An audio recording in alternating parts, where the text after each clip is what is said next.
Okay, so this is Snes 50. If you haven't seen our Sega 50 video, then I guess we can go through it real quickly, but I would start with there.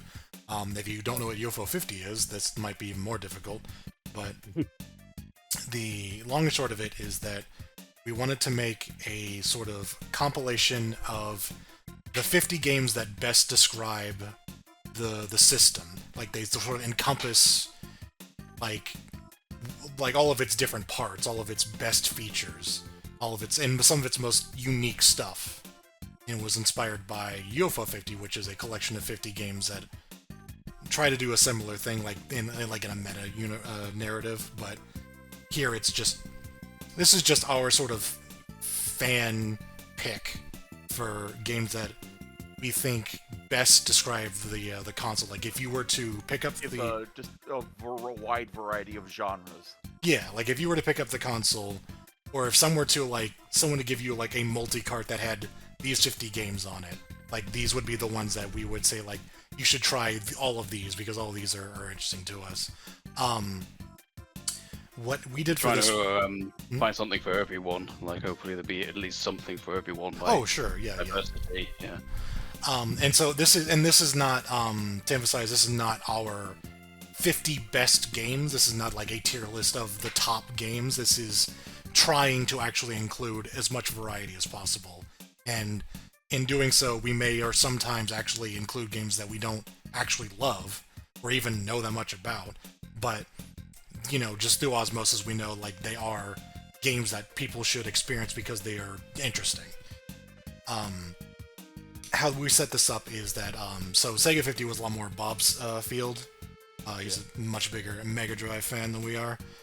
We can't even remember the name of the console. And so this one was me and Yoshi. So me and Yoshi got together and put out a list together of as many games as we could think of that we thought were contenders for the list. And then Bob recommended a few games as well. Not many, but right. So, for context, me and Yoshi made both of our lists separately, and then I combined them all together, and then I looked at them, and I went, we have 46 games. We don't even have 50. So, I think with Bob's suggestions, we would have had 49 or 50. So, we did, and eventually ended up with 71 here. A lot of those or a good number of those were just sort of like anything we could think of to just kind of throw on there, and so it's just something to discuss, because but it'd be a bit more speculative this time. Yeah, Find some things that I just forgot. Right, yeah. But it was really funny to be like, we didn't even think of 50 games, but I think we did definitely pick like all of the ones that we were a little more selective than Bob was. Yeah. We definitely went with like the must-play stuff. Like, we didn't do a lot of the speculative stuff at first. Like, I know Bob had a lot of games that were like, I haven't played this, but it's really, really neat. And I think we were a lot more like, these are the ones that we know about. And so, but we did throw on some ones that I think are very interesting. So, I guess basically, we're just gonna go down this list and then just pick out which ones we think should be in, which ones we might put in, and then, discern that later, and then which ones we just are like, no, never mind.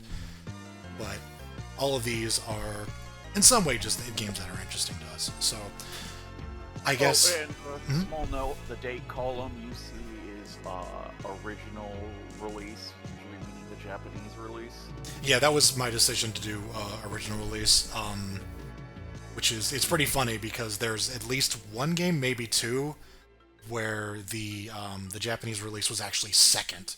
So, yeah, in ways that are surprising to me. But yeah, they are organized by year, and I think they're organized alphabetically past that. So, and I didn't say as much for mine, but I just did. Yeah, mine were just the earliest release for that year, so whichever region was first. That's sure. When I did my Sega game. Okay. And then the genre thing is like thrown together. I tried to nail down as few genres as I could just so that we could compare them, which is funny because the one that I failed on the most was the very first one here. So I guess we'll just get right into it if y'all are ready. Mm-hmm. Okay, so this is This Act is Tracer. Act Tracer, which I've heard is of this. kind of crazy that it's 1990. It is, yeah. Unfortunately, this is one we're starting out on where we don't have a lot of experience with it, No, or I don't. yeah, I don't really either. I've tried it. It is. It is. What if SimCity, but also you had platformer stages? Yeah, the concept for this one is kind of crazy to me. Yeah. So you're God. I mean, the master, and you're just kind of like Ben. You were like in a big fight with Satan, and you kind of like, just kind of. the red guy.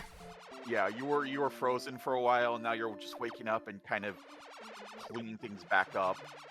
So you have this sort of city sim-ish thing where you have this.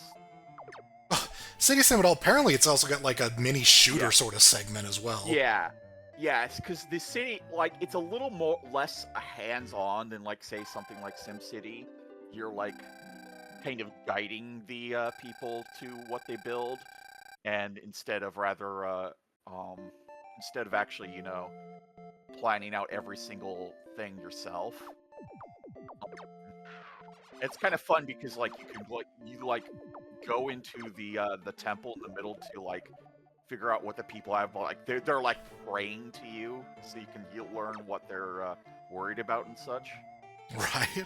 And then every once in a while, a problem will come up that needs your immediate attention, and then you just go into a platforming stage. Naturally. This is yeah. UFO 50 as hell, isn't it?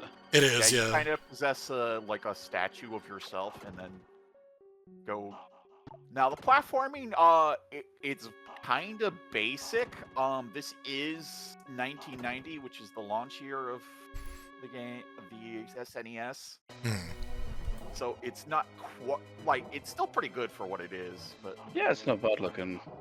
It is a serviceable platformer, but it's also got a bunch of other genres tied to it, so it is an ambitious title for what we're starting out here with. And as you can see, there is stuff to it. You get that magic attack and such. So I'm kind of willing to throw this just a green light this one because it is really well regarded too.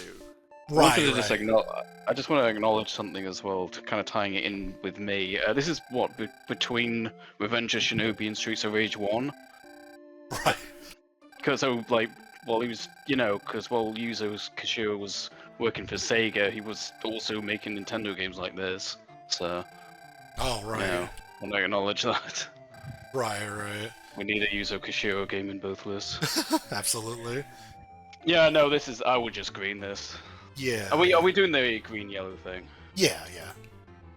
Yeah, that's a no-brainer. Yeah, absolutely. It's two UFO 50.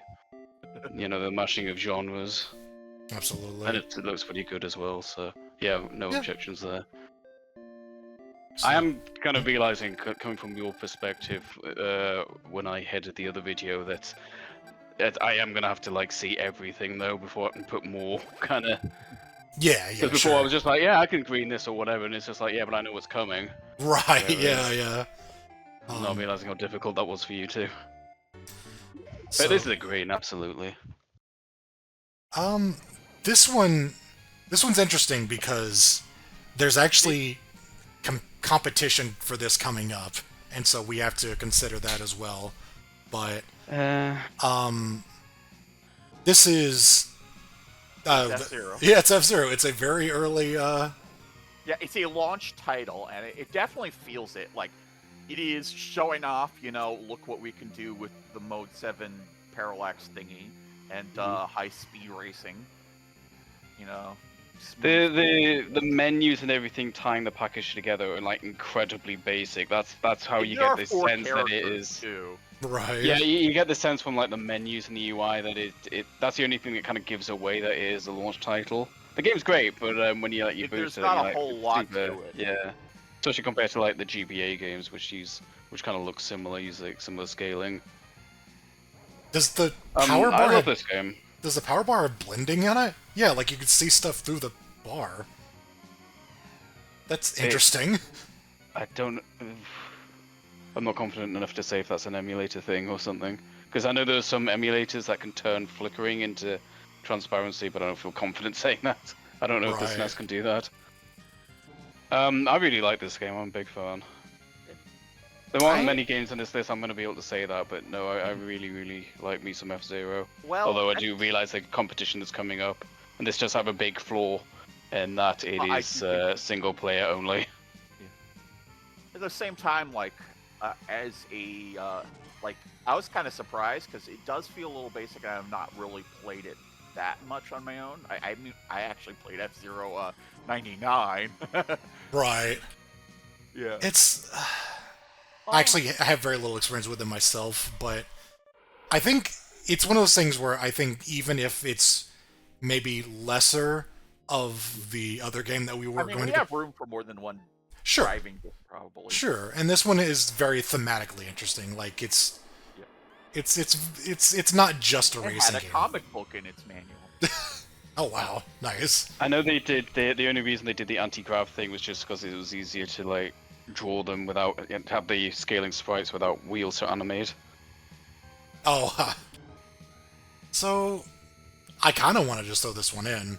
Like, it's. I mean, we can put a yellow on that if we want to be sure, but yeah, like if we want to be sure, yellow. But if we're willing to maybe, have a problem with the greens later. Yeah. I mean, that's always possible. That's why you have the yellow. Although, I mean, knowing what's coming up, I don't know how many other racing games there are, but I threw us one or two other things on there, I think, if I remember right, but I'm not sure. I remember one. I don't remember if there's any more, but we'll see. Yeah. It's very important. But yeah, we can come back to that if we want to.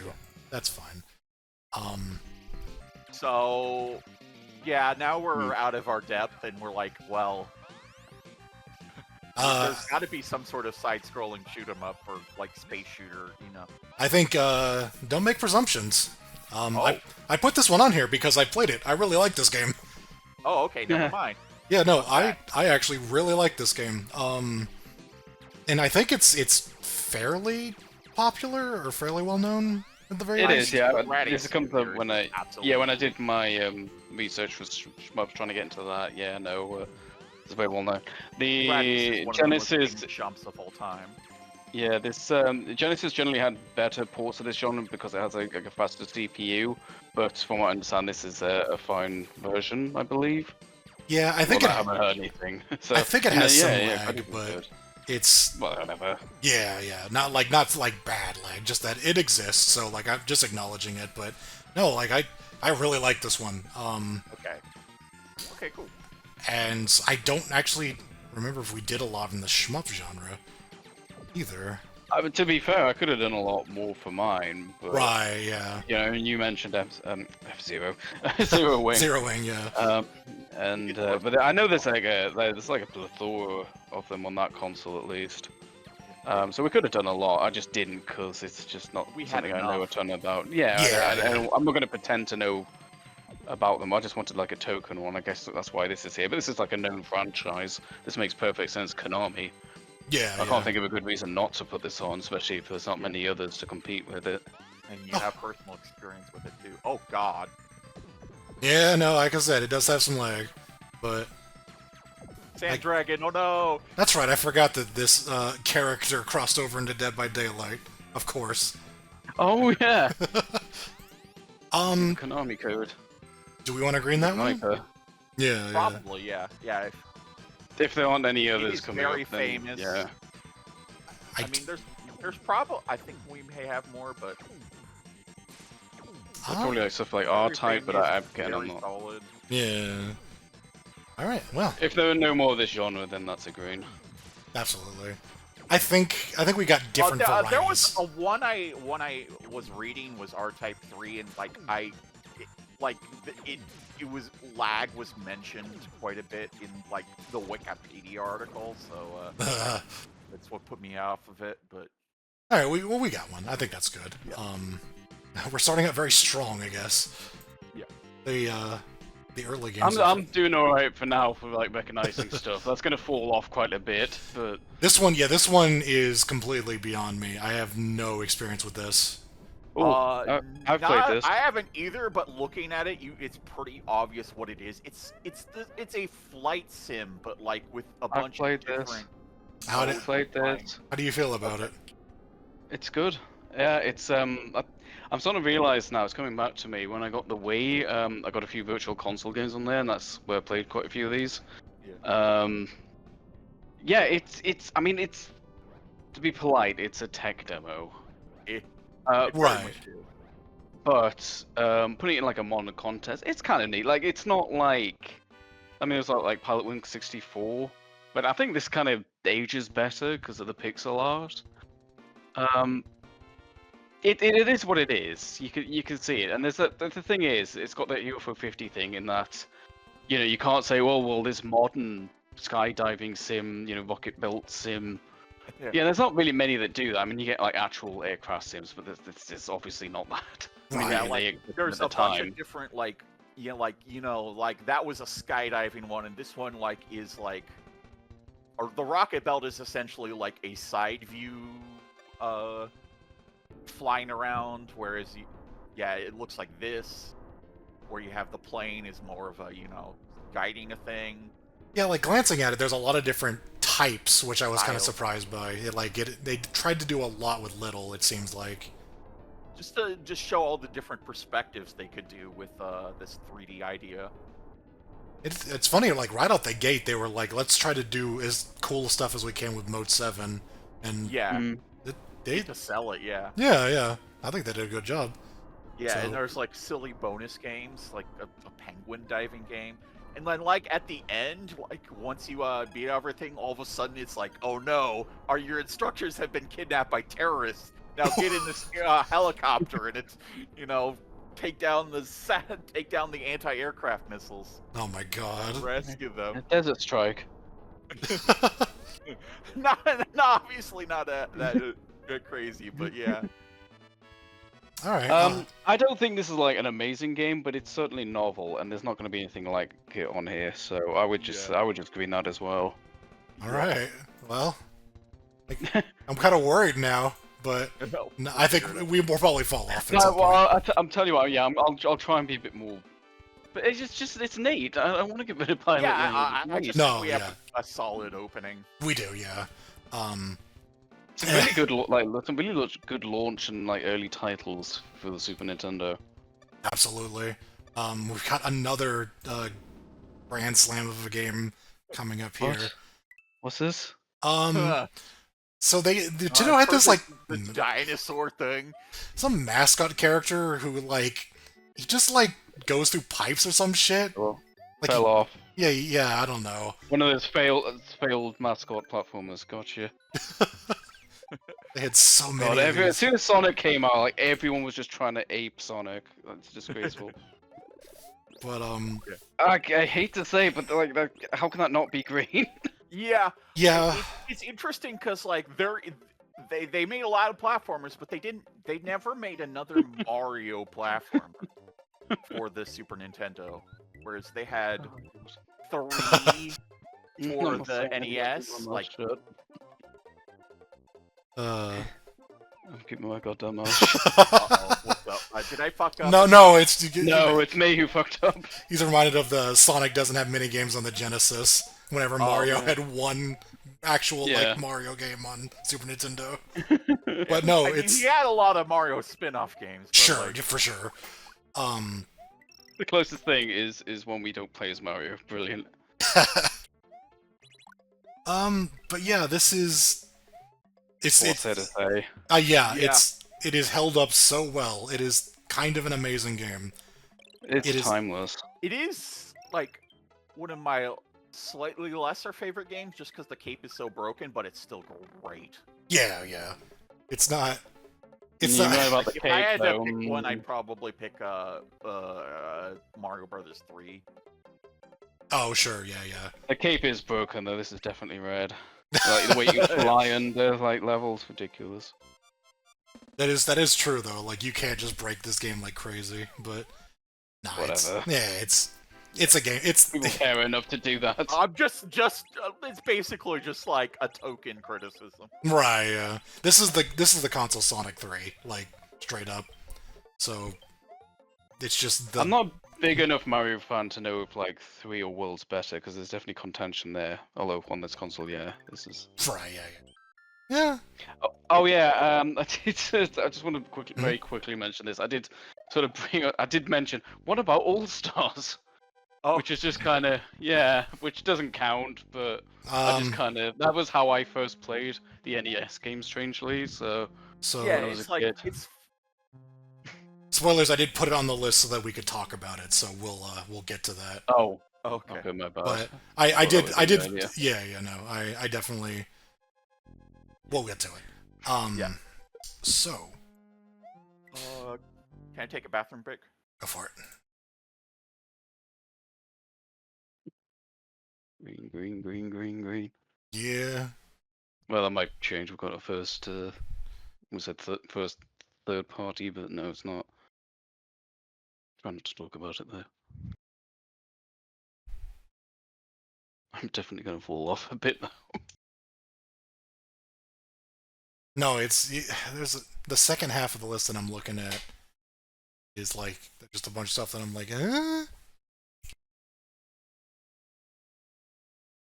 Oh, shit, I'm seeing now. I'm being reminded of something I probably should have put on the Sega one, but I'll talk about that later. Oh, I mean, if you want to talk about it, sure. Well, All right, I'm back. Okay. Let's go. So this one is the first one I think that I'm like not 100% on, but like I don't know. So like I mentioned Smash TV. I like this game enough. I will say that like the main thing that makes this one work and not work on like the Sega 50 that we did is the way it controls. So that you've got the D-pad is moving your character, and then the 4 face buttons are the 4 directions that you shoot, and so you are actually able to move like strafe and shoot very easily because you've got a better interface for that. Whereas the Sega Genesis one, like I don't know how that works, and I don't imagine it being it was. nearly It as was. Well, I intuitive. can tell. I can tell you. Oh, what's Because I that? looked it up. Oh. Well, first we got the 2 controller gimmick that I mentioned. But generally Oh, speaking, it's you press things like a button to free fire and also a button to lock aim. That's how it right. works. Okay. Which is So- not ideal. Inferior to this. Yeah. So this is one of those things. Like I think this is the better port, but in terms of it being necessary for this collection, I'm not 100%. It's a decent game. I think the question is if we have any top-down shooters like Yeah. and I'm not sure that we knew enough of them to like put others on there. But we'll Not see. yeah. I don't think so. I think this is a solid yellow until we see what it's well, at least what I see is it's competing with. I agree. I feel like that. Yeah, absolutely.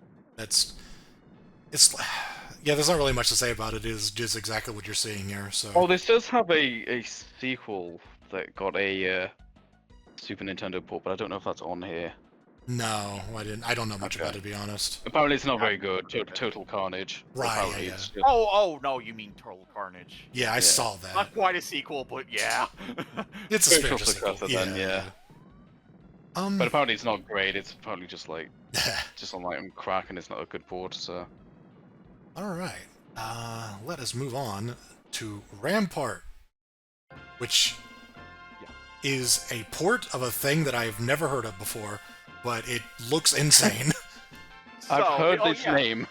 Rampart is a famous arcade game, and then like this version adds like an actual fucking like campaign to it with like, oh my god, there's a over there's a enemy boat that actually has cannons.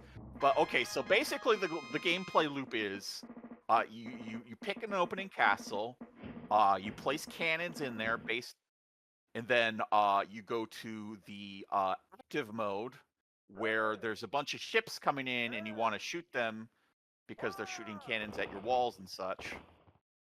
Usually it's a swarm of ships. In this level, it's apparently just one big fucking boat. This And you're looks destroying insane. cannons. Oh, it's not even And then- done. Yeah, we're not done yet. Okay, and then once the round is over, you've had a bunch of holes blown in your wall, so it's time to play Tetris. You get a bunch of Tetris pieces which to repair your walls and then surround more castles, because the more castles you surround, the more cannons you get to place. What? Yeah, I've that's, heard this name, Yeah. but I'm now realizing I don't have a clue what it is. I've definitely heard the name before, but Yeah, it's a midway game. right, I was gonna ask. Yeah, and you have to have at least one castle surrounded by the time runs out, or else you die. it's And there are in the arcade game, they're eventually fire ships. Like when they blow up a wall, they'll leave behind a fire tile for one round that you can't build on. Oh god, big Huh. cannons. so yeah, it's just an insane game. Like, it takes advantage of Mode 7. It has like 4 different sort of genres glued Yeah. together. Yeah, the Mode 7 thing wasn't part of the original. So It it's didn't do anything like this. Yeah. neat. Yeah. It's funny because this is a game that I saw in arcades a lot, so I just kind of assumed everyone knew about it, but no. No, I had never even heard of this yeah. one. But this, as far as we go, this is it's definitely unique. It's got the unique factor. It is another UFO 50 as hell game. That's just gonna be like a thing between us now, because we'll know what we mean when we say that. But Right. Yeah. And interesting this music. as you can see, the campaign, there's some crazy ass pieces they're giving you in this campaign. Normally it was much more crisp pieces. And, there's the big cannon and that big ship, so it appears like this campaign mode really throws a bunch of shit at you. It expands the game, you know what I mean? This one definitely feels like it should get in on uniqueness alone. Yeah. Like, it is uncomparable, and it looks fun. Like, I honestly don't see any problems with it. It might not be... Does it have multiplayer? Oh, the arcade game did, so I would be surprised if this didn't either. You had a... Yeah, because I assume an right arcade game over. would, but I don't know if this port would because of the... I don't know, just... It probably still has the multiplayer. I cannot say for certain, but... Wow, I can look it up, I guess. Yeah, somebody can, because I'm kind of occupied on my screens, but... Yeah, I needed that favor when I did mine. Because we wanted to... I forget if it was mentioned in the intro, but multiplayer we like to have.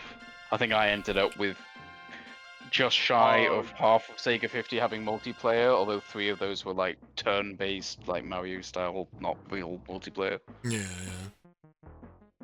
So yeah, the SNES is yeah, no, there is 2-player multiplayer. Not Okay, 3-player good, I hope so. multiplayer, which the arcade game had, but That's fine. Hey. I would have said it would have been a knock if it didn't. yeah. You can tell it's an arcade game because how strictly it's timed. Yeah. Right. Well, yeah, so I think that's in, right? Yep. Sure, why not? Okay. I'm still so weirded out at seeing these crazy ass pieces. Yeah. This music is weird. Yeah. Yeah, it's just got to be this kind of because it's weird because it's medieval, but it's also Tetris, so All right. it's more contemplative, less actiony sound to it. So, this one, both of y'all recommended, I think. Yeah. Yeah. So this is, of course, a port of a famous PC game, but the funny part is basically Nintendo during launch title Miyamoto's what about a game where you made a city or something? Someone else was that exists, right? So And that man was Will Wright. yeah, and then so Will Wright and act this is a port of SNES port of the game, but it's done by Nintendo, but with Hmm. Will Wright flying in and being on the team as well. So the presentation is very overhauled from the original, which makes sense given the difference in power of the platforms. Yeah.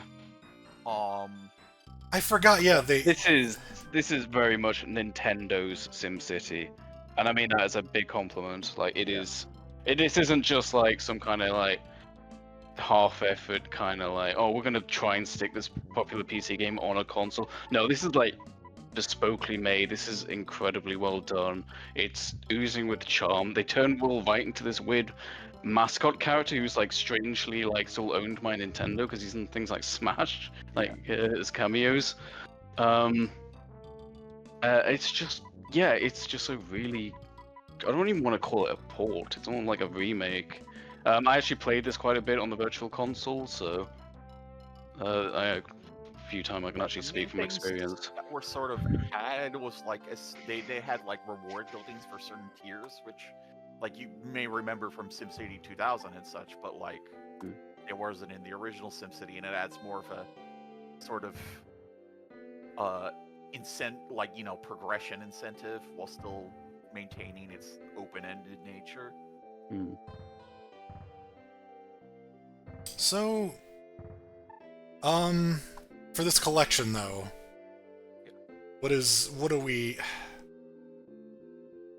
I mean, it's SimCity. It's good. Yeah, it's gonna be a genre. It's like it's unique enough to be like on SNES 50, as well as not just the original.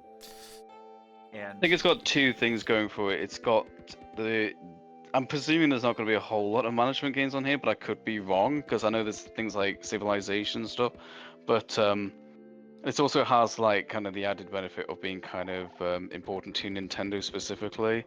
Like this is quite a big first-party game from them. Well, it's kind of weird because it's simultaneously first-party and third-party because Right. they don't own SimCity, but this is their product.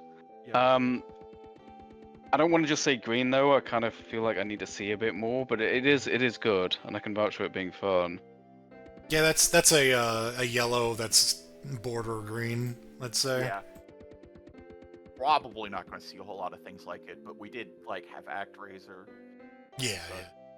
But yeah, this is not far more direct than ActRaiser is. Right. ActRaiser was more of a guiding hand thing. So, okay.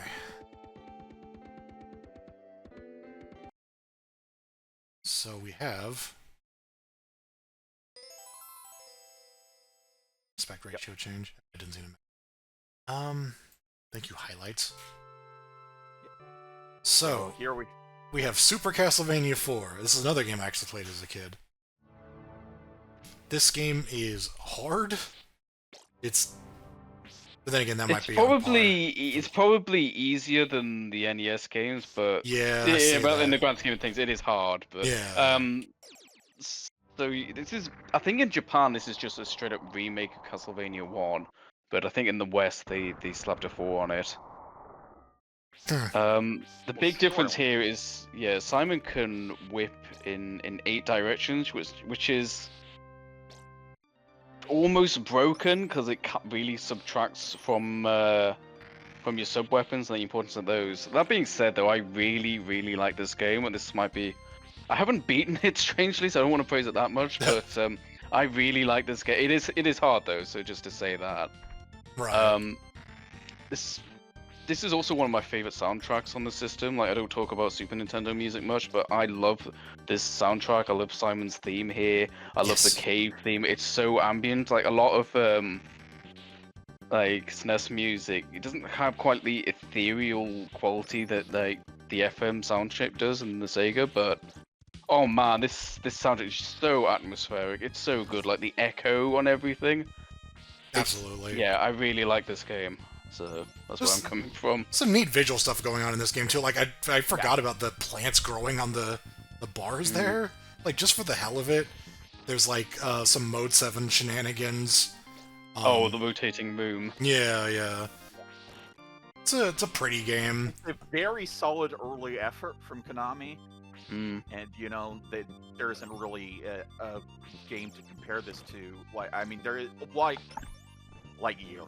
the Well, you have Dracula X, whatever, the fucking weird horrible ass compromise Hold of- port. yeah, Right. Rondo of Blood. No, we don't want to talk about that. But yeah, the main thing is platformers are kind of full up, Mhm. and this is Right. So I like this, but I need to see what else is on the list. Sure. Yeah. it's solid yellow. Actually, no, they are over here. The next game here is what's somewhat similar in aesthetic. Like, not really. I just mean like the I would say yeah. Ghouls and Ghosts is Capcom's Castlevania. Castlevania. Sure. Yeah. So this kind of reminds me. Oops, I didn't put Ghouls and Ghosts in on the Sega 50. Oh. Which absolutely should have been there, because that is quite an important early release for that system. This is not the same game, by the way. It's got Super input. It's not the same game at all. This is one it's not an arcade port like the other games. Mm-hmm. It's its own thing. It is an original game. You can double jump in this, I believe. Yes. Which is a massive game changer. So I'm actually literally. kind of a fan of this game. I played it when I was younger, mostly on my PSP. But no, I like this one. It's also pretty hard, but Oh god, yeah. It's Ghouls and Ghosts. yeah, it is. But no, I like the weapon system. A lot more options. Yeah. Here. I don't know how necessary this one is. It's very much in like Castlevania in that it's a platformer. It's neat. Even more than Castlevania. Yeah. I'm reminded of another game that exists, and I didn't put it on my personal list because I didn't know enough about it. But I'm now wondering if it's on the list at all. What's that? Demon's Crest. That is on the list. Yes. It is. Did you say it's on the list? Yes. Yeah. Okay, cool. So, that was just another yellow, I guess. Just Yep.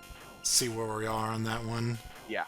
It's a platformer. We're gonna. Yeah. Then we're gonna have some fighting there, especially between our two gothic ones there. yeah. Oh boy, and then next is some. I don't even. I played this game so much of my life because of Archipelago. It's not even funny. This is like a port of the. This is like a remake of the CDI games or something. Yeah. Sure, yeah. Zelda's in a. Before the CDI existed. Yeah. Yes.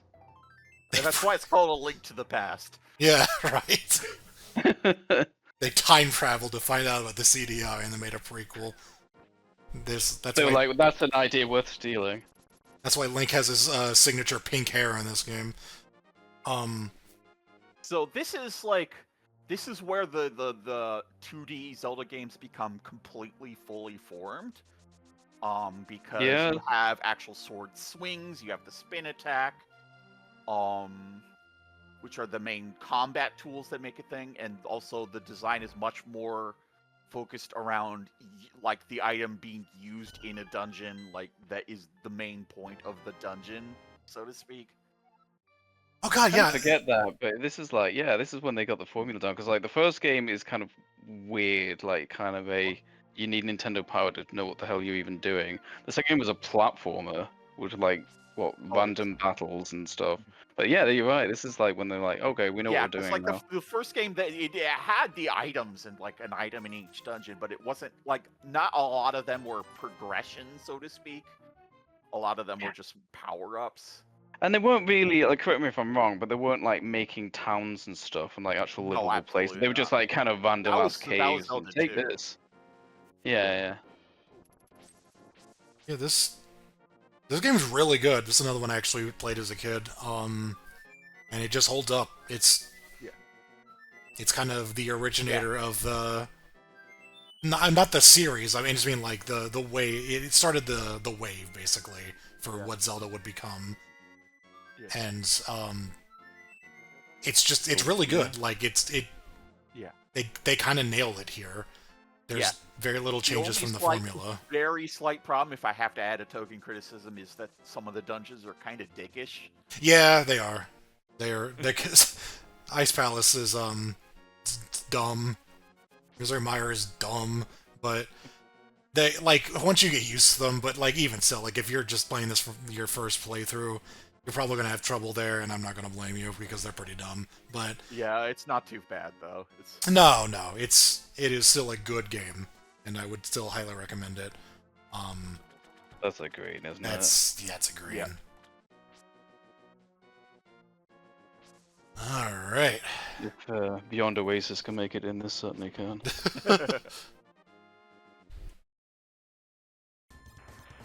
So, what an interesting thing to start out on. Oh yeah, we started out on the weird top-down segment. Right, so we've got another top-down exclusive game. Contra the Nymph. Oh wait, hang on. It's funny, like, yeah, they're all playing in the middle of the video where I just, like, was looking at it to confirm that the video was not the worst thing ever. It's like, here we go, that's good. Yeah, I had the same problem. It would just remember where you were last at, so you just randomly get a cameo of Gilla's Thunderhead.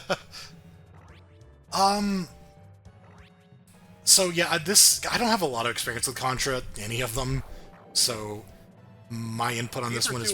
This is a lot just, I need a run and gun. Yeah. Like, I don't think this console has a Gunstar Heroes, you know? Like, Yeah. It doesn't have I'm gonna ask another question. Is ask? Sunset Riders on here? No. No. Because that is another Konami run and gun. Right. So I thought I'd mention that. I mentioned the Sega port, which isn't great. The arcade, the Super Nintendo port is more arcade accurate, so I was wondering if it might be here. But, I mean, we're always. if you need supplements, yeah, like, we can always. Maybe it might be an idea to start writing them down. Yeah, the main reason I didn't really pursue that is it's kind of just an arcade port. Right, and this and we have this, and this one was technically an arcade port, but like, not really. Same with first Contra. Yeah. And it has the extra of the top-down segments, that extra UFO 50ness. Oh yeah. I think I've played this, but extremely briefly, so I can't vouch for quality. But I know it's a popular game, so. Right. Yeah. I think this is where they add, like, you're holding two weapons at once and can switch between them. Sort of Gunstar Heroes without the combining. Probably was before Gunstar Heroes, yeah. I know it's absolutely not the point of any of this, but I'm kind of curious how many franchises we're going to get between the Sega and Super Nintendo 50s. Right. Because Contra Hardcore is straight up a sequel, like a direct sequel to this game specifically. Very interesting. They mentioned they mentioned the Alien Cell stuff from this. I guess the only question I have is, are we confident enough to greenlight this, or do we just put a yellow? I'm not confident enough. I would say yellow because I need to see what else is coming.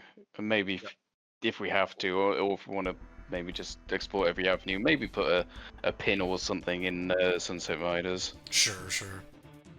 Oh, let's top down it. Look at my laser. Pew pew. What a weird thing. Well, I guess they have Mode 7, so let's go. A lot of these like early games are just like, how do we use this crazy technology? Yeah. So, the next game, I had heard this name before, and the first time I saw it was when I went to find a video for it because Yoshi put on the list. Yeah. And I was not prepared for what the fuck I saw. Like... So, this is Evo Search for Eden. Up? I've heard of this. Yeah. It's an action RPG, I guess.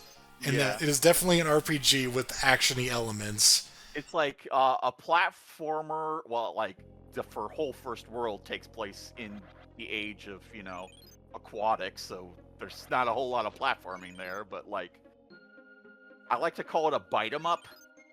But the gimmick is that you're going through different periods of history, and you like evolve by like when you kill someone they drop meat. It gives some health, but also evolving points, and you can spend those to like customize, like add upgrades in a bunch of different ways. Like there's like a bunch of different ways. Each zone kind of has its own tree to go down to. Like you have the dinosaur tree, and like here's the aquatic tree. Quick question: And how then long is this video? Just curious what like. 3 minutes. Nearly 3 hours. hours. I'm just curious, and- just based on everything Yoshi's describing, like going through an entire, the entire evolution of a species. How long is that game? yeah. Yeah. Like, But so basically like all the animals and you can like talk to each other, so you kind of have like little story beats and such and charming things going on. And the plot, you kind of like just have like you're like supposed to survival of the fittest, so you can like meet up with Gaia at Eden at some point. Like she's like guiding you. But like early on it's pretty straightforward. And then like at the beginning of like I think this is the amphibian era. Like at the beginning you're like there's this one room where it's kind of empty and like you hear people talking about like dropping some crystals on the thing, which are like some of the special things you can pick up. And like as the game wears on, it slowly and slowly gets more batshit insane. And then about 15 years later, we'll remade this as Spore. Yeah. Yeah, the Spore comparison has come up before. There's some fun stuff, like there's like green crystals that like temporarily transform you into a custom creature, like there's fucking dragon ass shit. And there's optional little areas to explore. You know what I think looking at this? I think looking at this, Yeah. I think the in and out gameplay doesn't look like particularly exciting. I That being was said, kind of going to say that, yeah. but that being said, though, I do think it would be very kind of neat just seeing your creature evolve over time, in sort of a similar way to like an idle game. Like it's not particularly exciting, but you just gradually seeing how things change, if that makes any sense. Like it's quite satisfying in that sense. Although the actual core gameplay, it doesn't look like exhilarating, but I can see the appeal of it. Yeah, Like choosing your next evolution, looking for the next blessing or evolution, I should say. Yeah, they're like the evolution is more of a tree than a passive thing. Like as you can see, this is the evolution menu. That looks fun, like seeing and then you're just kind of looking forward to the next thing. Although I don't know if I would want to do this for like 3 hours, but yeah. Who made that's why this? it's good that it has like Enix. Enix, okay. Yeah, So I was like, also going to Activator mention again. that this is actually a sequel to a Japan-only PC game, which was much more of a straight RPG. You know, it had the same exact idea, but like it was an RPG. Weird. So like, and definitely the action-y elements are the weakest element of this, but it's still pretty interesting and it goes places. Like there are story events to keep you interested as well as like Yoshi, how fondly considered is this game? Because it looks very novel, but like, is it considered actually good? Because I cannot tell for the life of me whether I'm just thinking, oh, this looks really novel, like this game, probably mostly because of its novelty and it's good enough to not like completely ruin things. And it's very interesting game. It's a lot of game. Everybody its print run was extremely small, so now so now it's like one of the most expensive games on the platform. And it's like I like some of the designs you can get. yeah. But yeah, like it's very modular the way you evolve, so you get to like have a lot of cool like. It's like one of those Pokemon mashup websites or something. I guess. Well, the question though is like, it is. Yeah, it's another one of those games. It has the unique factor. It is certainly interesting. It doesn't. Yeah. The gameplay is a little. Yeah, I don't know. Like, Is it He is very fondly remembered, but sure? it's a cult classic, absolutely. For sure. I would say yellow just because I don't want to just put it in just because of the pure novelty, and I want to see what else. If we have to like, I don't know how much weird stuff we're gonna get in here, so you might Right. have some competition. What's our weird level? Yeah, Yeah. I'm willing to come back to this one, but it certainly absolutely. it certainly passes. Yellow does make sense. Yeah. Okay. Speaking of weird games, So yeah, I put this in because it's a FPS, yeah, and I have experience with it, and you like, What the you hell? know, the only other FPS is Doom, and that is punching way above its weight in a Yeah. horrible way. This is still punching a bit above its weight. Like it is kind of like I wanted to discuss it. yeah. It's I've got to squint because I'm looking at a window inside of another window. Yeah. I mean, you know, got to keep. I know, playable keep frame it rate. small. No, I got you. I know why they do that. What's the face on the top? that's That's your health. Yeah, That's just how you're feeling. yeah, because you're all smiley faces and shooting each other. Actually, so you kind of in arenas and you try to kill enough enemies to open up the way to there. There's like power-ups that upgrade you, and then you can also play multiplayer. You can play two-player split screen, and like there's a number of maps for that. All you do is you know shoot balls. Like there isn't like different weapons or anything. And the funny thing is like there's also an unlockable mode that is more like designed and driven. It like you know like as in a you know like the maps are custom designed. They're the things like it's the Game Boy versions mode is unlockable in this one. But it is what you're looking at, you know? Yeah, it is definitely novelty. It's like we could do 3D, and that's Uh, it's a game I fondly remembered as a kid, but like I can absolutely see. yeah, I wanted to talk about it. yeah. we are ultimately reviewing these from a modern perspective, though. At least that's what I've been doing, and I will say this much. This is, I think, the one game that I struggle to find a good video for. So, like... I mean, yeah.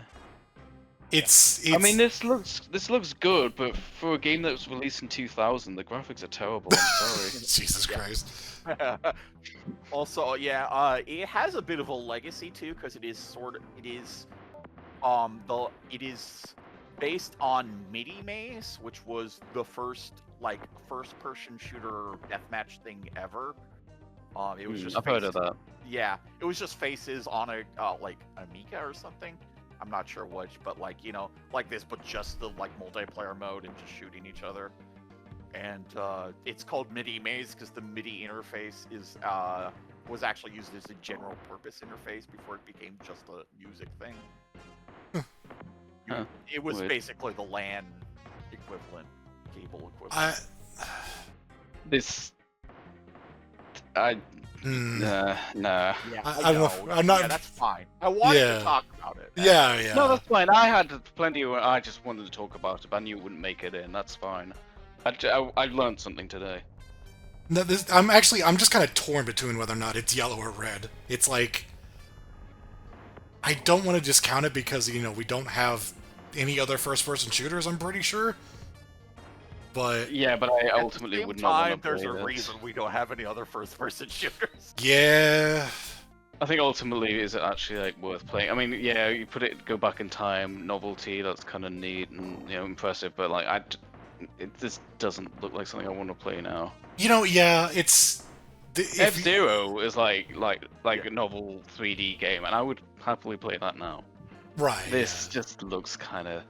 This is definitely, like, you wouldn't pick up an SNES to play this, you know? Yeah. Unless you had, like, nostalgia or something. Yeah, sure. But I think we'll, Sorry, Faceball. Sorry, Faceball. The first red. Yep. Oh, is it unhappy Now face? yeah, it's frowning. You now. need to put a bit unhappy face. So this is Alright. basically while trying to pad out the list, I was like, well, not pad out, but like, it was just like, we don't have a pinball game where we had like 3 pinball games. Oh, this is from that same Crush series that whatchamacallit was from, the Yeah, this is Devil's what's they called? Crash. Yeah, yeah, the Devil's Crush, Devil's Crash. Yeah. It's like incredibly. Oh yeah, So, that is I apparent from know this scene. Yeah. nothing about this otherwise. So I can't add much, but it is blatantly part of that same series, and I'm seeing that score screen. right. Yeah. Oh right. Yeah. This is because they started I'm off pretty from sure like it's a PC Japan engine. only because, as you can see, it's a lot more Japan monstery. Yeah, yeah. Right. Yeah. Back in those days, that would have been a hard sell for the West. When in like the satanic imagery from the other ones, so They'd there's have to no chance. reskin the entire game to westernize it. They would, yeah. I I guess going by the developer's credentials, this is probably a fine pinball game. I mean, I definitely don't think it says. I didn't know of it. I'll be perfectly honest with you. That's It was like, the question is, do we need a pinball game? YN. This is yeah. It's literally the my only slot one. to ask that question. You know. I feel You don't like have that one. It's not a Literally must. the only Even an, I'm a like digital pinball fan, but I wouldn't say it's a must-have genre for the collection. Yeah. I think I'm just gonna. We'll just Put it kinda yellow looked out with the one. just in case. Yeah, we'll probably not include it. I've had to be honest, but we will see what we're working with when we get to it. It's kind of funny because I could have had even more if in the Sega one if I wanted to, and then here we're kind of struggling to even include this one, but that's fine. This console It had doesn't like have virtual Crewball as pinball. well. Oh yeah. Did it not have a hang on? Did this not have a port of like Epic Pinball or something like that? I'm sure it did, It does. but it's not good. like, I don't know. I have no idea. I have no idea about any pinball Right, game. I'm keeping my own because I know it's hard for SK to Yeah. like make Yeah. notes while streaming this, so I'm making my own little list of That is absolutely appendices, your so- research subject. That. Yeah. I think, in fairness, though, if you were going to pick one, I would pick this one because it's the more thematically interesting one. That one over Epic Pinball. Yeah, yeah. I mean, Epic Pinball is kind of legendary though. Oh well, all right. Yeah, but it's legendary on another platform. But I've written it down. We'll see. We'll get to yeah, it. come back to I that. mean, obviously, yeah. I've written it down for us. I don't know how you do a long play of this. I just realized. So, You have to Yep. draw everything. This is Mario Paint. It is a paint program. It's kind of like. Well, you're gonna have to have a clear condition because how else are you gonna cherry it? that's a good point. I was ready to say like, oh yeah, this is absolutely a green, but it's technically not a game. If I'm being to be really pedantic. Well, yeah, sure. Well, I But guess that it's makes it beat more the fly interesting. beat fly swatting. Yeah. But yeah, it also has like the music creator as well, and like it has. And now I'm just mad because I missed the most obvious Sega 50 God. Afterlife. Yeah, that was a surefire hit. You missed Wacky Worlds. Oh yeah, Wacky Wolves. Jesus Christ. Yeah, we could add 2 art games, 2 Mario Paint knockoffs. But this is Um, very it- much. Oh look, this is what we're going to introduce the Super Nintendo mouse with. Would you be surprised if I said I actually played this on real hardware with a Super Nintendo mouse? Because my friend had it. Not terribly surprised. No. It was widely distributed. Hello. You know, friends' houses are a thing. I meant more because I'm the Sega guy. But... Yeah, but no, friends' houses are absolutely a thing. Sure. Yeah. I have Friends, friends. exist. Yes. If I didn't have any, I'd be very depressed. I actually have no experience with this game. Yeah. It's kind of a Kid Pixie thing, but with Yeah. very Mario. Got the Mario style. You can stamps with like there's just like a whole bunch of Super Mario World stamps. But it's also got some intricate things, like it has a stamp creator, like you can make your own stamps in like a little pixel editor thingy.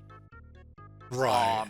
It has a music creator, which is another famous part. If you could scrub to that, that would be great. Oh, sure, yeah. I just realized there's a landscape. I thought we were designing a flag for some like fictional country. Yeah, it's probably later on or something. This is You will know when you see absolutely. it. Oh, right, animations. Jesus Christ. Yeah, you can make 4 to 9 frame animations, like the more. They're making. Is that Ninja Gaiden?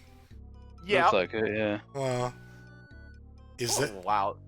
Are they not using the fucking music part? There we go. There we go. Yeah, but like, it's just a very simple but intuitive music editor. You place the notes on there. You have a bunch of different instruments, and because it's Mario, there's like the cats and dogs sounds, which are like and like you have an entire instrument that is just Yoshi noise. Yeah, yeah. No, this one I've definitely heard a lot about this. Yeah, but you also have like useful instruments too. Yeah, yeah. Well, No, this. quite a while ago, people there was a standalone exe of just like a Yeah. remake of the Music Maker, and people upload that on like early YouTube and stuff. Yeah. Very iconic sounding. Not so much anymore, but This that one was has definitely a trend. even just looking at it now, this has a lot of personality to it. Yeah. It's technically obsolete, but the charm of it and the overall package more than makes up for it. Like that's a reason to come back to it. It's charming as all hell. I also never really Like thought I said, about it's this, more but of like a kid picks thing where like it's a fun place to create rather than a tool to make powerful art. Right. yeah, Although people did make animations and then record them onto VHS. Oh yeah. Yeah, you couldn't really apparently save it, the otherwise Homestar could you? Runner, early Homestar Runner cartoons were like VHS tapes. Oh my god. Of them were. But yeah, The only debate is if it's that. I love this shit, by the way. I think this is great. Yeah.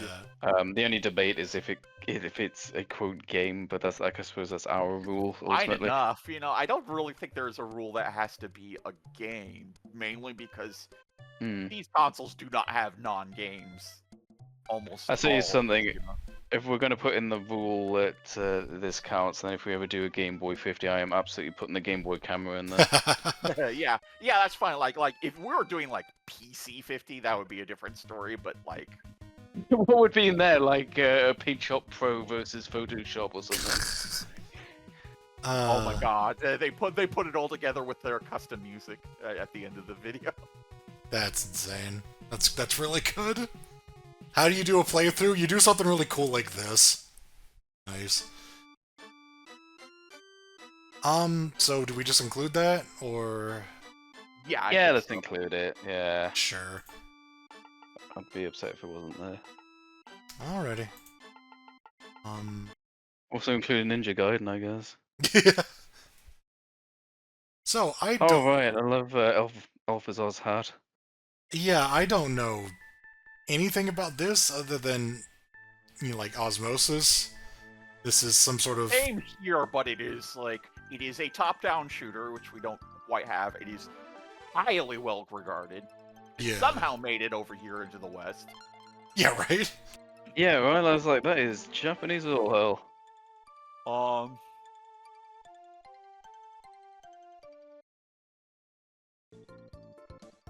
How much dialogue is in this? Wow. But yeah, as you can see, it's a pretty sophisticated shooter.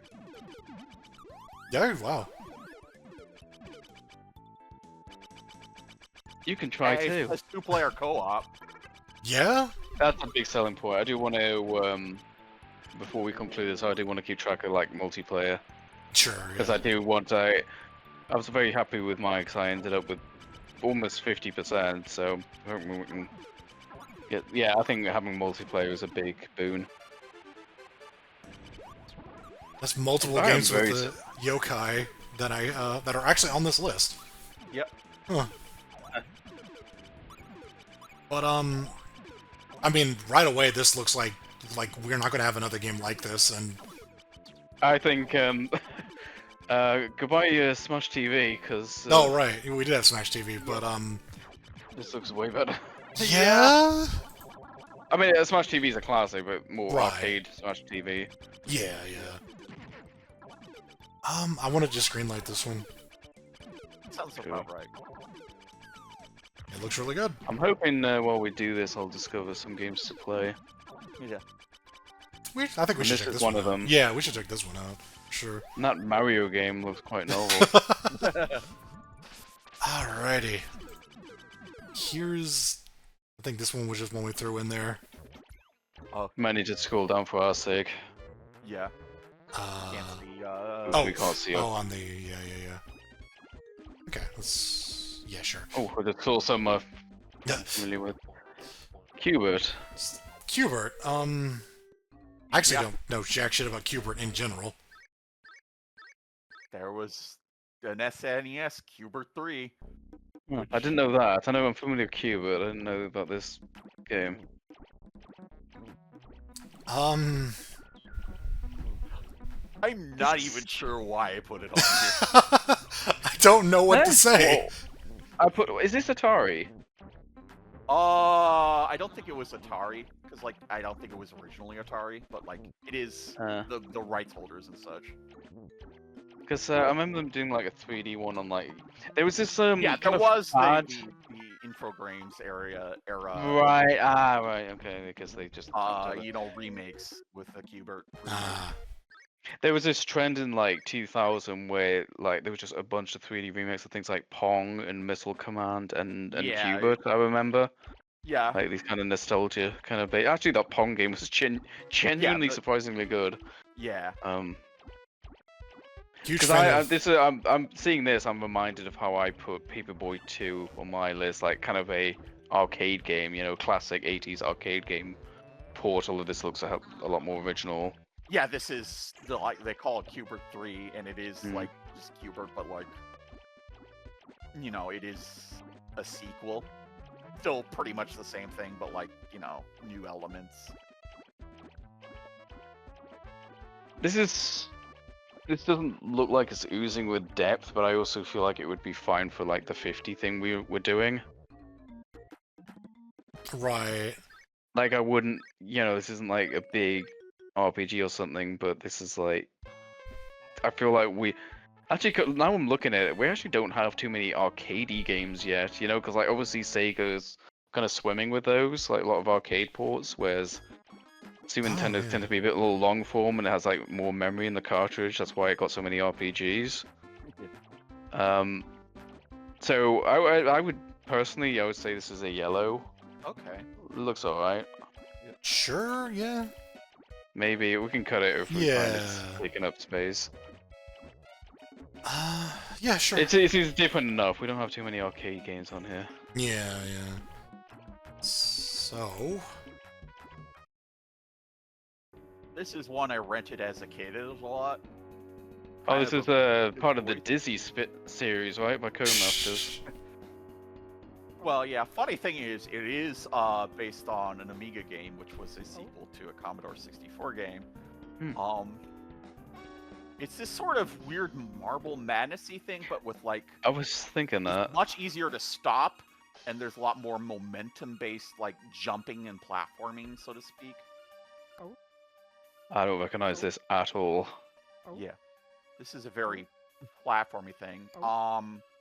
This is a very flat level, I mean. Like, you don't see quite a, like... There are levels that are a lot more, have a lot more... Oh, this is Pac-Mania. Yeah, there's just a Pac-Man area here. But yeah, there's a lot of, you know, slopes and shit. And you, like, you know, build up speed and kind of jump off the slopes. It's very interesting, like, yeah, see, like, right here, you have to, like, jump.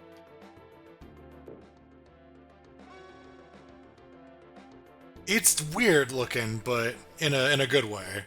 Yeah. Yeah, so this is a port from the Amiga. Like, I've looked at the Amiga version.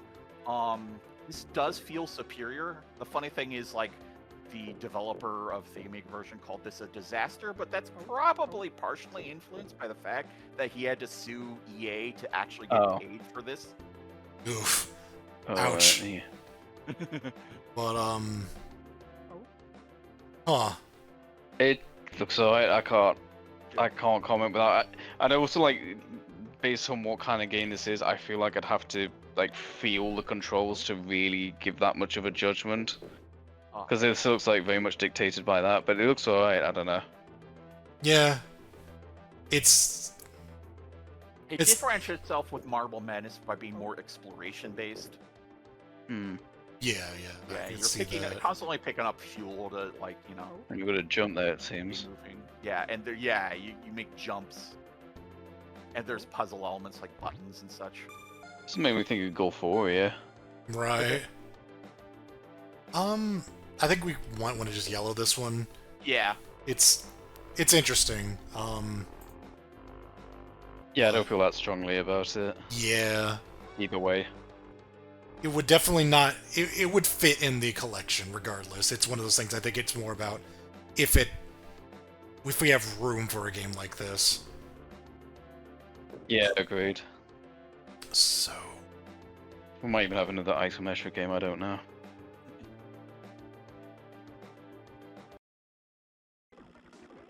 So this is the other one, right? Yeah, this is the one I was thinking of. Yeah. It birthed an entire subgenre. Yeah? Well, there's that. Yeah. Notably, this game is a lot harder and meaner than the later games. Like, power sliding is much more of a technical maneuver, and you like actually have to slow down for turns and such. And like, there's not only like you have to get 4th or greater, but there's a live system as well. But it's also, you know, multiplayer, 2-player split screen. Oh yeah. Basically, the whole thing is like, at first, like, the project wasn't like Mario. It was just like, okay, let's make something like F-Zero, but with 2 players split screen. And so then they decide, as they're developing it, they're like, in order to make this work, we're going to make the courses really small. They're more like go-kart courses. And then it kind of turned into this. I'm so used to I'm so used to just kart races existing. I kind of forget, they have to originate somewhere, like, you know, because go-karts exist in real life, but... Yeah, so I want to take those and turn it into a genre of video games. I've got a question, mainly for Yoshi. Yeah. How many, like, Mario spin-offs were there prior to this? Like, on the NES? There was still a lot. There were a lot. Like, Mario made a lot of cameo appearances. There was a golf game that had Mario characters. Oh, yeah. Yeah. It wasn't a Mario golf game yet, but like it was NES Tournament Open. Yeah. You know, Alleyway had Mario popping out. More dedicated spin-offs. I think there were still, you know, there were the puzzle games like Yoshi. Right. Yeah. So yeah. Because this is one where this just straight up became its own series. Like, you don't call this the Mario series. This is the first game in the Mario Kart series. Right. I'm just wondering if this was the first. I think this is the absolute first breakout series in that mode. Yeah. But they did have a lot of spin-offs before then. I do find it funny how this is pre Donkey Kong Country, so it's like the Donkey Kong like Junior design for DK here. Yeah. Yeah, he's straight up called Donkey Kong Junior. Yeah. So is he doing math? Oh. The only question is, like, is this getting in with F-Zero? Is it getting in instead of F-Zero? Like, what are we... Argue they're different enough, but... They're different enough, but there might be a little overlap, but at the same time, it's not a genre that's, like, overloaded like platformers is. Right. So I say we keep this green, and if we really have to cut things, like, if it gets hard to cut things, then maybe we cut F-Zero, but if we have enough room to keep yellows, we'll probably keep F-Zero. Yeah, I feel more positive about that. I feel too strongly about this for it to be yellow, but that being said, we can come back if we have to. I can't imagine there being too many though. No, I think this might be a shoe-in. So I get to talk about this game. Another overlap again. So, sometime relatively recently, I was hanging out with T5SD, and I mentioned the beat 'em up tier list that we did, and he noticed we kind of low ranked TMNT Turtles in Time, and of course he asked me, "Did you play the SNES version?" And I went, "No, we played the arcade one." And he actually booted the game up and then showed me why this one is so much better than the arcade one. And Oh, so, like, it's like I get it now. I don't know if I would have liked it that much more if we had done that instead of the arcade one, but it is definitely like a better game for sure. interesting. And we didn't dislike the arcade one; just thought it No. was a little more kind of bland. mundane, and you didn't have attachment to it. Yeah, yeah, The but gameplay was a little too simple for us as well. yeah, yeah. No, but like T made a good case for this. This game actually seems like it's pretty good, and our beat 'em up selection is small. I don't remember. I don't remember there being. Oh well, there's another one coming This up. is But it. Oh no, there it there's is. another Oh, one the coming bomb up. piece there. This game. Yeah, yeah. Yes, could you like elaborate a little more on what makes it different? To be honest, I couldn't tell you too much, but Is it like the level structure? Because I've noticed like there's like games that feel structured for arcades, and then there's ones structured for consoles. I do believe there are more levels in this one. The character, like the actual like gameplay feels better. I remember that there's just more stuff that you can do with your characters. It isn't just like Yeah. you run up and just mash buttons. Yeah, that's kind of what I meant. You have like a lot more moves going on. And I believe the characters are more unique in this one as well. So, I mean, and like all I'm really getting at though is like, even though we said like the arcade game was a little kind of bland, this one is better, notably, and it is definitely a fondly remembered game because people love to tell me about how great this was, and I get it, Yeah. That's funny. It turns out the beat 'em up quest is having slim pickings around here. Yeah, for the SNES we don't have a lot to go on. There's another So- one that I suggested, at least. Right, yeah.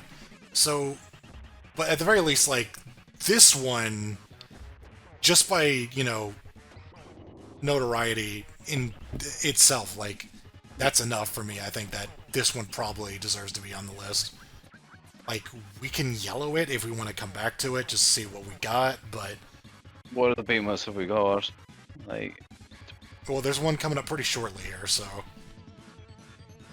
sure.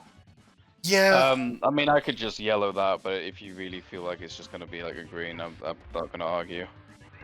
I think we can just green that one and then come back to it, but. We don't have Final Fight 1 without the single player. Right. Yeah. I think it's just too Sure. it's too famous. Like people love That's this fine. game and I think it's for good reason. So, I'm alright with that. I mean, I didn't dislike the arcade version. If this is better, that's fine yeah, as well. yeah. So, Oh, the next one I've actually played, but I didn't suggest it. Yeah, this is something I as a kid a lot. It's This- interesting. It's like a Konami game that has like a dash mechanic to run up walls and shit, but like, and it has like a couple offbeat levels, like one where you just play a football game, but you're like in a side view platformer. I've got a Huh. fun fact about this game. This is the first Super Nintendo game I ever played. I distinctly remember that. Huh. My friend had it. And I distinctly remember the school level when you're running up like the shelves of the library. Yeah, it's level 1. And the music is kind of burned in my brain as well. The do do do do do do do do do do do. Like I've never forgotten that. Although because I was like very young, Yeah, see, like this is I didn't get very far, so my memories of this game are pretty much like the first 2 levels. So. well, I mean, seeing that, I mean, now you're definitely going to enjoy Pizza Tower. Got a lot of running up walls in Running there. walls. Yeah. Yeah, I'm looking forward to it. Yeah, I've got nothing on this one, but it does. Yeah, It I seems put it interesting. because it's got unique movement options for the the console, and it's got a lot of interesting stuff. But at the end of the day, it is another platformer. I put it on there because it was just an interesting thing to include, and we'll see. That sounds what we like- need. Yeah, like just another yellow. Just Tiny Konami made a Tiny Toons game for Sega using these sprites, but man, that is a shadow of this game. I'll admit that. It's not the same. This was a Game this Boy got way one more. that was quite a bit different. All right, well. I Yeah. almost want to green that just because that's like my most nostalgic memory of the Yeah. console, but I don't think that's good If enough you to wanna make it green. skip the football thing, I want to see it. Oh, Oh yeah, I like that. I always like that. If it's the It's bonus level level's like 4, I random think. though. Oh no, Oh. it's not. It's an actual level, isn't it? No, yeah, it's an entire level. It's just like you pick a This is runner pass cool. play, and then you just like dodge enemies. I would get a whole game as this. This is really cool if you flush it out. Interesting. Because nobody else has tried it, yeah. Side-scrolling football. That's fucking interesting. Okay. You could just get this level and just that would be enough to, you know, like that's Yeah. 50. Put This it is in the here. main. I think this is the main reason I put it in. Okay, yeah, this is... I could definitely see the They should appeal.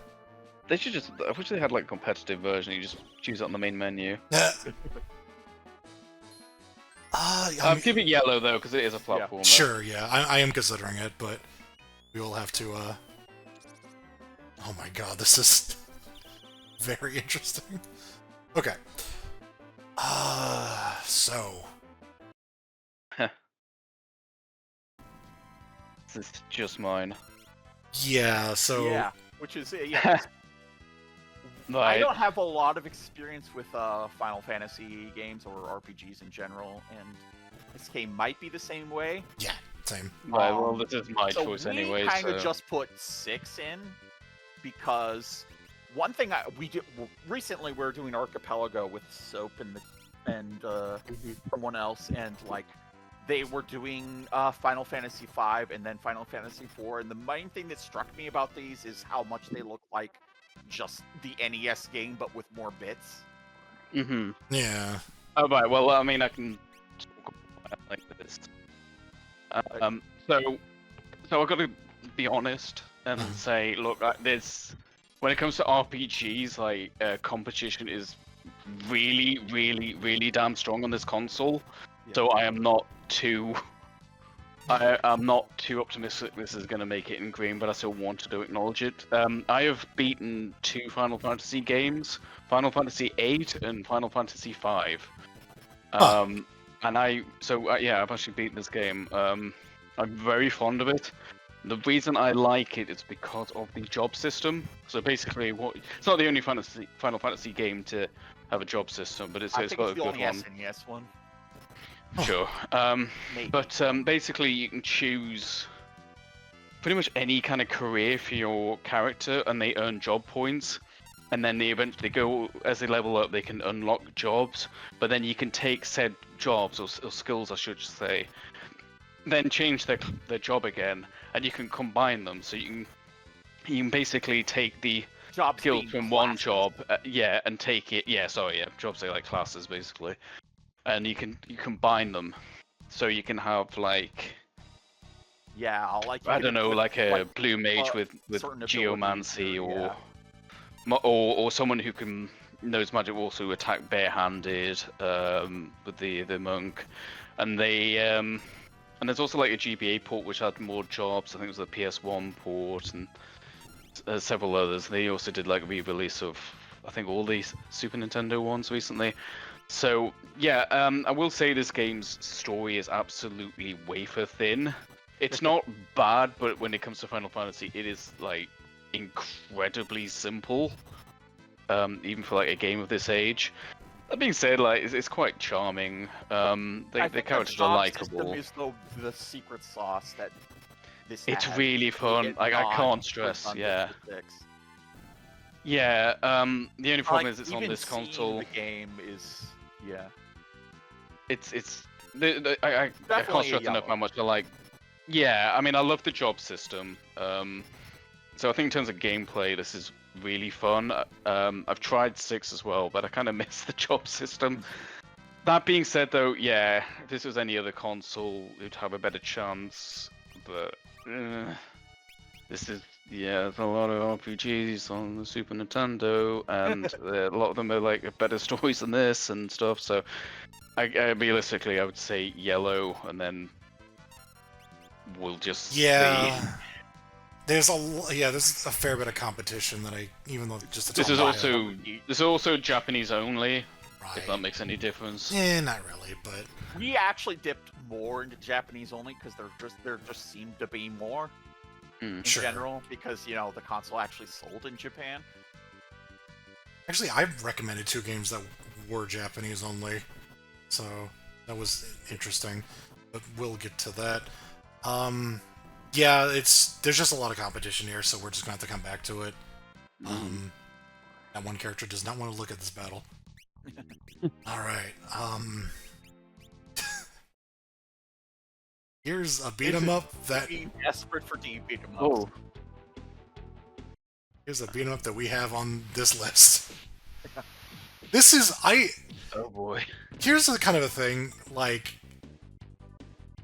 Okay, no, I have no experience with this. I'm just mostly, when I got this video together, I kind of looked at this and went like, how did this crossover happen? It's Like, very right? random, and also it is pretty much just a Battletoads game, except you can play as the Double Dragon people. Yeah. Timmy and Jimmy. Yeah. And like, Battletoads is a very strong shoe-in for like an NES 50 because of all the variety and weirdness it has, but like, this doesn't have like the same crazy energy or technical craziness.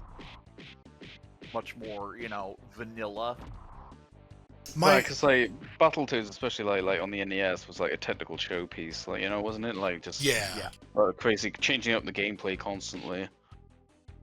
Doing like ragdoll sprites and stuff like that. You might have to skip ahead a bit just so I can see where this goes, if it goes places, because this just looks like a beat 'em up so far. It doesn't What a look weird like... crossover though. Yeah, it doesn't look like it really gets crazy. That's pretty I good. like that though. It's... Yeah, the fact that they're playing as a Double Dragon character makes it more vanilla than it might be. Right. The Battletoads are a lot more, Cartoony. Yeah. It's... a lot more like I was reminded because of this. This is like them trying to put some of that into, the Double Dragons by letting them do that. Oh yeah, they have that. I'm just baffled how this came to be. It's like it's a Japanese IP with a British one. Like, how did that happen? Oh yeah, they Like have these the turbo characters cycle. in fucking these characters like when bloody we've got like one side that is now I guess owned by Arc System Works, the Guilty Gear people, and then the other side we've got crossing over with Killer Instinct. Yeah. Like what? Oh, actually, you know what? That just It reminds does me. have a little more like it's a derivative, but it does have a turbo tunnel section and a bungee section. So I it's just fine. remembered something. What's that? Battletoads was like ported to the Mega Drive Genesis, right? Do you know who ported it? Who? Arc Arxis. System That's Works. right. Yeah. I just remember that as I said that. I think that one was used as a reference for like the music when they composed it for Killer Instinct. It's like that one specifically. It's like okay. Well, they just heard like about like his Guilty Gear soundtrack. God, this doesn't even look like a beat 'em up anymore. Yeah. This is well, this it's through the original as well. this is our Cyber Owls. It is, yeah. I think I mentioned Battletoads for Cyber Owls. I don't feel strongly about this any one way or the other. I could take or leave it. Yeah, Looks alright, but I don't I'm know not if there are any other beat 'em ups on this list. I think that's it, but Yellow, I guess. Yeah. yeah. Actually, I can name one more, kind of. But we'll get Well, to that. I contributed one. Ah, okay. Oh, then yeah, I yeah, didn't okay. know about it, so I did not know about your contributions. We'll see. This one's a weird one. So, what if Swords and Sorcery Pong, not Pong Breakout, Yeah. but like like you have an attack, you use an attack button, and you're much more free to move around. I played this game whenever I was just loading random ass ROMs in like Snes, and I think it was a Japanese version, so I thought it was like a untranslated game, but no. This was a localized game. This is Yeah. Fire Striker. Yeah, And- from Holy Striker, now it's Fire Striker. Oh, of course. It's... Who made this? Oh god. God, I forget. Somebody's gonna do research. I can't. Yep, I will do. Thank you. Is made by people I've never heard of. Hectco Limited. Okay. Just some randos, yeah. Some hunters online. Yeah, some weirdos. I don't know. But Yeah. One of those companies that came and went. I'm not gonna say this is a great game because I don't think it is. But it is not a bad game, and it is. UFO 50 as hell. It is UFO 50 as hell. Mm. It is so weird. But okay, it's not that weird. But it is. Not that I didn't believe you, but I did look up the devs. It's like, well, have they made anything I've heard of? No, they are definitely just a bunch of randos. This is... I like this as just a term now, UFO 50 as hell. Yeah, But we know what it means. absolutely. I suppose on that merit, I'd be alright with this, but I don't know how well it plays, but it's certainly novel. Plays alright. I think it's pretty easy, to be honest. It looks like it's pretty forgiving, so... Oh, it has a 2-player mode. So that helps. Yeah. You seem to be able to... Put it yellow. I think you're controlling the second player by, like, with the L and R buttons, if I remember correctly. You just kind of move them left and right to, like, serve as the goalie, essentially. And then it becomes an actual player if you play 2-player mode. Yeah. I believe that's what's going on. There's yellow, that one, I guess. It's alright. Sure. Definitely, it's a contender for its uniqueness, and that's about it. Okay. Sorry I say something every time I'm about to transition, but... I almost suggested this one, but I ultimately didn't, because I hadn't had enough actual experience of it, but I've heard very good things. Same here. It's sort of a single screen puzzly thing. I've heard it's very good in co-op. Yeah, that is another reason. Yeah. So yeah, this one's awkward, yeah, because none of us have played it, it sounds like? Or much, at the very I least? wanted to do it online at some point, but clearly I haven't got around to it. Yeah. I should say the most notable thing about this game nowadays is the fact that it was made by Shinji Mikami of Resident Evil fame. Duh! So, Nice. yeah, this is his early work with Capcom. It looks good. Yeah, like, looking at it is definitely what helped me put it on the list. This definitely makes me want to play it online. Yeah. This is another we have to put it yellow and just see if we need it down the line. It's... Definitely has enough novelty factor, because it's like, kind of, yeah, puzzle action. Yeah. I guess, were all the Disney games by Capcom No. on this console? No. Oh, well, I don't know. I don't think so, but it's possible. Because I don't know if I were won't say too definitely a much because we might go-to. see them. We might see some more. Just in case they don't Well, show up, I'm gonna invite them down. Well, I mean, there was the Mickey Mania. That was on this console. Oh yeah, but I meant like, what's it called? Like, the Mickey ones. There's like 3 of them by Capcom. Right. Well, I'm gonna invite them down anyway because they're not here. Because I think there might be an addendum. Okay. Sure.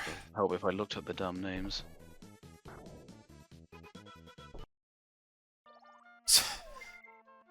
This is an interesting one. Yeah, so this is an Japanese-only, mouse-driven game by Game Freak. It is why there is in Pokemon Red there is a thing about Wario putting a bucket on someone's head, on Mario's head, on the TV, because that was their game. Huh. But, you know, it's kind of a Lemmings thing, except with one lemming, and you clicking a bunch of, like, interactables. Yeah. I have played this, actually, pretty briefly, but... Yeah, if you're wondering why Yoshi's there, basically there are 3 difficulty settings, and they're by character. She's sort of hardest, fastest. Oh, there's Blarg. Oh yeah. Oh, Just that's what that's called. Okay. just frozen in the background. Fitting punishment. Uh, I do like they made the effort to make these. They didn't just recycle the Mario World sprites. yeah. Well, apart from Blurg in the background there. Yeah. Yeah. It's interesting. I mean, it's a puzzle game, so. Yeah.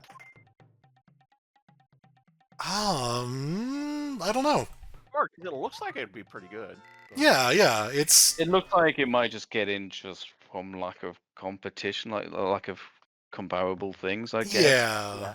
I mean, we will have a lot of puzzle games, but more in the line of falling blocks and stuff. Not so much, you know, Yeah. this kind of thing. Yeah. This one. Yeah. This is your Lemmings variant, basically, and it's. That's one advantage of the Sega one being first. Is like I can like claim dibs to a lot of multi-platform games. Like, Lemmings got it. Ours. Well, I mean, that also depends on which one had the superior port, because that did come up. Yeah, I just wasn't really sure. And I think the Lemmings one was actually Yeah, superior. it's nice that this has like you you like collectibles.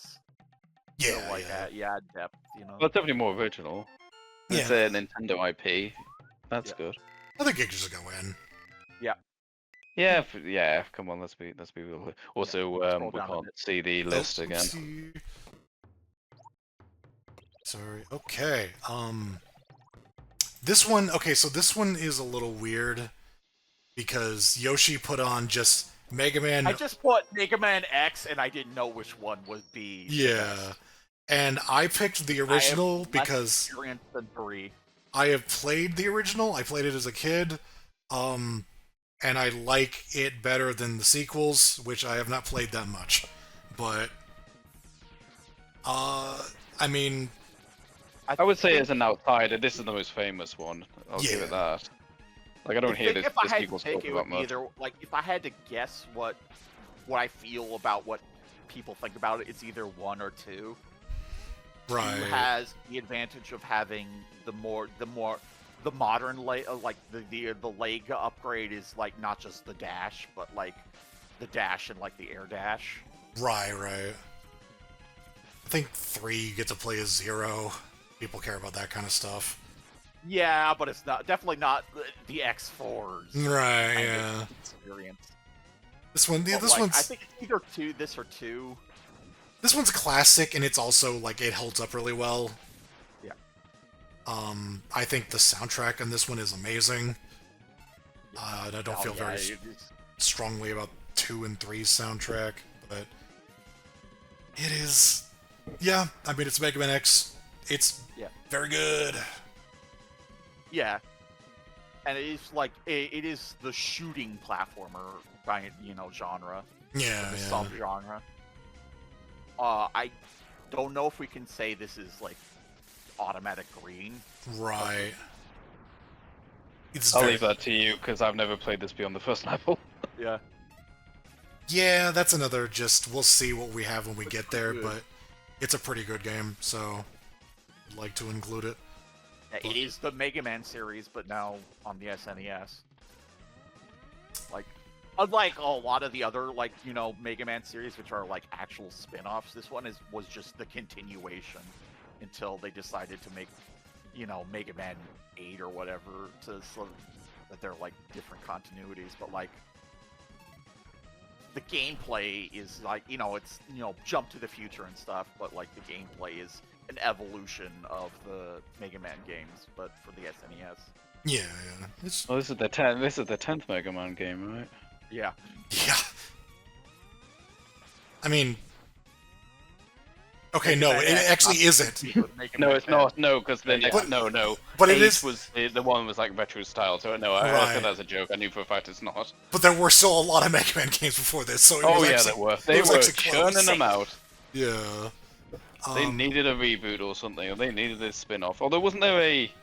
Well, I guess it might be on the list. But it might be. It was like there was a vanilla Mega Man game on this console. Not that one. No. Oh no, but that one's kind of weird. Like, it's Yeah. very redundant to the X series. Yeah. I'll put it on anyway as a note. We may. Well, I mean, Well, there when is you see what Whatever. else is on We this don't list, have to. You'll yeah, probably More an acknowledgement, sure. as I've heard it's fine. I found out which video is missing from this playlist. uh-oh. So That's a shame because I really need some sort of video of this because I don't know what the hell it is. I mean, I know I did save a link. I just didn't. Put it on the list. Yeah. So, let's talk Ogre Battle, the March of the Black Queen. Don't recognize this. This is one I thought I would know more about because I knew Soap was a big fan and ruling on them, but no, that was the N64 game. Mhm. But as you will see, it is basically you have a bunch of units that you move around on an overworld map, and like if they get together, they fight, and you go around liberating cities. You're like in a rebellion against the Empire. And when you get together, you direct them with general commands in RPG battles rather than direct control of each individual character. But the characters are like different classes and/or different fantasy, beasts and such. This one, I don't know anything about this. Like, I didn't know anything about this game going into the video, but watching this, the novelty of an RTS on the Snes that is like this intricate it's pretty big. This whole detailed morality system to try to get the good ending, and it depends. Like liberating towns with good units is important, and another really big thing is that beating up higher level enemies is considered a good act, and beating up lower level enemies is considered an evil act. So you have to do a lot of weird juggling with that.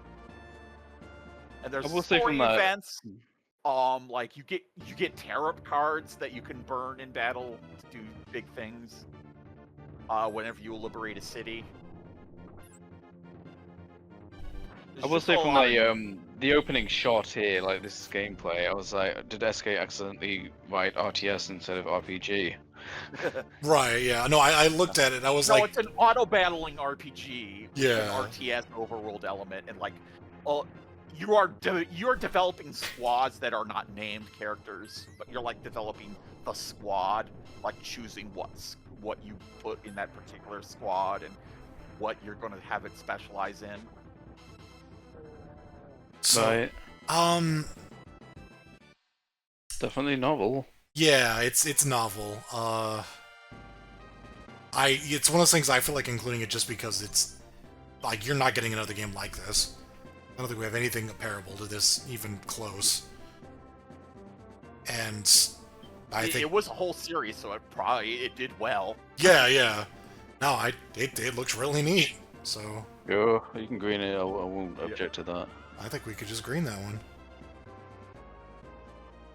So, getting back to my list, we have Block. Can you get the boss? Oh, the boss, sure. Yeah, the boss. I want to hear that. There's the beach music. I mean, Jesus Christ, this is a banger. I know, but that boss theme. This theme. This is my first time seeing gameplay footage of Flock ever. Oh, Yeah, really? they attached some sort of video game to this album. Yeah, this is easily the most impressive Super Nintendo soundtrack. There's one game that I think I like more in terms of soundtrack, but this one is so good. The music is so good. Game's pretty neat. It's not the most incredible thing. It's not a mind-blowing, but it's cute. It's certainly got a style to it. Yeah, I don't know how much gameplay's fine. It's more notable from that Tim Follen music. Yeah, At least in my eyes. No, it's I pretty don't famous. know, I don't know how true it is. Wasn't there like a story about like Miyamoto heard it and just like refused to believe it was coming from a Super Nintendo? Like this is the we've cut off. God damn it. Yeah. They put in but it's like you just made Hotline Miami music. I had the bit where you're playing in like black and white because it's like a flashback. It's such a Oh, you got a mustache? yeah. It's his grandfather, his Yeah. grandpappy. Oh god, where's the fight? Who made the game? Because I know it's the Tinfoil music, but Oh, I forget. I think it's it's just some. It's more randos, you know. I'll look it up. So Yeah. It's the. Trying to find the one fight that like goes on for way too long, so you can hear the boss music longer.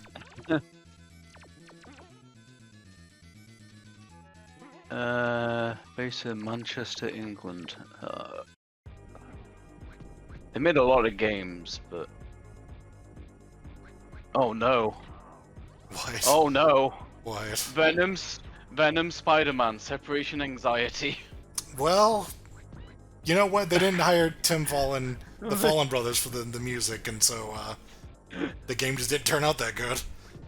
I guess. Yeah. No, I did Maximum Carnage as well. I did not know that was them, but same.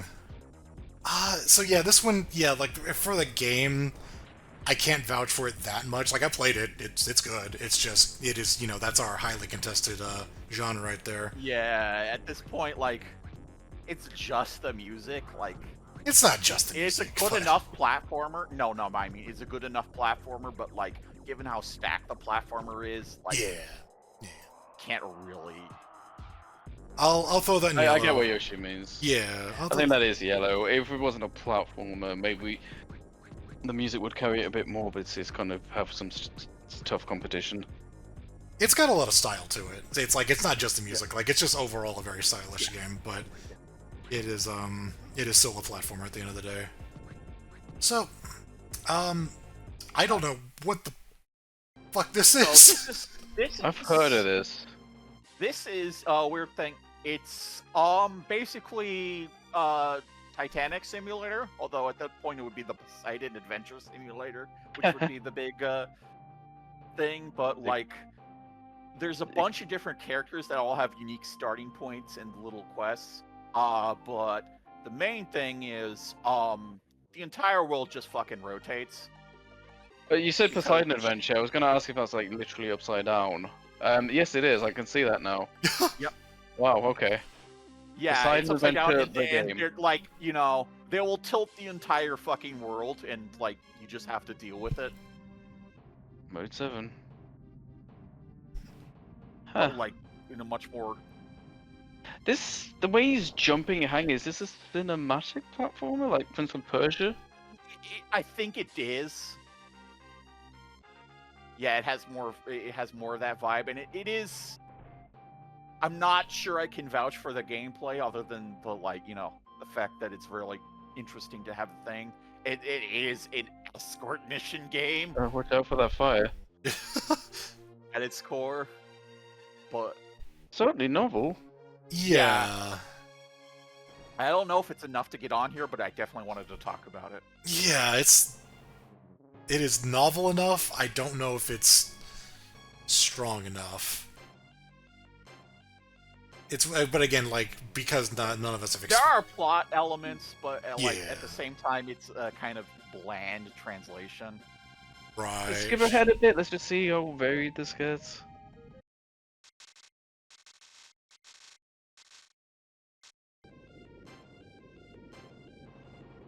Kind of doesn't look like it changes much, but it's just mostly like the world seems to rotate a whole lot on a ship that's just apparently just spinning out of control. Yeah. Yeah, it's not upside like down. It's randomly spinning too, like as in like it spins at different times, different playthroughs. Right. But Yeah, it's mostly saying like you do a lot of traversing, and then like the boiler room is your destination because you're gonna just like blow a fucking hole in it when it gets to get out. I'm kind of looking at not including this, but Yeah. Not because I don't think it's interesting, just because it, beyond the novelty, it doesn't look like it really has staying power. Yeah. It doesn't look that fun. Yeah. Yeah. Yeah, I got you there. But that's certainly an interesting one. I was Yeah. glad to learn about that one. Okay, so yeah. So let's talk about polygons. The Super FX chip, basically. Right. So this is an over-the-shoulder shot, shoot 'em up. It is usually 20 FPS. Mostly 20. One good thing it has going for it is it has the charm of, just like the banter with your crewmates and banter with the enemies. And as you can see, the frame rate isn't too bad. No. I noticed it. Well, it jumped up when you went in this tunnel. I did notice that. Absolutely, yeah. Yeah, it can definitely be different. I think this raises a question I sort of alluded to with the face ball. What's it called? Face ball? Yeah, but this is a lot. This is a lot more solid than baseball, but it's still. Yeah. Well, the question is, this is a good game, so I'm not gonna say it's not. Yeah. But are we like kind of reviewing this by today's standards, or by like for Yeah. the time? The idea 'Cause, like- behind this collection is that these are things that we can recommend to people. Like, if somebody had never played any of these games before, these are the things that we'd recommend to be like, these hold up. These are things that you absolutely need to play. Yeah, And and the question is, this might actually hold up, but I'm not sure. Because I didn't play this. I've tried it. As someone who doesn't have nostalgia for it, that frame rate is real hard to get over. I'm just saying. I don't want to take away from it, and this is a hell of an accomplishment. That is totally And I don't want to say it's fair. bad. I'm also not saying it's bad. Like, this is playable. Like, it's fine. I'm just trying to be a bit more like kind of like. The other issue is that Star Fox 64 eats its lunch because it's Yeah. it's same game but on a console that can truly handle it. yeah, Like, this is insane. Like, this is like ludicrously good for a 16-bit console. Like, goddamn. But but it's a player in the modern era. Like, oof. You get what I'm saying. I don't want to take it away from Argonaut, who did masterful work. Yeah, like if I'll take your word for it that if like the frame rate really chugs it enough to. It's not even that it's chugging; it's just locked at like 20 or something. yeah. It feels weird because it's just constantly at low frame rate. But you can like sort of, if you play for long enough, you do kind of adjust to it. I will also admit that, like, it is, you can look past it. It is possible. I'm trying not to be like negative here because I wouldn't be against it going in. Ocarina of Time is 20 FPS. Sure, true. I'm kind of operating in a weird space because I've never been interested in playing a Star Fox game. Like, do me a favor, would you just skip to like another bit though? Because like these tunnel bits, like the bits that are on land, I feel like they're probably going to represent the core gameplay a bit more. Yeah, like this. it looks like it's all right. Do me a favor, go to like the very first level. I think it's like grassy, if I'm not mistaken. Oh, yeah, Cornelia. Okay, this is my memory of this game.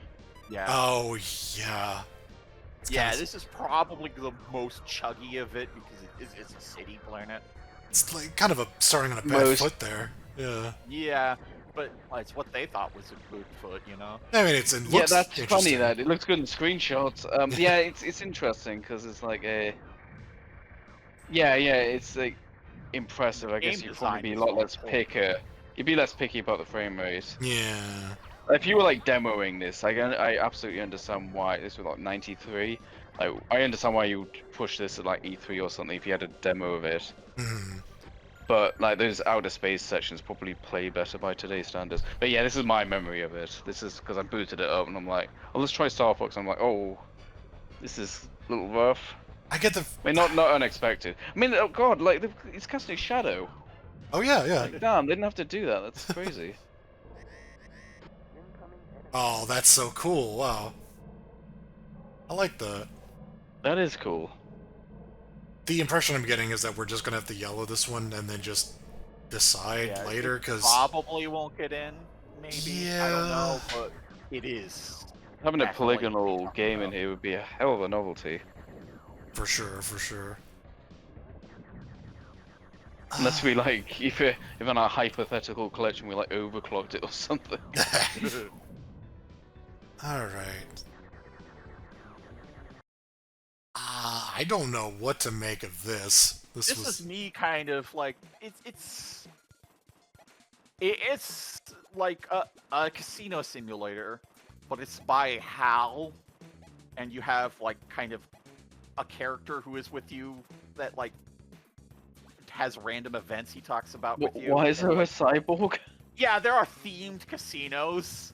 Like It's like this the, looks pretty pedestrian, and suddenly there's a Borg. Like what? yeah, well, like there's a bunch of themed casinos that like each like they all have different levels of you know, minimum maximum blinds, because you have a goal of getting to 1 million and like a progression of getting up there. I believe this was a Castlevania dev No? music person for this. composer. Composer, yeah. Sorry, don't ask.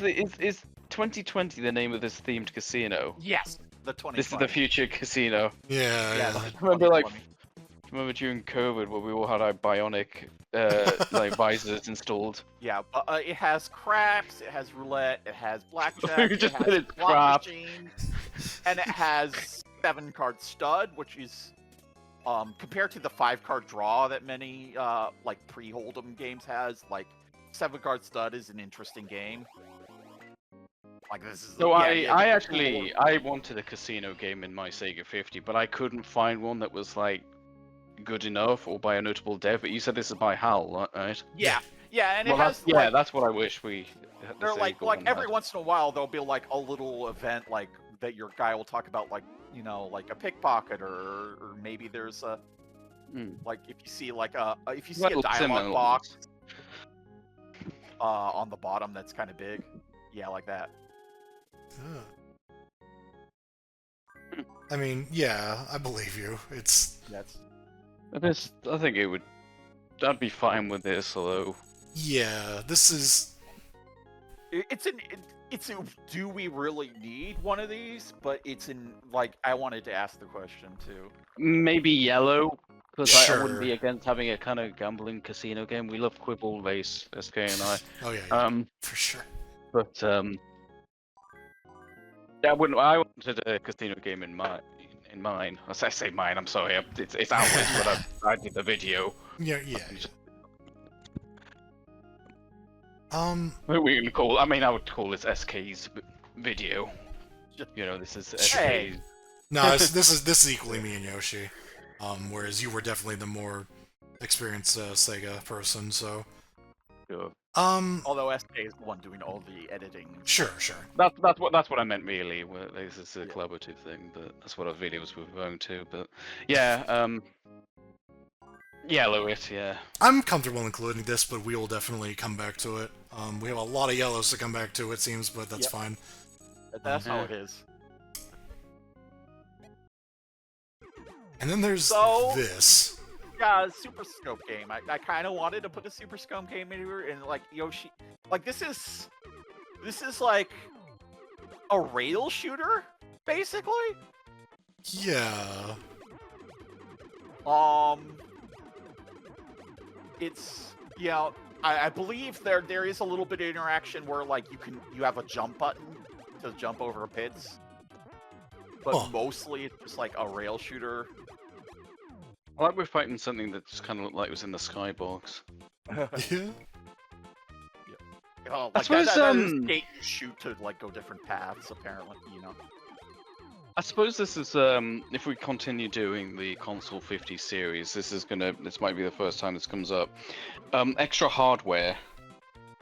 Well, we how already had the SNES mouse, We did. and I feel like yeah, fair enough. I feel like Twice. given how the Zapper was like a big part of, like I feel like the Zapper was an integral part of the NES lineup, and the Super Scope wasn't nearly as dominant or thing, but it was still interesting. Yeah, maybe I shouldn't say this, but my friend had a super scope. Those things did not work well. I just want to say that. Those things were clunky as hell. Yeah, It wasn't like a true. I've never seen an actual super scope in person. It wasn't. It wasn't. It wasn't a light gun like the Zapper. The Zapper, as you probably know, reacts to the actual light flash of the screen. That is not the super scope. The super scope, you had a infrared box that you had to position very carefully on top of the TV, and it would get. It's more like a Wiimote. Yeah, it was basically that. And from what I remember, and if anyone's watching this and they have different memories, I apologize, but my memory of it was constantly needed realignment, and it was. Yeah, I never actually had a super scope because it wasn't as big as the Zapper. No, Zapper was just a lot more reliable. There's also some fun facts, like it's kind of like a shadow developer, and also like this translation was so lazy, it's the first instance of using the name Peach instead of Princess Toadstool. Huh. Wild. But like, I don't know how I feel about this. Yeah, it's not wowing me, I'm gonna be honest with you. True. It's. I definitely wanted to play around with this concept, but if any contribution is valued, I just like talking about stuff. That's really the whole point of this. Really, is just to discuss a bunch of games. This is definitely another one of those things that it works in the novelty factor, but in terms of it being required for our collection, it feels pretty low. Yep. It doesn't. Yeah. I think that's. I mean, at the end of the day, we're not actually making this hypothetical game and trying to sell it for profit. Yeah. I think I'll throw maybe that we red. should. It's definitely like in the trend of Zapper games, like it's interesting. Oh, for sure. Like it's an evolution because it's a first all over the shoulder moving around, and you have jumps and stuff. Oh yeah, it's cool. Yeah, but I think we can. Like label FPS. I mean, like, what else would you call it? Armed Cavalry Simulator. Armed Cavalry Simulator. Okay.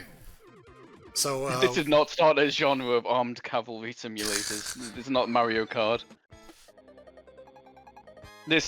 So we have talked about this game. It should just be green. Yeah. So, do we even talk about the game much? I think we just kind of went like. I don't think we did. Yeah. I think it was mostly just, this is not the best port of this game. This port's pretty good. I think again, the biggest thing is just that this game requires a lot of buttons because it requires two like use buttons, the fire button, the use item button, two buttons to switch those what you have selected for those two slots, and then L and R are inactivate the mini-map. And then the Genesis just lacking that I remember that being like kind of funky. I think it's not just that as well. Like the mini-map was like it's in a box that took up. The HUD is like just weird. It cuts off some of the screen. I just like the music and the visual of this one a bit more. And I mean, to talk about the actual game, I love this game. This is another one I played as a kid. Oh yeah. It's thematically just really, it's a very silly 90s ass, just, you're running around, you're doing kind of a Smash TV perspective ass thing where you run through levels. Yeah, LucasArts. Taking on a, just kind of a monster movie mashup thing. And it's a tough... Down shooter, you have radical kids. Yeah. It's tough, but not unfair. It's long. Has a weird missile command thing going on where you're trying to save all the hostages and you gotta make sure that you don't lose the last one. Yeah, it doesn't matter how many you rescue, but if you let the last one die, then the run just ends. So, and yeah, I mean, there is a good incentive to saving more, that you get more points, which means more lives. Yeah. So, yeah, I just want to include this one. I like this game a lot. Yeah. It's unique. I think if one of us feels passionately enough about a game as well, I mean, obviously I would just screen this as well, but there's one we're particularly passionate about, we can probably just say, I want to just auto-green it or something. Because I kind of did that with, like, Splatterhouse 2. even without your recommendation, I would say it looks like a strong recommendation, especially since it's a good top-down shootery thing. Yeah, yeah, yeah. Not, it's shooter adjacent. No, you're right. It is. It is very. Smash TV is like just getting more and more. Yeah. Poor Smash TV. Getting more and more smashed. So this is one where I wanted to throw in another racing game here. No, it is not related to Top Gear, the famous television. Well, you get to series. play as you can play as Jeremy Clarkson, James Mayo, But Rich this Hammond. is like, the behind. This is this kind of behind the camera, more realistic. In fact, the biggest difference between Top Gear and 1 and 2, from what I read, is that this one has a more much less arcadey, more realistic, handling and such. Yo, dude, It's bonsai. It's still a little arcadey, but it's like, it's much more in between. Oh, eat dirt. It's a sim for this era, I guess. It's a Yeah. I get what you mean. Like Road suppose, yeah, Rashi, it's but without the super- whole motorcycle combat thing. Yeah. The funny thing is, you mentioned the Top Gear TV show. I mean, that's been around since the 70s, and this is a British game dev, so they definitely knew about that when they made this. Yeah, I actually knew of this. This is another one that I knew of, but not enough for me to justifiably suggest. And But to be fair, I haven't played this game either. I was just like, if there was broadening the racing, maybe. Especially since it's a different style of viewpoint. Sure. hmm. I don't know if it has a hook that would make us include a third racing game. Yeah, especially since you were a lot more positive on F-Zero than I expected. I feel like, this is probably not going to make it. Yeah. The hook is that you can crash into a wall in such a way that you instantly win the race. That's the hook. Thanks, Nice. Oh well, green it then. It's the prequel to Burnout.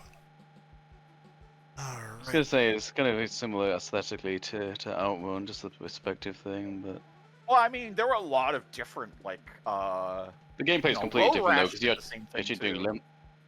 Yeah, As at least you're I'm actually talking doing about- laps though. That's different. Road Rash and Outrun, Yeah, you're not yeah. doing laps. You're just going from start to finish. No, but I meant like there was a whole genre of this kind of view on racing, like pole position. Oh yeah, It yeah. didn't have the hills, but it was this. I didn't bring it up in the Sega one, but it was Super Monaco GP as well, which is like quite a sim basically. At least as close as you can get to a sim. It's sort of like more in the Gran Turismo vibe. Mm. Hmm. Yeah. Is what you're saying? Australasia? What? Australasia. Oh, sorry. Yes, is what that said. Okay. Cool. Well, So, this is where I was just like, I'm going to include this so we can talk about why it's probably not going to go on the list. I think just because... I just wanted to mention it, I guess, because I actually am super nostalgic for it. When you mentioned the first SNES game you played, this is mine. Which is funny because it's just a bunch of NES games. But I mean, this was a huge thing. it was, yeah. This is a really cool game. I really like it, but at the end of the day, it is just four NES games. games with more graphics and sound, but not a whole lot of gameplay changes. Yeah. For a remake. Yeah. This was the first time that we got to play the Lost Levels, I believe. Yeah. The original Mario Brothers 2. Yeah. And which is something, I guess. Yeah. It's something for us. Yeah, and it has Mario 3 in it. Mario 3 is just really fucking good. But this is the first time I ever played the NES games. So. yeah, same. He's probably, what quite a few people play the NES games on. I suppose you might as well jump between the three games. Just. I did not make a playlist for all of them, but I did have this one on here as well, meaning that there's another game that's missing from this list. Oh well. I do have links saved for all of them, so it doesn't matter. But It takes the 3 slots, right? yeah, Um, but yeah, no, I don't think we should include this just because like we could This theoretically is an do. NES 50. Yeah, this is an yeah, NES50 no, game. it's avoid. I wanted it. I acknowledged it before, just half jokingly, but I just want definitely to a talk cool about thing it. to Although exist. there Yeah. was a version that also had Super Mario World on it. Lol. Yeah. Yeah. I actually didn't realize this was as late as '93. I thought this may have been earlier. Maybe not like launch window, but I definitely didn't realize that either. Huh, yeah. Well, Doki Doki Panic. So yeah, this so, one's tricky. yeah, we kind of put ourselves in this position where, yeah, it was when we were just trying to fill out the list to make it a little more interesting. We included an RPG that we had an RPG hole. yeah, I mean, I know at least one more that we've got coming up, but I mean, there's a lot on this system, a lot more than Sega. yeah. Like there should be a lot, but there isn't. This is Capcom, Necessarily. right? Well, there might be more. Yeah. Yeah, Yeah, this is Capcom. It's Breath of Fire 2. It's famous for having a terrible translation. Like it described it as Dwang bad. Soap did. I've heard that it's good. She moved, by the way. She When I moved to asked level 9. them about it, they were like, they were very much like you should play a quality of life version of it, like the Game Boy Advance remake, because the Yeah. random encounters were high and other stuff like that, which they didn't know exactly what we were doing here. So I mean, and honestly, that might be a case for us not including this one. yeah. I just thought we were like in a dire need of RPGs, and I think we thought we didn't have enough. Yeah. You see, I had the opposite thing with the Sega one because I was like, you know, I'm gonna really struggle to come up with any RPGs, whereas Yeah. I feel like this console there's probably too many. Yeah. The problem is they're mostly like they didn't sell well over here, so I didn't play very many growing up, and Well, I know some of these weren't yeah. well released in Europe, so I'm gonna. Final I might Fantasy just- V wasn't released in US, I don't think. no, it wasn't. I'm gonna go ahead and I know. throw that as red because there's a couple RPGs that are coming up that I think are going to get included. And this one I think is one of the things like you can play this one, but you would probably be better off playing just a better one. So it's just sort of Or like playing a modern remake is a huge upgrade. yeah. I suppose that's kind of brings in the whole port thing as well. Like, if you, Yeah, which usually I don't include modern remakes that much, but like when there's serious problems. Yeah, if they correct problems with the game where it's like this is the inferior version of the game, then like yeah, there's a GBA port of Final Fantasy V with some extra jobs and stuff like that, but you know, but then Right. again, that didn't get translated at all as a fan translation. So it's getting a bit confusing now. But I don't I don't really know what the hook is. Oh, Monster Hunter, good, they're referencing their future franchise. The hook of this one is basically it's got a complicated story, and it's got a lot of people that are part beast, and you can turn into a dragon. That's the hook of the whole Breath of Fire series, basically. I have a question that didn't necessarily come up in the Sega video. Is this story dependent? Because it's 2, right? Is this just story dependent on 1? I don't think so. No, I think it's more No. of a Final Fantasy type thing. Because I was gonna ask, like, it didn't come up at all in the Sega one. And I did like Splatterhouse 2, but like it doesn't matter if you haven't played the first That's one. not It's a not. story. No. I mean, it's No, a story, no. but it Yeah, does yeah. tie into the previous, but it is, you know. Yeah. So it's what not I was a gonna say story-driven was, game. no. If it comes up in the future, like, can we put in a sequel? But it's like kind of implied you need to have played the original. You know, it might come up later, but something to I think don't about. think of any games that I, have on here that. That's fine. Just maybe for the future consoles, future videos. Something Alright. worth thinking about. Sure. So this is one I kind of hemmed and hawed because I knew nothing about it, but I eventually put it on anyway. because it is... The main thing is because it has sort of a Metroidvania thing going on, where you gain abilities. We go around smashing windows. Yeah, he's just Yeah, Firebrand here is a fucking vandal. So, like, you gain abilities that unlock new areas and such. Huh. I mentioned this earlier, but I didn't put it on the list because I hadn't played it enough. I've played it briefly though, and the big gimmick is that you You're playing this as is a what red these- armor.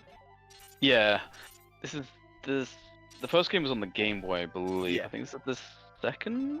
No, hang Yeah. on, it was Game Boy, NES, then this. I don't know. I think I this don't is think the there was third an game? NES one. I'll look it up. Maybe I'm. Fuck Windows. Yeah, apparently. Yeah, I don't remember this being a big. But he has different forms as well in this game. I know that much. Yeah, this is the third game.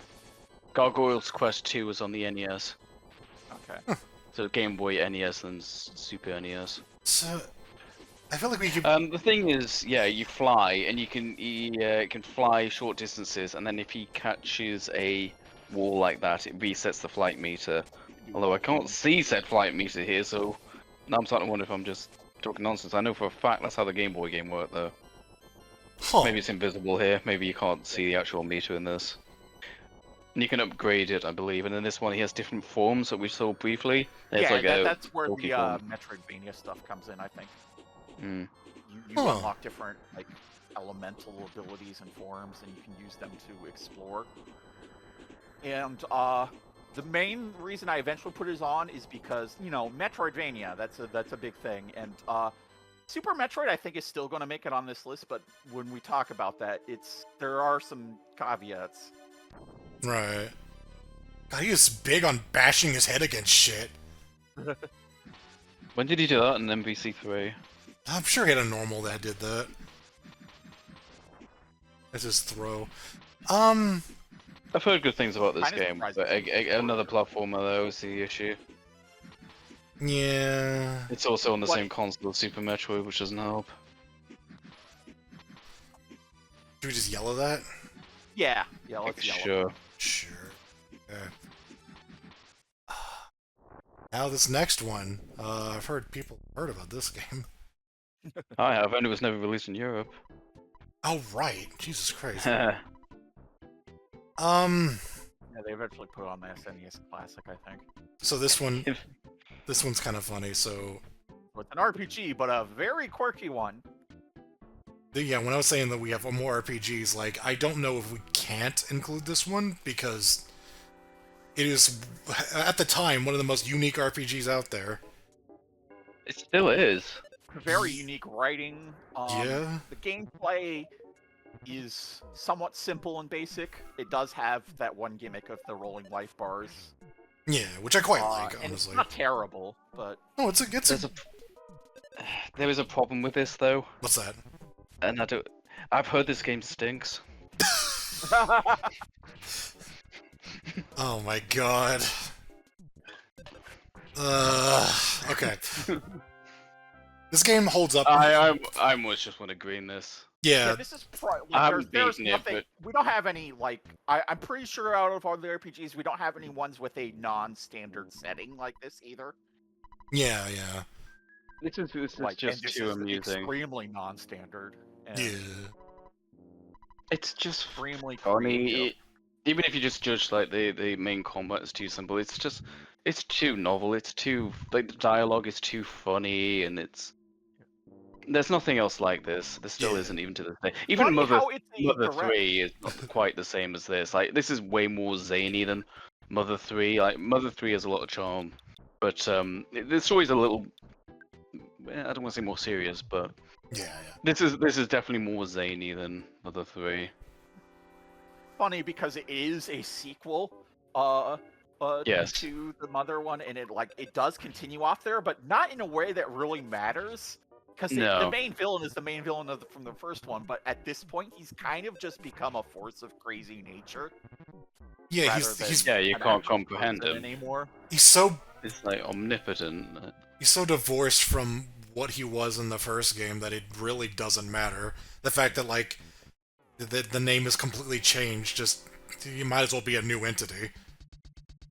Not to Well, spoil anything would- about 3, but you could also just play 3 in a bubble, and it would help to play this one, but it doesn't really matter that much. Yeah, yeah. So, yep. It's green. It's going in. Of course it is. And it's gonna be up against another fucking JRPG. Oh yeah, I forgot this. Yeah, this was renamed in the States. Yeah. Yeah, I which is a This much is more also- understandable renaming because it would be really confusing to have. Yeah, I get it. But the This main also reason I wasn't picked released this in- one is yeah. because the presentation is definitely upped a lot more. This is what you feel like when you think Super Nintendo RPG and Yeah. Square. Yeah. I've played this a bit. And I I've have the heard that- Pixel Remaster on Steam. And I've heard that, like, storyline-wise, it's probably, like, trying a lot more, too. Like, you know, it's so very much a bridge to what they're doing, what they eventually did with Final Fantasy VII.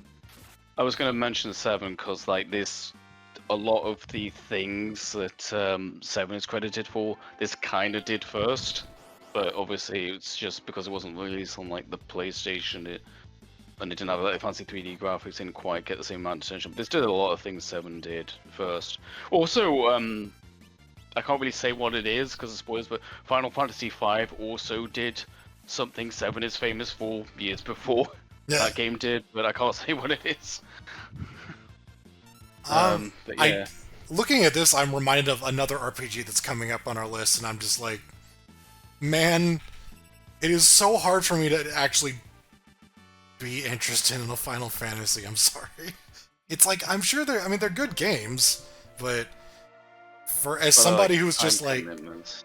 yeah, it's like as somebody who's never really played a Final Fantasy, aside from the first one now, thanks to Archipelago, like it's a hard sell because it doesn't have like it's a Well, lot. the series is so different depending on which one you're playing. Like all these games are, Yeah, like like, I was maybe the saying, early ones kind of blur together, but like, 5 was absolutely like, you know, the job system was much more customizable thing, where this one, I think, is a more standard RPG where you have set characters and Mhm.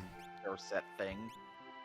but the counter of that is that the story is vastly more elaborate, and I know the main Scale, villain of this and is the quite presentation, famous. Yeah. Yeah. Has a very popular main villain, so Yeah, Right. he's pretty interesting. He's kind of maybe like an iteration of the Joker, but like Yeah. he starts out as a minion, and then he's just like, "Yup, I'm in charge now." yeah, that's why I keep meaning to play this. But the thing about Final Fantasy is like the further on you go in time, like those games are nothing like one another. Yeah, right. Like even like the throwback, the later they go on, They are the more more experimental. definition number. They are, yeah. But of course, you know, you got to play. You can't play this one till you play 1, 2, 3, 4, and 5. So. What do you mean? But There's only if you two play games the before American this. version, you can skip. You can play. You save. Play the American version. You can save yourself a lot of time. You don't have to play 2 games in that case. I've heard nothing but good things about this, and I've played it briefly. But not enough to really say like, oh, it's a must play. Like, it seems alright. It's hard to say. Yeah, This is a hotly think- contested genre. Yeah. I would maybe say yellow, because I know Yeah. there's other Square games coming up.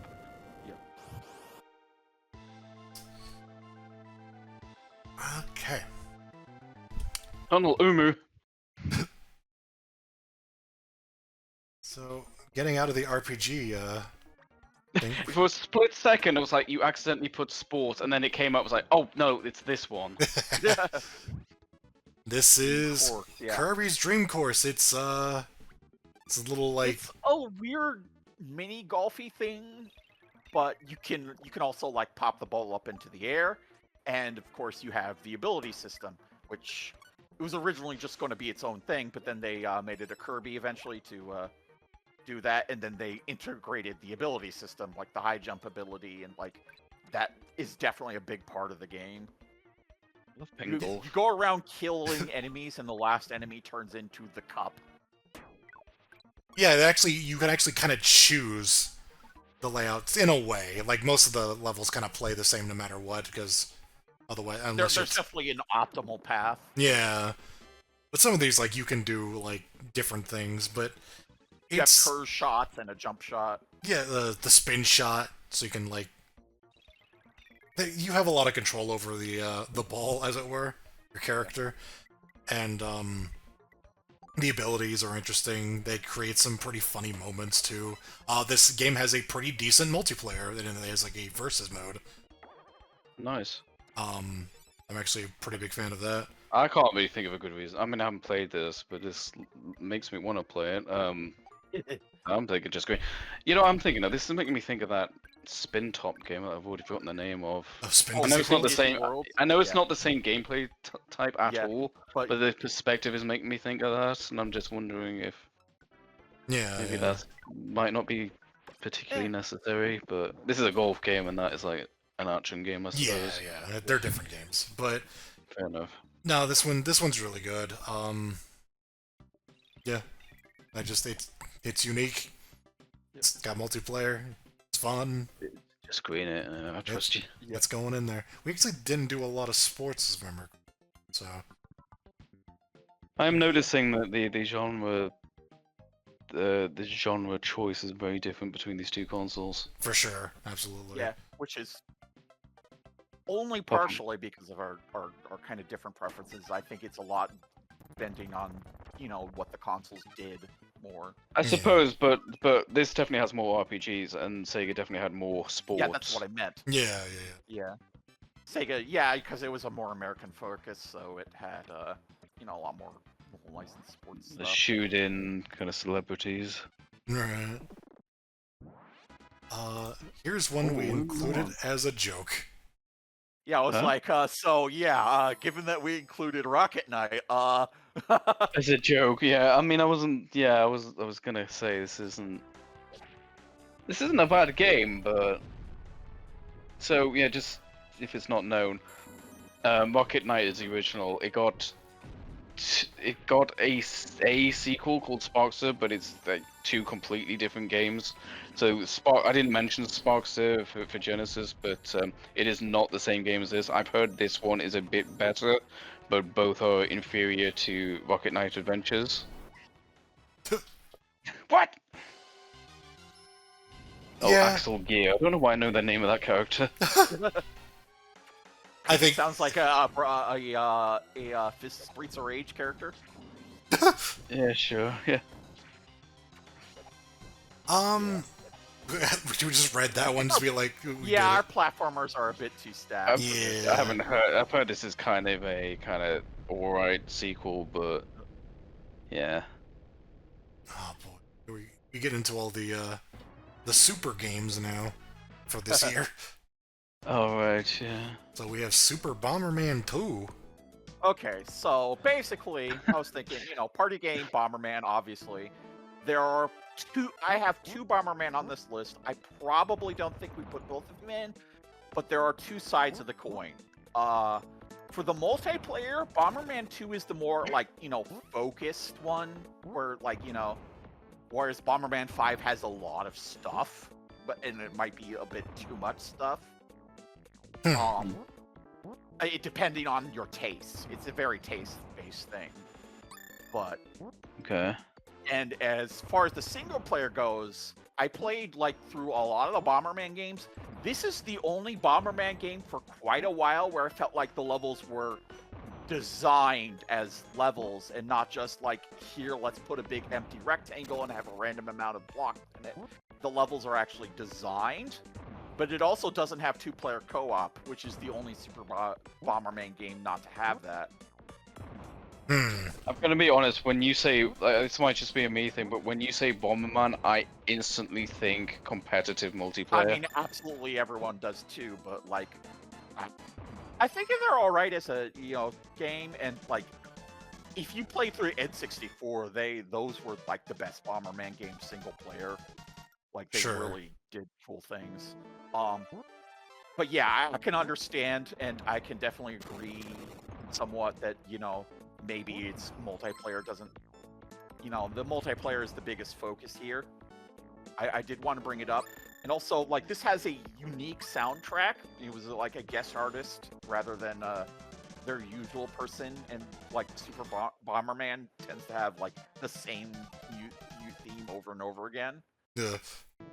I guess this is Konami nowadays, when they bought Hudson Soft. Yeah, yeah. I'm not gonna lie, I feel like you just made a really good argument for this game being included and not 5. Well, 5 does, like, it has a lot. Like, 5 has its own charm. We'll get to it with Yeah. there. It has Yeah, its we'll own see it. But I'd rather, I mean, just going that by I haven't what I mentioned believe yet. is I would just go with the one with better multiplayer. But that being said, if you said there's some merit to the other one, Yeah. I'll be willing to check it out at least. Yeah, well, it's very much a taste thing whether you prefer like lots of crazy power-ups or a more streamlined set of power-ups. And that's the big difference between the two. I don't know if Sure. we're really gonna would- get... Yeah. Yeah. But I'm just That's gonna choose which tricky. one looks better. I don't know. Yeah, well... Yeah, it's tricky. It's tricky because, you know, it is... I wanted to put both of them because I couldn't decide which one, and in the end, we probably want to put one of them on here because, you know, multiplayer action party game. Yeah. We'll see then. Yeah. Okay, let's. It's kind of in the weeds, but in the same time, you kind of have to get in the weeds because otherwise, you know, you're Yeah. a random number.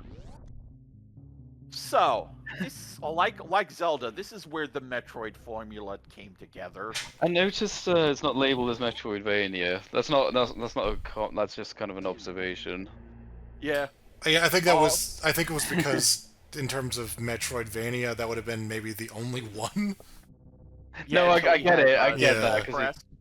I just found that interesting. I Yeah, mean, when you yeah. label Super Castlevania 4 Vania, And also, I kind of don't like the term because it kind of gives Castlevania too much credit for the games. When like the actual Castlevania games like had RPG elements, and that's great, and that's an interesting addition. But like none of the game, like most Metroidvania games, don't pick up on that at all. Like most of them don't have RPG elements, but that's just a me being stupid thing. I think I know what you mean. It's fine. Yeah, it's fine. But anyway, so Super the biggest Metroid. Super Metroid is a foundational piece, but it is also a very flawed piece. It's very technical in ways that are often just not really necessary. The controls are kind of a little unwieldy because there's a lot of buttons to use, and even though you can like manually assign the buttons, it's still like it's still funny that like the Game Boy Advance games control better, like even though they have like 2 less buttons. Yeah, I was gonna say because I've tried to get into Metroid. I've beaten Zero Mission and I've beaten Fusion both on the GBA. Yeah. And then when I try and go back to this though, those things you just mentioned, it is definitely a lot rougher than it those. is, The GBA games definitely like polished them off a bit. Like it definitely Yeah. feels. which is more why it's funny. sensible. Yeah, I hear about Metroid Dread. This might be as good as Super Metroid. I'm like, dude, Super Metroid wasn't. But it is still a very good game. I've come around on the music. I mainly figured out that like the Samus's theme is the only theme that like just is just doing something that the soundtrack was not designed to do. But there's a lot of cool atmospheric tracks and interesting tracks. It's still got a great presentation, a great world, and it can be learned and coped with. It's one of those things that if you're nostalgic for this and you played this a lot, yet you probably don't give it a second thought. Yeah, but the thing is, I wasn't really nostalgic for this. I actually played this later after like Metroid Prime. No, I didn't mean you. I meant other I know, people. I know. I'm saying as someone who's watching this and go, "Oh, the controls aren't weird." I mean, yeah, to this hypothetical person, like, I'm sorry, they are a little And I feel like weird. this conversation may be overstating things. No, I don't think you are. I agree with you. It's the little small thing. But I tell you one thing, right? For example, right? Yeah. There's a bit. So there is a run button in this game. Yeah, and I absolutely. didn't pick up on that. And there's a bit where you have Oh, to oh, run that is across. called the noob bridge on the community Yeah, and because it it's got me. absolutely. But there's But the reason it got me is because there's no audible or visual feedback for Samus sprinting. yeah, So I kind of forgot it was. I mean, I think it's on the menu, but yeah, that part I don't say as much because this is an era where you are supposed to read the manual for the I mean, controls. sure, but like again, are we proposing this for a modern person? Because True. Like, what I mean is like that. What I more so mean is that the fact that it is so subtle that you're running, that it's easy to forget even exists. Just that little thing. Whereas I'm pretty sure in one of the other Metroid games, it's like when you start running, it's obvious. Like I don't, I can't remember like the they camera got rid pulls of the ahead. run button is what they did because run button is a holdover that most of the games in this generation still had, but it's really not necessary because you always It's want to very run. Mario to have a run button. Yeah, this one does more with it because it has the speed booster item, and you kind of want to necessarily activate that at certain times. But still, I think speed booster as just something that bangs up is just fine. I mean, you said like reading the manual, you'd know about that, but I feel like if better designed, like you shouldn't have to do that. Like that shouldn't me getting stuck on the noob bridge or whatever it's called. Like, just that you wouldn't get that in one of the GBA games is what I mean. Like because this is sort of a different thing, because that's not something I really thought about at all. Whereas the thing I thought about is the fact that like when you're using the space jump, you have to hit it like before you fall a certain distance, or you just kind of fall out of it. Well, that as well. I'm just using that as an example. Yeah. As someone who didn't make it very far. Like the wall jump as well is quite finicky. Oh, And the it's wall. not that So the thing intuitive. about the wall jump, and this is one where I'm not yelling at as much because wall jumping conventions hadn't been established yet. But you need to press the away from the wall and then press jump a little bit later. I mean, I know that, but it's still odd. It is odd to a modern. That one's more forgivable. So I don't have I'm it not. as my go-to. When I say this, I'm not like saying like I'm criticizing the game for it. I'm just saying like why it's. Yeah. Anyway. No, I cannot. Yeah, I get you. It's just not my go-to example, but yeah, it's a very conflicted game. Just like it's a very important game. Demon's Crest is going to be the only one that's like it, and I don't know much about that game. But it's not as strong as like bulletproof as some of the other Nintendo classics. I'm not a fan of this game, but I will acknowledge its significance. So I don't mind it being green, but I don't know. If you're willing to put it yellow, that's fine. Especially since we'll figure out how many different games we need to, promote and not. That's the very important part.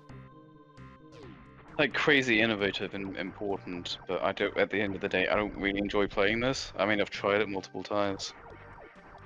I have definitely gotten into it and enjoyed it, but like I have a bit of a holler tolerance for weirdness if it doesn't go too crazy. That's okay. But that is exactly what I know and mean, yeah. All I'm really gonna say is my experience basically mirrors Bob's to a T. Yeah, and yeah, I was very familiar with that kind of line of thinking, yeah. Yeah, like I did play the GBA ones and I really liked them, and then I came at this, I'm like, this feels bad, and I haven't really gave it much of a second thought. Yeah, so. I also forget, like, Link to the Past, this is the third game in the series. I kind of forget that. Right, yeah. That one's... Especially because it's always so weird to me that the Game Boy came before this. Yeah. Like, that feels like that would have been a thing that was a little later because, it's handheld, so it's a little... Well, they kind of lived longer as well. Was the inventor of both Metroid and, the Game Boy. And of course, Nintendo always pushed their things hard on the Game Boy. Well, it kind of depends on your definition as well, because like Game Boy Color was like 98, and obviously that's probably a good 2-3 years after the SNES had its heyday and kind of moved on. Yeah. It had a longer life than the original Game Boy. Yeah, but like, yeah. Metroid 2. And GBA was 2001. Moving on. That's yellow. This is a complicated one. Yeah, it is. Yeah. So,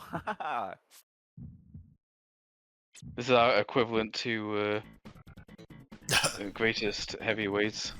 so this is sort of an odd duck out in the series because it has more an arcade. It has the power meter bar star punch of the arcade version rather than the getting individual stars.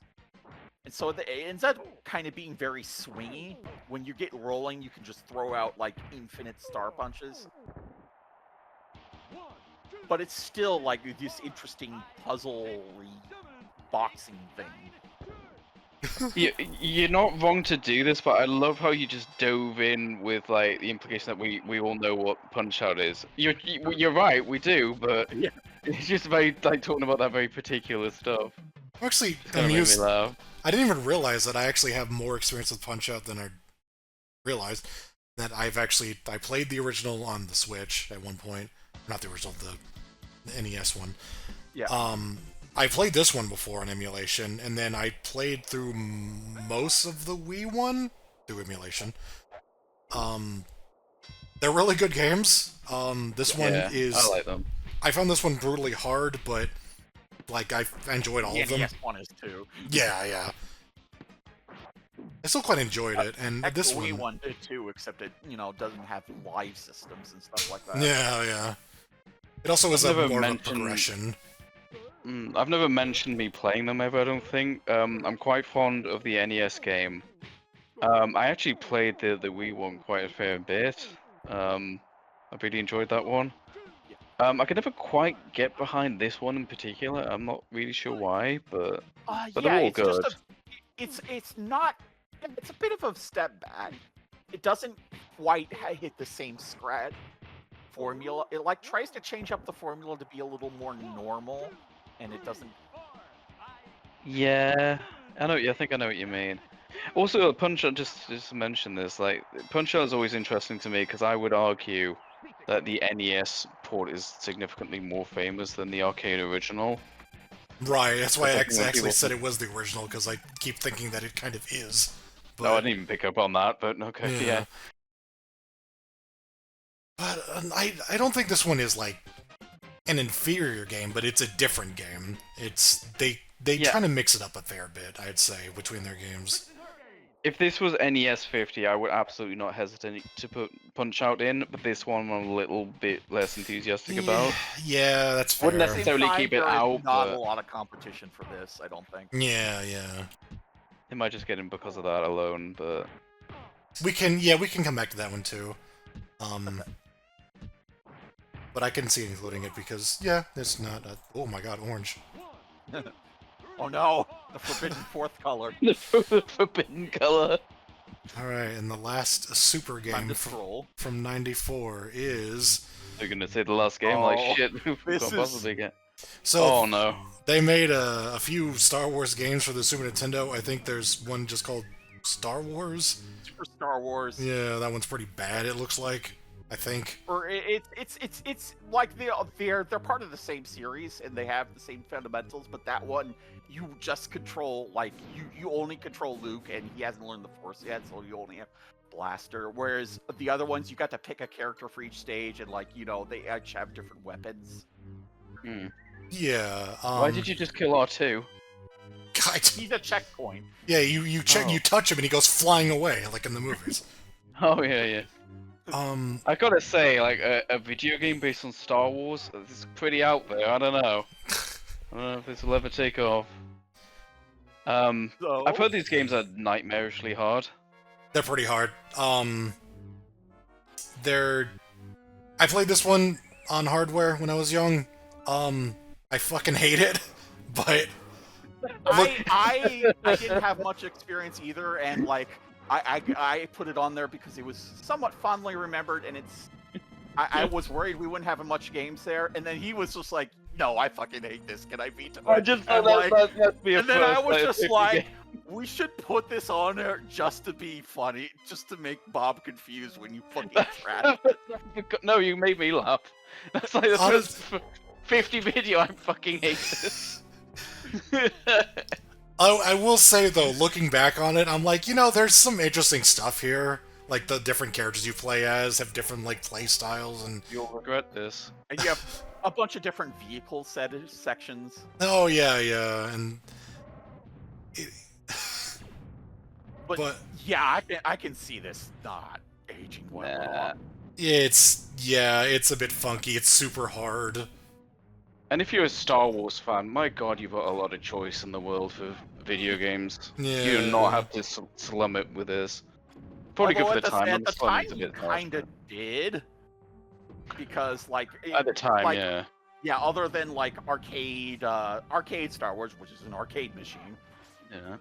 Yeah, and then, like, there was the Japanese-only Namco Star Wars. Yeah, where Darth Vader turns into a scorpion. Yeah. I also like Chewbacca doing spinning lariats. That's pretty good. Yeah, I forgot about that. Also, I remember the music just all being the same, but anyway, I just wanted to kind of acknowledge that I actually have familiarity with this one and I hate it. But, and Yoshi suggested, I'm just like, oh no, that game is ass, man. And I'm like, yeah, I could take your word for it. It's No, we're falling out over this, aren't we? yeah. Oh, when did Chewbacca do this in the movie? It's probably not as bad as I remember it, because I played it was young, but it is definitely not. It doesn't do anything. It just makes it deserve to be on this list, so it's not going on there. Yeah.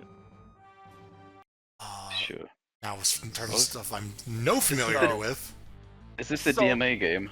Yes, this is the game between Lemmings and Grand Theft Auto. It's from DMA Design. It's a racing game with a lot of tricks. Like when you do a trick, you get a speed boost, and there's like things where you do a trick, trick stages as well. And you're like you spin around. It's sort of like Excite Bike, but like you go and you up walls and shit. Oh, this reminds me more of Motocross Madness by Kind Konami. of a Sonic-y thing. It is.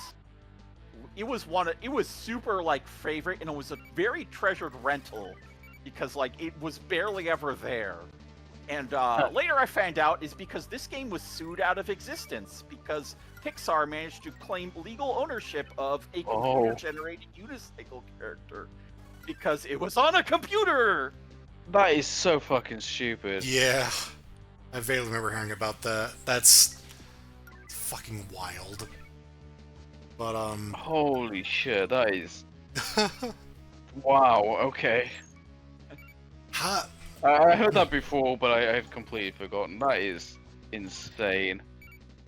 But this is just a great game. And then DMA made like the biggest selling video game franchise ever. Well, maybe not selling, but you know what I mean. GTA's doing well, I've heard. yeah. Yeah, I always thought this was a rare game growing up, actually. I'm not sure why, other than the fact that like there's a stage called Wario Paint, as you can see, and like it'll make fun of you if you try to put in your name as Sonic. Silly. So it felt like That's a rare thing, yeah. Yeah. Well, then It's digitized a SNES stunt game. course where you're trying to get like stunt points rather than racing. There's a Oh, whole both- bunch of different events, so to speak. Both UK devs, so I guess you went that far off. The background is very Labyrinth Zone. Yeah. Yeah. Yeah. So like you're like controlling your spin. You can use L and R to like flip on the towards the camera, and then you have like stunt buttons that let you do kick flips and such. This looks neat. I'm just kind of wondering if I think we have room for it. Yeah, sure, we've got a lot of yellows at the minute, so I think this is unique enough to give it a pass. Yeah, it's seizure enough to be a '90s game. Yeah, let's get a Tasmania opening in there. Christ. Okay.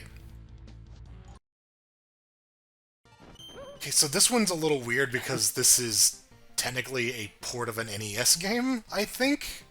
Well, it had an NES version. I don't know if that... I think the ports were made at the same time. Right, okay.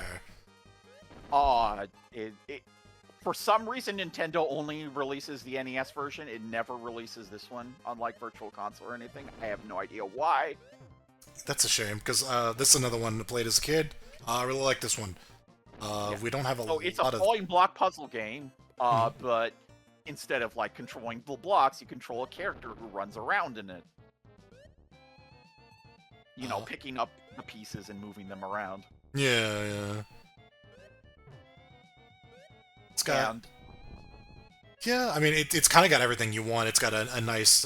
actually, a couple of, like, single-player campaign things. Like it has this is like the round-based mode where you know you're trying to clear all the monsters, but there's also a versus com mode, which is a full campaign and not just like Yeah, it's not just versus. Yeah. I like this theme. Yeah, this is Wario. Yeah, like the one of the gimmicks is like, or not gimmicks. Well, yeah, gimmicks is like you know, you start out in normal mode and where bombs are dropping, but then like Wario comes in and he drops monsters along with the bombs and like knocks down the ceiling. When you do cool like chains and stuff, that usually gives you like extra time on your like either shortens Wario time or increases Birdo time. Yeah. And it's first just... appearance of Birdo. It sounds quite elaborate, by the but I'm Japanese sure it's not. name of Catherine in this one. Oh. Okay, sure. I don't know why I just seen him. Yeah. It's kind of a goofy-eyed version of him. Like Wario. Yeah, it's got some other interest. Like if you getting 5 in a row gets you a diamond, which clears an entire color. Oh yeah. In the versus mode, there's other kinds of attacks you can do as well by doing certain things.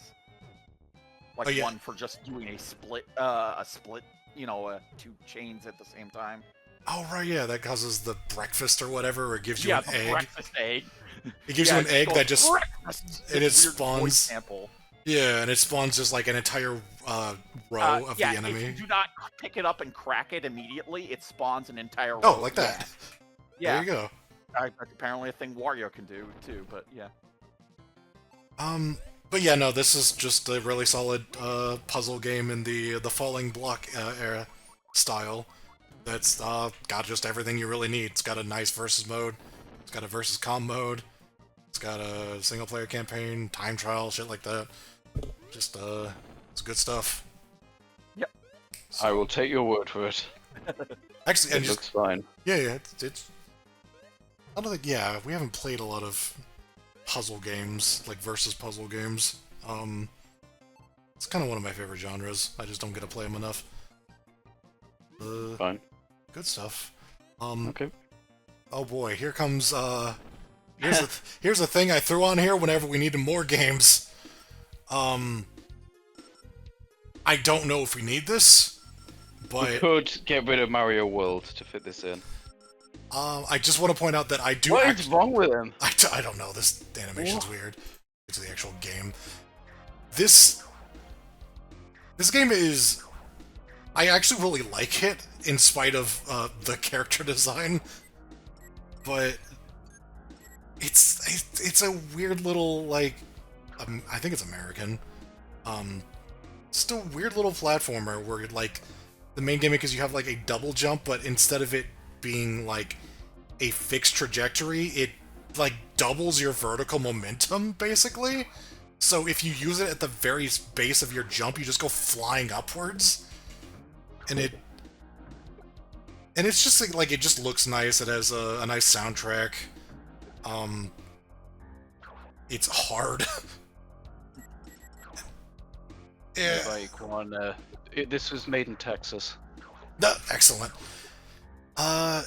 It's also the 3rd game in a series, and the first 2 games I don't like. It's a spin-off game. Yeah, it's a spin-off for another mascot platformer that got forgotten about in the 90s. Yeah, Aero the Acrobat. Yeah, in case Aero the Acrobat isn't obscure enough for you, here's the spin-off of that.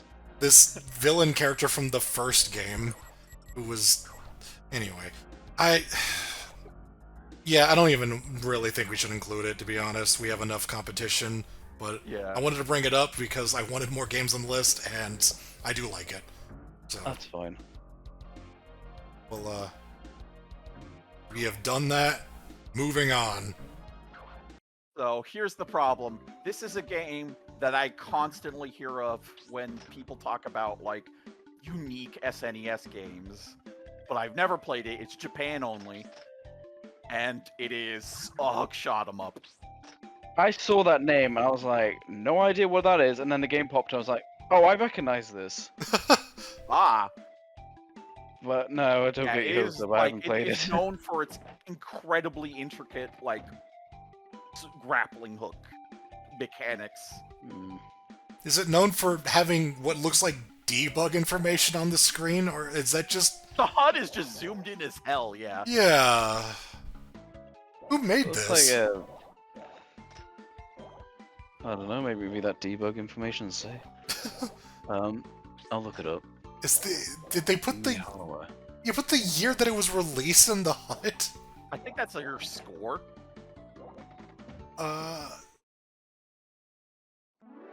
Is it just ironically 1994? Or I guess so, yeah. well, I don't want to say randos, but this developer doesn't even have a Wikipedia page. Gotcha. Huh. I could see why it didn't get translated. It's very Japanese. That Bungie thing seems quite interesting. Yeah. T-Bag. Yeah, like I have no experience in it, but at the same time, this is basically like when I'm looking for a UFO 50 type game. This is what everybody's just like, oh god, you gotta do Zarika's away or whatever. I butchered I can that see one. that. I can absolutely see that. The Bungie thing reminds me most of, not a direct comparison because there is also a literal Bungie in it, but like the Ninja of Open Worms. Yeah, like, Yeah. I that was really thinking reminds- that. Yeah. Although I that game almost also put has a Ninja Bungie as Rope 'em well. up as its genre when I first put it on the thing. The hell. I wouldn't be against this going on, although that UI is annoying the hell out of me. Yeah. That is a score. Wow, I just read 1994, which was... Maybe it's just a weird way of like they thought that like the corners were important in this genre or the game because of the whole swinging stuff. Maybe. This would be good tech for like a Spider-Man game or something. Maybe not as bouncy, but I wouldn't mind this going in. Yeah, it's certain... Yeah. It's got that unique factor. Like, yeah, it's a platform on paper, but like it's different It's enough. like you're not Bionic just jumping. Commando, but like Yeah. upgraded version. What a weird looking level. Like Shit. a boss fight. Shit is just happening right now. And Do me a favor, just skip ahead a bit. I just want to see. yeah. There's something about the levels, like the backgrounds. I'm trying to think what it reminds me. It's like some sort of like early Windows game or something. Yeah, the like... backgrounds are scanned, just scanned videos, like like fucking Doom, but like less edited. It reminds me of Pang. Oh, right. Yeah, Pang or like the Sega arcade Tetris, which also used digitized photos for the background. Huh. Okay. Interesting. Yeah. I'll be alright with that going in. Sure. So, I mentioned Cyber Arrows earlier. Yeah. This came up during our review of that. Yeah. Jump to a different bit, 'cause I think it's just a bonus stage. Yeah, so yeah, this is I always hear these called as a Cabal type shoot 'em up after the first game. that Oh, had yeah. You have a character in the front that you move around, but you also a gun sight. But like your character is one getting hit and has to interact with stuff. This just has a lot of good gameplay design to it. Like, there's a little indicator that shows when you're about to get hit, so you can dodge at the right time. And you also have a dodge. And I think there's like a lasso as well, which I think uses stun enemies. And there's also and a lasso because this is a cowboys versus robots. Oh yeah, there's close range attack. When they get close enough, you have a melee attack as well. This is just a this is like a cool concept for a game, but it's also just so well designed. It's so tight, and they really thought it all through. This looks This really is a good. high quality game. This looks really This fun. is good enough to the point where they did a modern re-release on the Switch and I believe PC. I think I've got this on Steam, yeah. Which is in like widescreen, with like new characters and stuff. And the sprite work is so good, like it just meshes seamlessly with the original assets, and that's gonna actually come up for the next game as well because they did the same thing twice. Natsume. I think this would just get in from sheer novelty, but it's also just incredibly well made. I mean, it's one thing to have like a novel concept, but then they also executed it brilliantly. Because that's why I mentioned it during Cyber Owls, like this shooting segment at Cyber Owls, it just doesn't feel nearly as good as this, which granted isn't as fair of a comparison to like one gameplay type in one game of 50. Right. But just the way your character moved in Cyber Owls just wasn't as tight as this. A good soundtrack as well.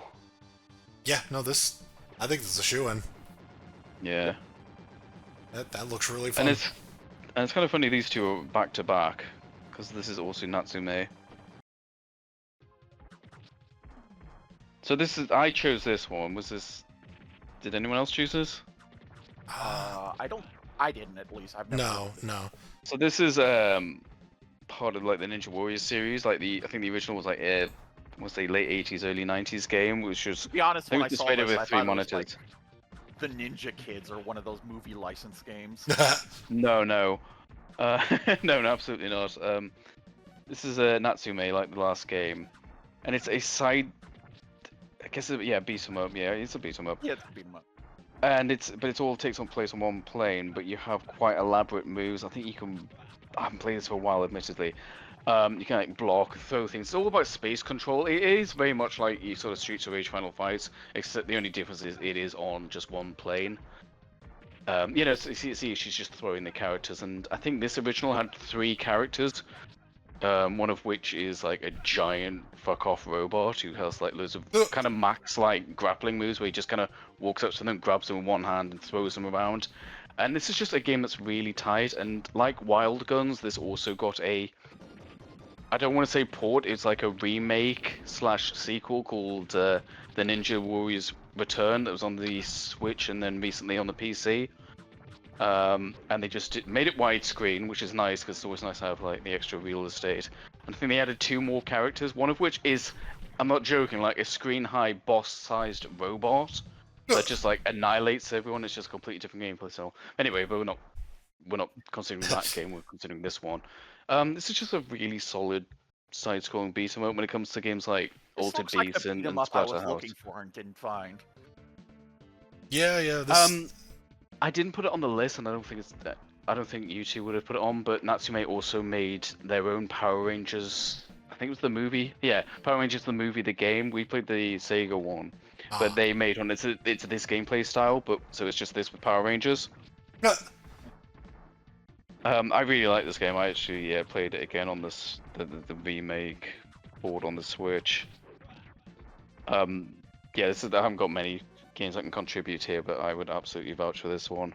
Yeah, like your voucher, the pedigree, the gameplay footage. Yeah. Just looks. I wish it was 2-player, but what can you do? Still, yeah.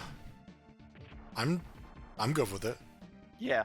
If I'd played it more recently, I could probably be a bit more elaborate describing what you can and can't do in it, but what you see is you get that power meter at the bottom as well, and that's like kind of your nuke as well. Yeah. All right, yeah, I'm willing to throw that in there. Okay. Okay. Chrono Trigger, you're playing through this right now. Yeah, slowly but surely getting through it.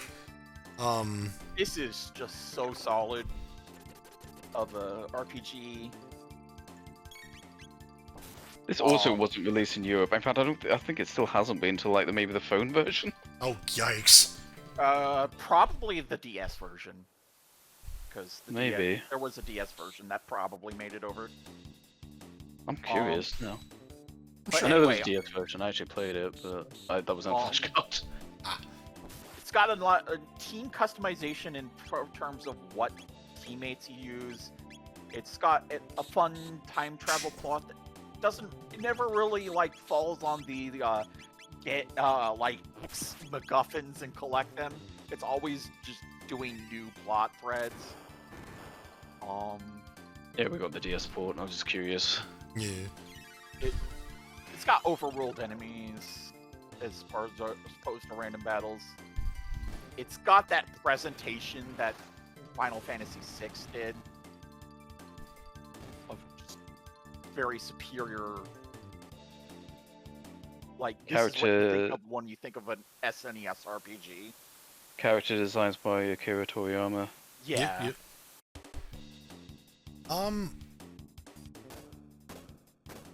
I have, I won't say mixed feelings on it. It's one of the games, like, I didn't play it as a kid, so I don't have a lot of nostalgia for it. And I know a lot of people love this game, and a lot of that I think is nostalgia, but it is, like, solid. It's very interesting, like, the world is it's great. Like, the design is really cool. The fact that you keep traveling to different time periods, and like just back and forth, and the freedom you have with where you can go and what you build your team has, it's good. It's fun. I would never say it's a bad game. It is very good. It is not my favorite RPG on this console, but you know. Yeah. Again, nostalgia plays a factor. The RPG is it's a little basic. Yeah. It does sometimes do some slightly annoying things, but it has its own. It does have its own depth, and it's carried a lot by just the presentation, story, and just the essentials of adventure. For sure, yeah. Just being able to do what you can, and it can work here. Very fun for characters. 16-bit, the ambition is insane. Yes, it's very ambitious, and I think it paid off pretty well. I played this briefly on the DS, but not enough to really give much of an opinion here. Yeah, I also first played it on the DS. I didn't really play very many RPGs growing up. This one, the SNES one holds up pretty well, I'd say. Yeah. The DS port is, it doesn't really change much. Yeah. The only question then is it good enough to get on the list immediately, or should we consider it? I would just, I mean, say immediately, given the other RPGs we've seen, and the fact that maybe the other RPGs coming later are more action-y. Sure, yeah. I don't mind that being green. It seems like it's earned it, even if it's not perfect. Sure. Oh, right. Now we get to a personal favorite of mine. Oh right, no first game. I kind of forgot we just kind of. Yeah. Yeah. Like, the game, it's a Sonic thing where the games are sort of redundant. Two, it's a very Sonic thing where one was a lot more prototypey. Yeah, one is very weird. Like, it has an atmosphere to it that is It has a completely atmosphere-ish soundtrack rather than a more traditional video game one. Yeah, it's also just got this kind of. I discussed this with SK once. Like it kind of has this kind of. What's the word? Not foreboding, but it's just this. Ominous. It's a bit lonely. Yeah, ominous. Yeah. Exactly. Yeah, no, I know that too. Because I saw it as a kid, and there's just something a bit. Yeah, creepy about the first game. Yeah, I remember that like kind of bothering me as a kid. But anyway, this is like one of the peak platformers of the entire console. This is one is definitely the prototype where it's very odd and experimental, and then 2 is where they refined everything perfectly, and then 3 exists. Oh, there are some strong opinions on 3 around here. I think it's all right. But I would definitely put 2 as the biggest one, the best, the most solid one. 3 is definitely like At worst, it is just an inferior version of 2. I think that's the way I'd say it. Is like, it's not a bad game, but I mean, any time I will take 2 over 3, and mostly over 1. This game is just so good. It is my favorite soundtrack on the SNES, hands down. It is incredible sounding. And so, like, one thing that, like, basically nobody really cares about now, but, like, was a big deal back then. This is pre-renders graphics and shit. Silicon graphics. Yeah, And, like, it holds up way better than most of these do, because It it's does, going yeah. for, you know, a cartoony... It's still Mario cartoony monkeys, you know? Whereas their own Killer Instinct kind of tried to be realistic and looks not bad, but like just a little odd as a result. But yeah, this goes to the cartoony thing and holds it better. Like their own like Sea of Thieves, like that's going to age pretty well because it's not going for realism, you know, things like that. yeah. I would say the graphics here have actually aged pretty well, considering it's digitized. Like that sort of thing. That's not the case for most digitized games. Yeah, yeah. And It ages perfectly. yeah, yeah. I know this isn't something you'd probably think about as a fan, but I do still find it weird that this is Donkey Kong Country with no Donkey Kong in it. Yeah. This is They were a Diddy's little weird about it. Conquest. Yes. Yeah, the weird pun that I didn't even realize was a pun until I actually looked at the title closely. Right. And the name Diddy. Diddy. Oh yeah, yeah. Well, that's something I'm totally a nerd to, but yeah. Yeah, that didn't make any sense to us.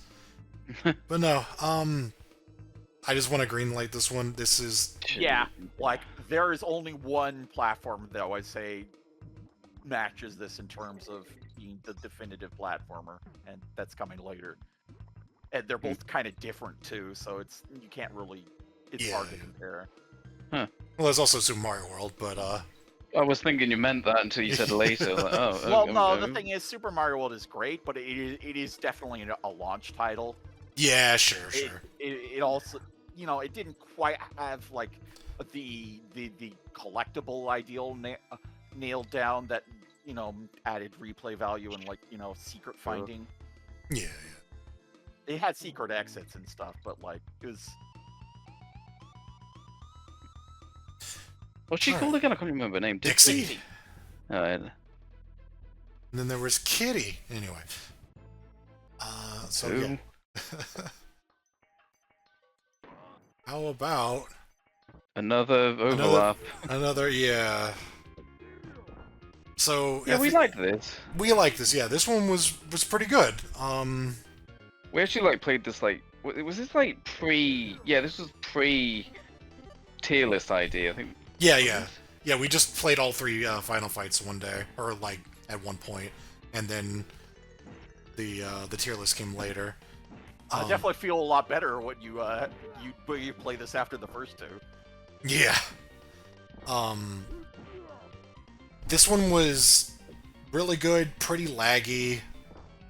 That might just be like a I may have thing. overemphasized that in the tier list video because I think I definitely know it's the case with 2. I don't think it was actually that bad in this 3, contrary to what I said back then. I still think you got that backwards because I remember 2 being like okay, but 3 being like laggy, but kind of as a like better game. Yeah. Oh yeah, this is lagging. Whatever. Either way, yeah, like This is definitely the better game though. It is a good game. It is a very good game, which is kind of surprising after, you know, Final Fight being the humble beginnings, and then 2 being just like a phoned-in sequel. And 1 being not that great a port either. Yeah, oh yeah, yeah. Well, yeah, no, it was we a didn't port even so consider bad that. they made another port, and then another port, and they called it Final Fantasy Fight 2 because they had made too many ports. Well, to be fair, yeah, we didn't play the SNES Final Fight. Well, we couldn't play that together. Wow, yeah. It is still weird as hell that they had 2 Final Fight games exclusive to the SNES. Like, why? It's so strange. But that console port probably sold well. I guess so. That's probably why. We probably expected more, and then Sega came up with Streets of Rage. Forgot about Dean, our great new character. And but this game's good. You got like the super meat at the bottom. It's quite satisfying. Yeah, yeah. Oh yeah, landing those supers, especially haggers. Yeah. So yeah, it's like we have overlap here, but this one is the more traditional beat 'em up, and it is an incredibly good one. Specifically for Yeah. like what your Snes selection is like. Yeah, I feel comfortable greening it then. Sure. Yeah. Yeah. I mean, it's no Streets of Rage, but what is? Yeah. Okay, so we included Oh, a fighting game. This is interesting. I did not expect to see this. We Very included interesting. a fighting game. That's Wait. We Let's talk. This was probably the best choice. I And would as far as just we let know, this watch. all we know, there's like some sort of one of the Dragon Ball Z games is good, or one of the Yu Yu Hakusho, some other Yu Yu Hakusho-esque random Japanese only game. When else are we going to talk about this port? This right. is ambitious to say the least. This is so Killer Instinct, like the original, is I personally think of as more of a technical showpiece, being very bombastic, very loud in arcades. A few times I did hear about it. I did literally hear it in arcades. Yeah. Yeah. It is like a spectacle.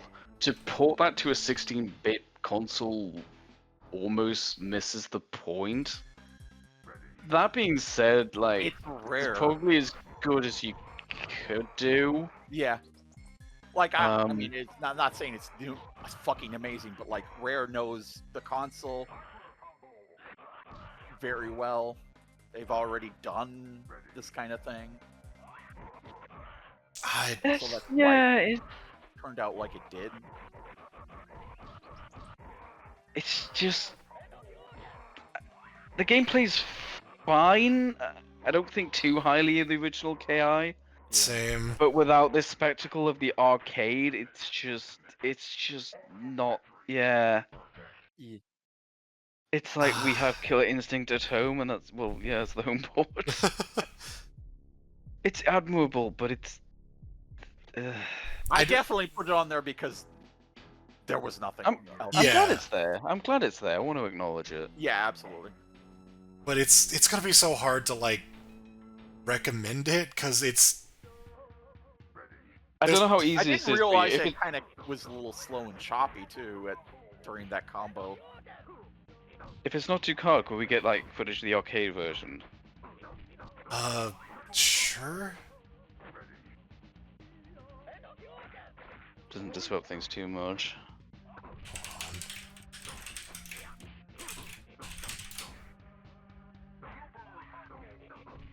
Oh, all right. I guess looked at this at some point. Like, to put this is like use CD technology in the arcade. To put this on the... Oh, right, yeah, coming soon to Ultra 64. And it never did. Also, it was never called that. It didn't? You're trying to put this No, on... that was Killer Instinct Gold, what, right? That was gold. Yeah, Killer Instinct... Yeah, gold, yeah, but gold Oh, is that Killer was... Instinct 2. That's a sequel. That's Gold right. is Yeah. too, yeah. Yeah, they did not... Yeah, this didn't pan out. So they were just like, shit, let's put it on the Super Nintendo instead, so you get this riveting gameplay. Look at me. You have these like FM... Look at the FMV backgrounds! Oh god, yeah. Yeah. There's like stages that are like 3D. Oh, that's a good comparison, yeah. The Oh, God, scaling, the like Super bridge. Nintendo can't do that. Polygonal birds? Yeah. This is a spectacle in the arcades. Yeah. And then that infamous sound design, like, it doesn't matter where you are, and if you're in the same building, you're gonna hear Ultra! It's like vaguely in the background. So yeah, like, I don't want to talk too much shit about the Super Nintendo port, because it's not actually that bad. It's an ultimate Mortal Kombat 3 vibe. Yeah, and they absolutely did not, other than the awkwardly kind of done fatalities, or whatever they call them. It absolutely did its own thing. It is not a Mortal Kombat knockoff. It is. Yeah, but I mean, as far as like the port quality. Yeah, it's better than that. It's better than those like acclaimed probe ports of MK games. But the question is, I actually wouldn't.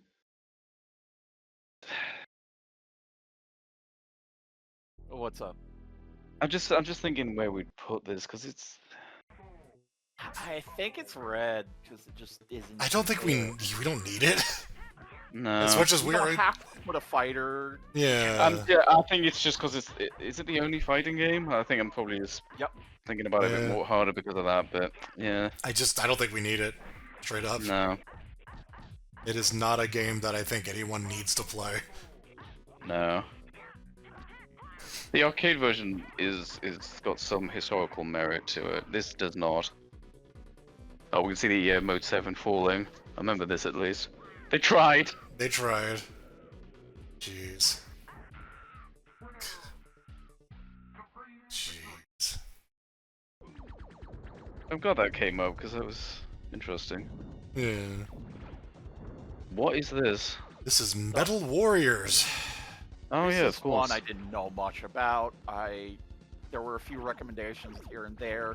It's a mech run and gun game, but also you can pop out as the pilot. And you're like, Oh, is it like Blaster Master kind of? No, not as much. Like it doesn't have the full pilot only dungeons. It's more like getting into small areas to complete a mission, and you're really fragile. But it is, there is some connective tissue there. Oh, it's Campanella too. I was thinking that. 2 and Blaster Master would seem are like Yeah. two peas in a pod.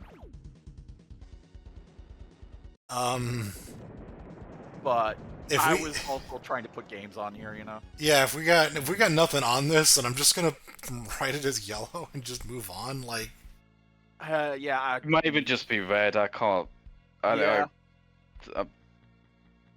I just can't. yeah, We don't have enough information to really yeah. No. do it. It's not like Yumazari Koze where you just look at it and you're like, whoa. Right. Yeah, this one's just like, yeah, this certainly would have been a neat game to play when I was younger, probably, maybe, I don't know. Not bad, just yeah, we don't know. Oh god, me. Yeah. That's all we can do at the minute. Alright, and so follow that up with another game which probably isn't going to get on the list, but I just wanted to talk about it anyway. So one thing I didn't put on the list was Secret of Mana, because as much as I am nostalgic for that game, I don't think it really holds up that well. It's fine, but there is... And also... Yeah, I mean, we'll talk about something else in a second. And then Square, they made Square's American division made their own RPG. like, they made an American vision. They're just like, what's the first game we're gonna make? We're gonna just use Secret of Mana's code because we can, quite literally. And they just made, like, a pseudo, like, Mana spin-off, in Secret of Evermore, which is again, just weirdly atmospheric. This soundtrack is something else, made by the guy who would go on to make all, like, the Elder Scrolls music. Okay. And it's got a good sense of humor. The gameplay is... It's a very American sense of humor, but it's great. Yeah, yeah. Gameplay is... Like, your main character is constantly quoting, like really crappy serials. Yeah, like fake movies, like just like these B movies that he loves. And it also I wanted to say it was a time travel plot, but it's actually not. It's a virtual world plot. Yeah, you're in like a fantasy world that's made up of like happens to have 4 different time periods in it. Yeah. And then you got like this dog that is your second player who transforms based on the area you're in. Yeah, so he's either like a cave dog or a robot dog. It's a fun game. Gameplay is okay. It has this very weird system where your spells are alchemy, which requires like different resources depending on the spell to cast. Yeah, and then they all have their own levels, which means that like just like in Secret of Mana, you have to but upgrade each individual one. But in Secret of Mana, you upgrade mana spirits, and this one you have every single spell has its own level. So you either use a spell a ton or you have don't to use it at all. grind as hell to do good spells. And it's got some base effect is good. Yeah, it's got some weird game design in it too, like the marketplace, the very weird section of the game. It loves mazes so much it made a trading maze out of the market. Yes, it's full of mazes, which is not a great thing. No. And I don't even know if I want to include it, but it is a unique piece of history that I wanted to mention. So, I think, I probably won't include that. Yeah, but you don't have much to say. Yeah. I feel bad. I just included that just so I could talk about it and then say, no, we're not going to actually put it in there. Just no reason. I mean, at least you feel bad about it. Super Star Wars, you just fucking dunked on. Get all over. That's fair. Okay, so here's the other game that I forgot to put to playlist, which is actually a mana game. This one is interesting because it didn't get translated until 2021, I think? Oops. It didn't get translated officially. So it was up and that's why I have the name written the way it is. Yeah, it looks like that might not even be an SNES translation. That might be like, it's sort of an emulator overlay that they did. Yeah. A collection. Yeah, they translated part of the collection of the first 3 games. Yeah, they had a collection of first 3 games. They released it here, and they translated this one. Yep. I have played this one a couple of times through, actually. I really, really like this one. It is mostly an improvement on Secret of Mana. The only real drawback is that when you have casters, any spell that you cast freezes the entire game for the duration of the animation, which is more balanced, but a lot more boring. But, it's an action RPG, and it's a pretty good one. Yeah. So, that's what I got. It's interesting because it's also got, 6 playable characters, and you choose which of the 3... One to start as. Yeah, and the order that you pick them in determines, like, the story, because your starting character is, like, your main plot. If you pick, like, certain pairs of characters, they get their own, like, story beats. It's got day and night cycles. It's got, like, a week cycle that changes, like... day and night cycle because it has a werewolf character. Oh, yeah, it has a werewolf character, so he's actually stronger at night. It's just got a lot of interesting stuff. Werewolves in this series are basically like John Talbane. Right, yeah. He's a kung fu badass. I like that guy a lot. I just really like this game, and it's got a lot of... It's actually, I think, the nicest looking SNES game I could think of in terms of, like hand-drawn graphics. Just really, really pretty. And it actually has, like, I don't know, the day and night cycle stuff impresses me. And it's just a fun game. It's got replayability. Yeah. It's got a class system. Weird that it even got made, though, because, like, Seiken Densetsu 2 was a real pain point, because it was supposed to be on the Nintendo CD, and then that fell through, and it damaged the relationship between Square and Nintendo very heavily. It's a big reason why they went to the PlayStation. Huh. It's curious.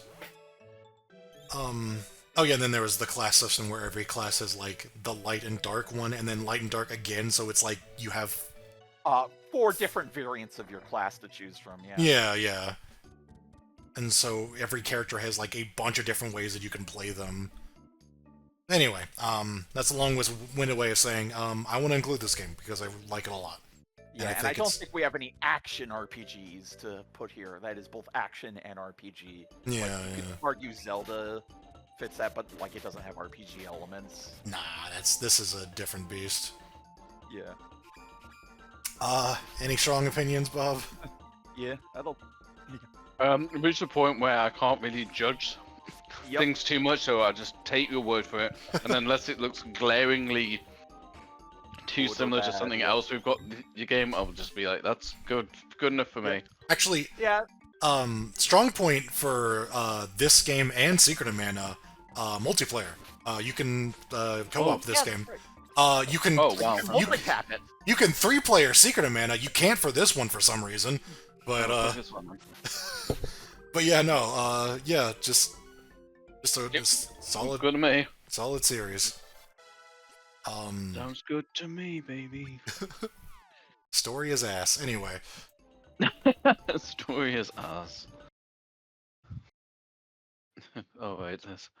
got 10 more games Yeah. to go. This is just. This is the Nintendo being Nintendo. They're like, okay, here's the second version of our Super FX chip that is used to push polygons. We're going to use it to scale sprites and rotate sprites instead.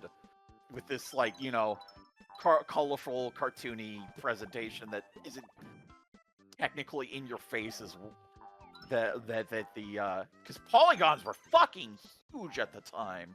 Like, Right. Oh yeah. you like, they were a demanded feature. You were seen as old hat if your game didn't, like, you know, wasn't 3D enough, you know? Like, but this is just the beginning of Yoshi's little sub-series, a fucking masterclass in platforming. Huh. A game that has got localized as a sequel for some reason. Is that an American thing, was it? Yeah. Because, like, I would not call it Mario World. It is not. It is not. I feel kind of bad because I never really got into this one, but it is such a cool looking game that I can't say anything bad about it.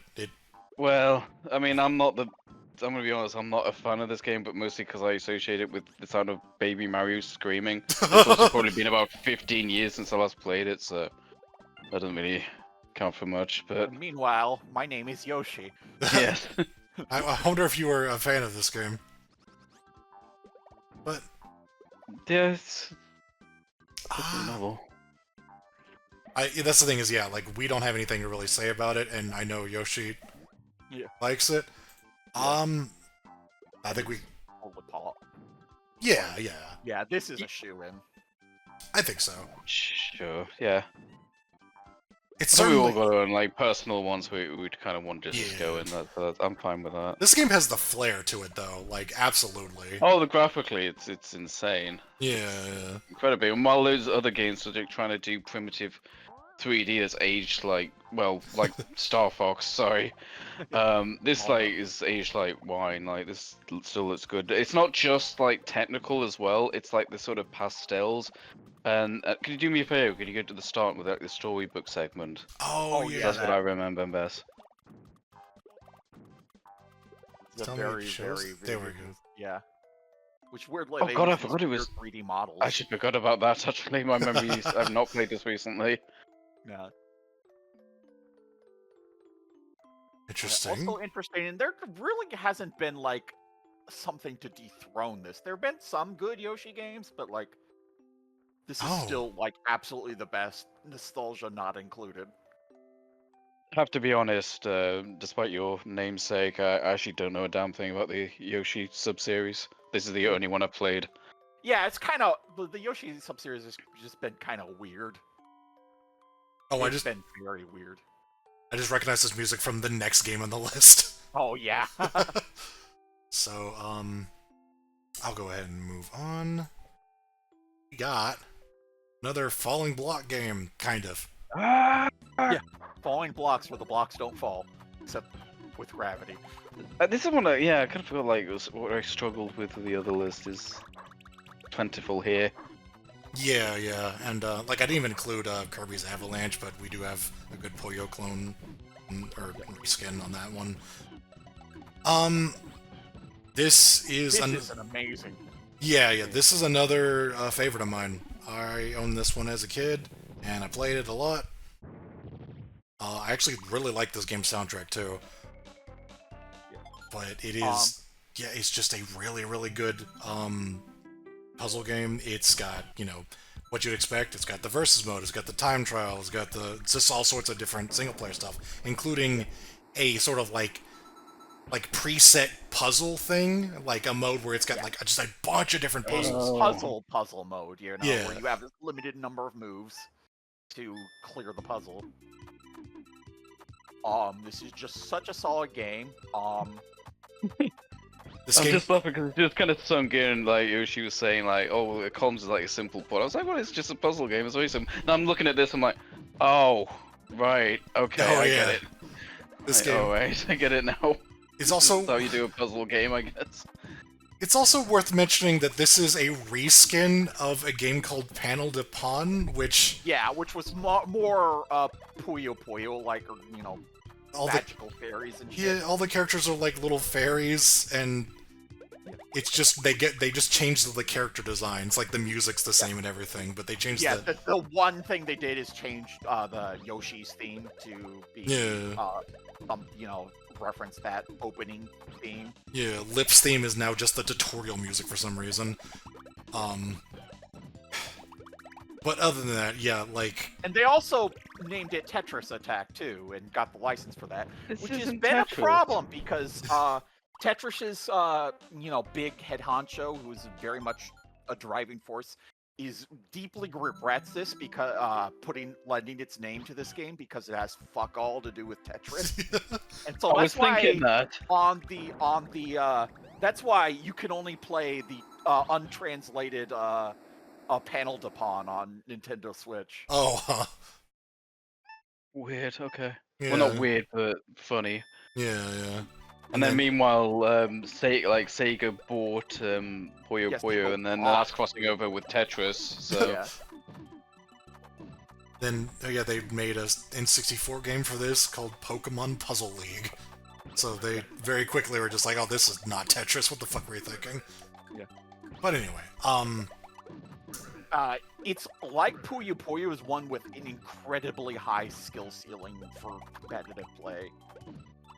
Like in like competitive play, you are always constantly about to top out. Yeah. And it's crazy. Yeah, that's actually, I think, the strategy is you actually use the L and R buttons to, like, push up more block from the bottom, just so you have more to work with, and you're But it's also that you just send enough attacks that you are both, like, unable to clear it all. You couldn't be down there if you wanted. It's crazy. Like, yeah.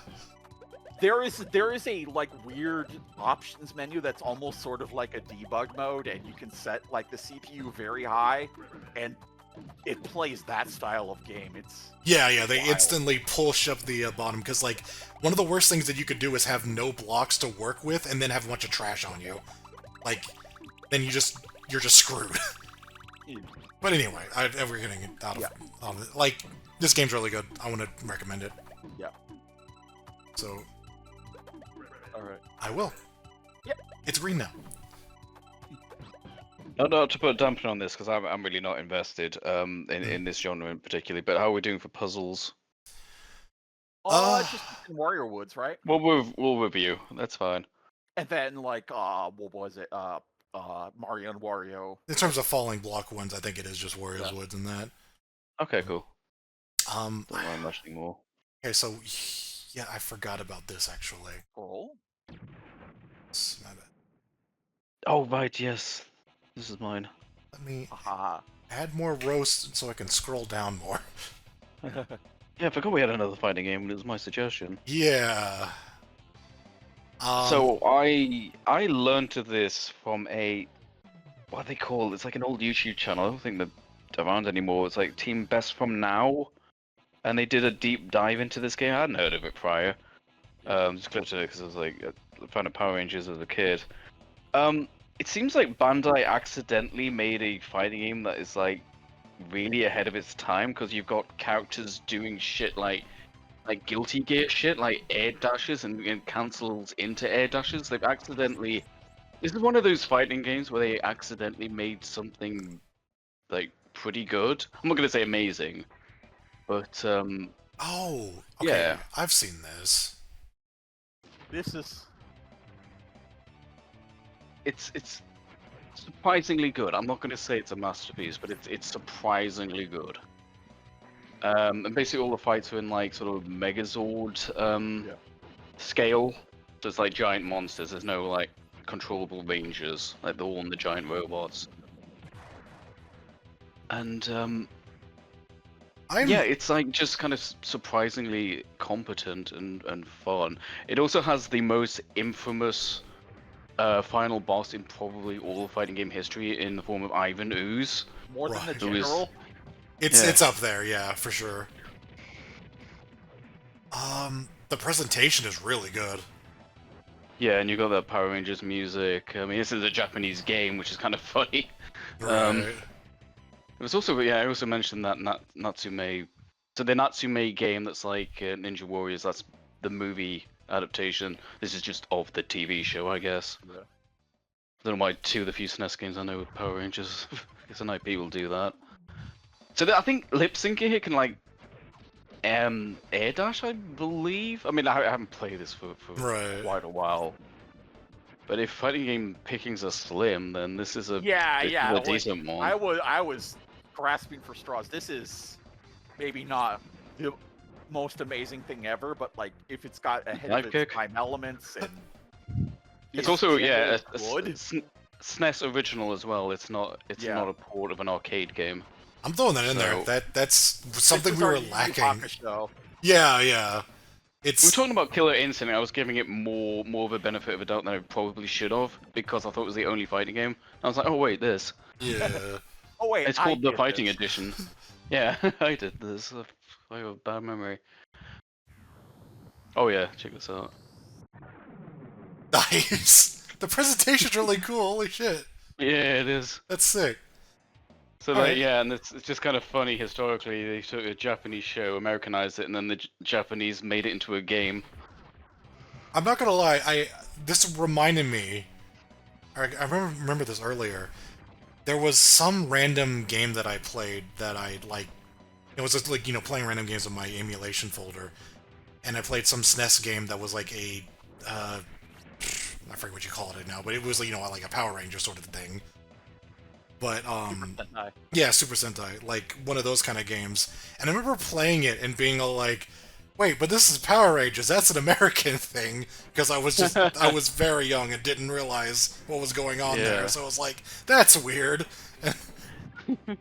But no, fascinating franchise, it really is. And then they cross over with Ryu in that latest game. Oh god, yeah. And Chun-Li's playable as well.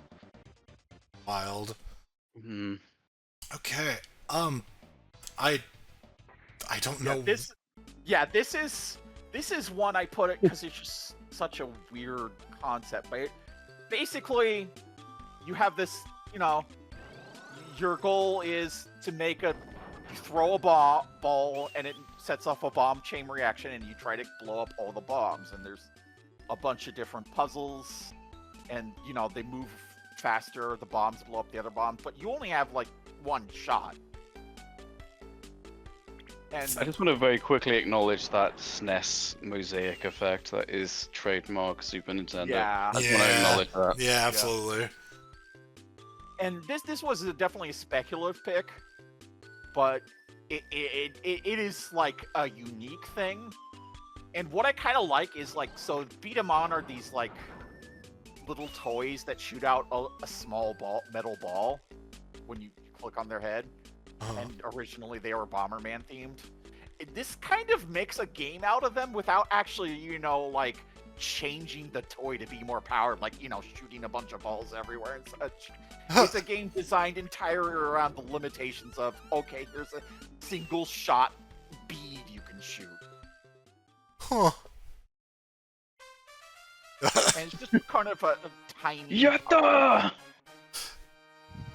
And there is a versus mode that's 4-player. That's a kind of a different thing entirely. You just kind of shoot balls at each other and try to hit each other, but you've got, one person up there, one person on the left, one person on the right. Right. Got some dodgeball. Yeah. Interesting. He's attacking Rock on... Oh, the kid from Rock on Island. Yeah. Oh, that's cute. Yeah, you do stuff like that. It seems pretty novel. I don't know if it's like necessarily green, but I'll definitely consider it. Yeah, sure. I think that's a yellow. Yeah, Japan only one of the like. If I wasn't like doing a Bomberman dive, there's no way I would ever know of this at all. Right. Super it's just- niche, but It's almost like Missile Command in that they kind of chain the explosions together. Oh yeah, like I did. Yeah, the way the explosion changes exactly like Missile Command. I wouldn't think of that because like you're not trying to puzzle explode like Missile Command, but yeah. That's cute. silly game. I'm glad we saw this second level because it's definitely sold me on it a bit more than that first. Yeah. Yeah, the first level is a bit more plain. No, yeah, they definitely do some fun stuff. It looks like. Well, let's get to the rest of the. Get through this shit. No. Okay. So. Oh, this Yeah. is. Harvest Moon. It is Harvest Moon. Okay. Yep. I have heard of this. Thank you. This game looks I have delicious. heard of this. Yeah. I put it on here because I have heard of this, and it is Harvest Moon. Yeah. It's like I mean, people love that Stardew Valley. Yeah, and like Yeah. it was entirely created because of this series, pretty much. Yeah. One of those like they're not making this anymore, so we will kind of indie games. Well, they are making it still. It's just not Oh, that great. no, They not are- well enough. They are making it like they used to. Oh, the funny thing is that they Ooh. now have to call it Story of Seasons because Right, they I heard switched about that. translators, and the translator was the one who owned the Harvest Moon name. It's fucking stupid. Jesus Christ. I heard something about that. Yeah. Video Like, I heard there games. was like I some mean, maybe weird it makes sense if naming. it wasn't called, Harvest Moon in Japanese. Yeah. like- Anyway. So yeah, I don't know if it goes on here or not, but like, That's, I mean, if it's anything like Stardew Valley, like it would definitely get the novelty factor in. yeah. So it'd be like a lot of gameplay here. That's a big just like let's see what we have Mm. because I don't think any of us have any real stake in this, yeah. Not really, no. But I'm not against it. yeah, same, yeah. But we'll see.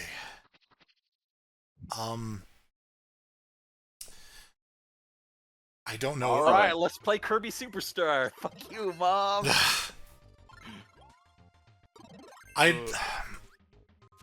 This is, I think, the easiest game I could recommend to somebody from the SNES. Like, Yeah. if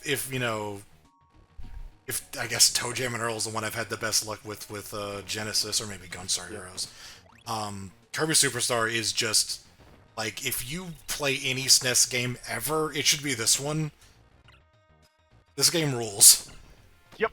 This game fucking rules. It is only, in my opinion, only weakened by the weird sort of like level setup, or I guess like game setup. It's a weakness and a strength.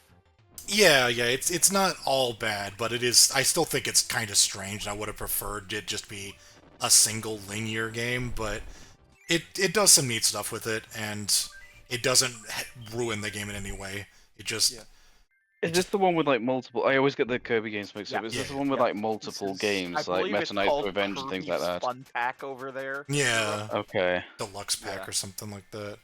I guess the alternate region names doesn't help as well. Right, sure, but Okay, no, yeah. Well, this is good. Yeah, this is what I'm thinking of, and yeah, it's definitely Yeah. good. Yeah. This is the one with like Yeah. it's like present like games within games. yeah. I think you can definitely feel like the fighting game / beat 'em up influence in this game, which is kind of wild. Well, he was It's busy become the- playing KOF at the time, wasn't he? Yeah. It's like- kind of funny because it should have become a core part of the experience, but it took a while to come back. Yeah, it was until the Wii that they actually made another, like, a spiritual sequel to this game in Return to Dreamland, which Well, is... before they had the DS Kirby Superstar Ultra, which is, expanded remake of this game. But yeah, the Wii is when they... made an original game. But Kind of forgot about the origins of the name SK. I'm just like, oh yeah, both have namesakes here. Right, yeah. Well, yeah, there was the other one earlier. But anyway. yeah, the funny story about this is like when this had a very long development time, and part of that is because Sakurai saw Donkey Kong Country is like, okay, we need 3D backgrounds now. Oh, Like, yeah, this everything game... here is 3D modeled. That's right, it does use pre-rendered backgrounds, which is kind of just And weird. it was so important, I didn't even notice. Yes, exactly. It's true. Well, I mean, once you hear about it, you can see it's kind of different looking. Yeah. Like, oh, what game was it's it that was like fucking Kirby, massive? so you know. Oh, what was it? I'm sure it was something like I think it may have been Duke Nukem Forever. But like one of the reasons I kept getting delayed is because it just didn't have like a very obscure piece of tech in it, so they kept to like keep porting the engine over, Yeah. and they kept delaying it. I'm just remembering that now because This, I will say, this game, like... 96. I didn't know this is 96. Oh, yeah. That is very late. Yeah, that's partially because of, it had a long development cycle. The thing I want to say about this is it is surprisingly weird. Like, I'm so used to it, but I remember, like, kind of trying to put myself in someone else's shoes and looking at this game being like, the way that, like, certain systems work, like the helper system, where, like, you have to, like, kill yourself in order to switch to an enemy's ability, is like, very odd. It's like, it sounds very strange to explain it, but once you get used to it, it works really well. But... Oh yeah, Miyamoto suggested the two-player co-op for this because, like, he thought Mario games you'd just be kicking shells into each other, and if you when they did put multiplayer co-op on Super Mario Wii, it was kind of famous for, like, the kind of friendly fire nonsense you would do. Yeah, the two-player mode is just like you summon a guy who's a good version of the enemy, which is interesting when some of them are like, this ability is only on, like, a mini-boss, so you're playing as a mini-boss who, like, can't fit into certain spaces. Just real silly stuff, but I think I just... And, like, in terms of co-op platformers, this is one of the best because of the beat-em-up elements. Yeah. Like, being co-op is a benefit and not necessarily a drawback because you both have to, like, make the same platforming jump. There's a lot of bosses in it, too. It has an entire, like, boss rush mode that has, like, 26 or so, like, boss fights. Well, I mean, boss rushes were, like, a staple of the series since... Right, yeah, but it's just, like, this one has a lot more, because it's... Yeah. It's got a... It's interesting. There's a little treasure that way. I think the last thing I want to say is I love this game has throws, like, fighting game throws, where you hold forward and press attack near somebody. Like... That's such an unnecessary piece of gameplay, but, like, just doing different stuff. I like it. Still a big fan of putting wrestling moves in non-fighting games and non-wrestling games. Oh yeah, absolutely. Yeah. So, yeah, I'm gonna green that one. Yeah, that's fine.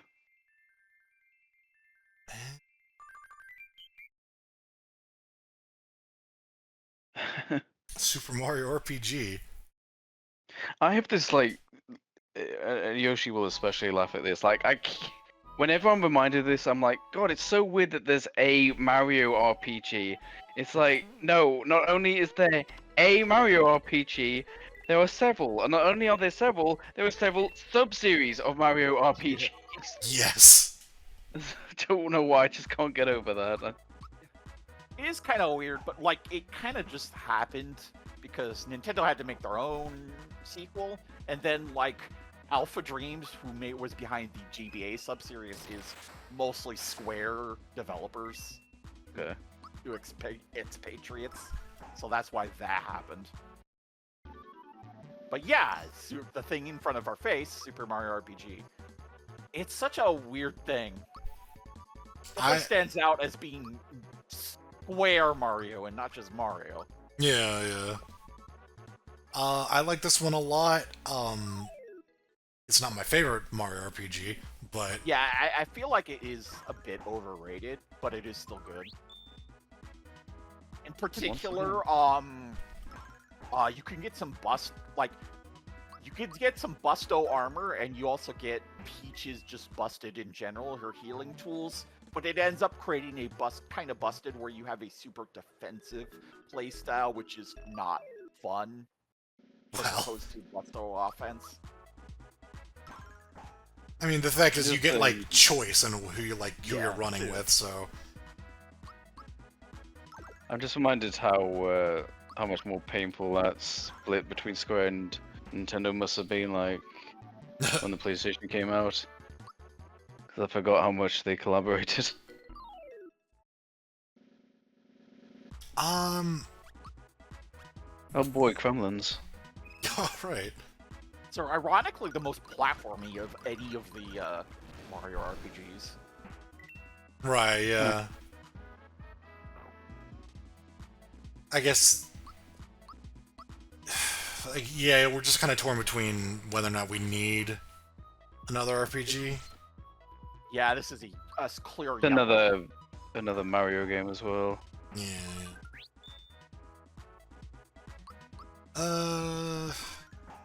I have no strong feelings. And there's weirdnesses like the fact that there's an entire elemental system, but like there's no way to know it without a guide because there's no indication that something hits greater, more damage, and Yeah. all the spells are very different damage anyway. You very much need a guide for this game, because it's... I'm kind of looking at this thinking, like, I think we might be covered. In terms of, like, turn-based RPGs, I think I've got one I'd prefer, and in terms of action RPGs, I've got another one I prefer, so... You just call him a bugger. Yep. It's got the UFO 50 thing of mashing up genres. We may be undervaluing it because Mario RPGs are such a big thing now. He calls him a bugger. That's not. That's not Did nice. This didn't release in Europe, did it? Nope. That's a slur. Oh, anyway, let's move on. It's an inappropriate word, for sure. Yeah. Although, Mario is kind of... I guess. So... I'm actually willing to say no, but... I might see yellow just because I'm not sure Sure. what our RPG situation looks like and what our overall situation looks like. Yeah, But yeah. it is. Yeah. I like this game. It's got a lot of charm. The writing's really fun. Yeah. And it's just a... Let's my bazooka at home. Sheesh. Oh, yeah. The cake. Alright. This one is kind of just a me pick. This one's more of a standard game. This is literally the third game in the series that's the originator for this series. Yeah. Also, it's kind of a thing, but like there are two different dev teams doing Kirby games. This one is sort of, I call them the Dark Matter team because all their final bosses are dark matter. Right, yeah. Like kind of story was normally just random shit. They focused on combining you have animal friends and you combine your abilities all do a different thing within the animal friend. Yeah, it's got animal friends. a little bit of a And, puzzle element where you've got a sort of a collectible that's in every level, and you have to figure out... Usually you have to figure out what combination of stuff will actually get you to that item. Yeah. So, like, this one is like, you've got dark rooms, so you have to bring the kind with the spark, and that does this light bulb thing that lights up the room and reveals secret doors, which we're not going to go through. There's But- more unrevealing doors that were fake. Well, there was that too. But,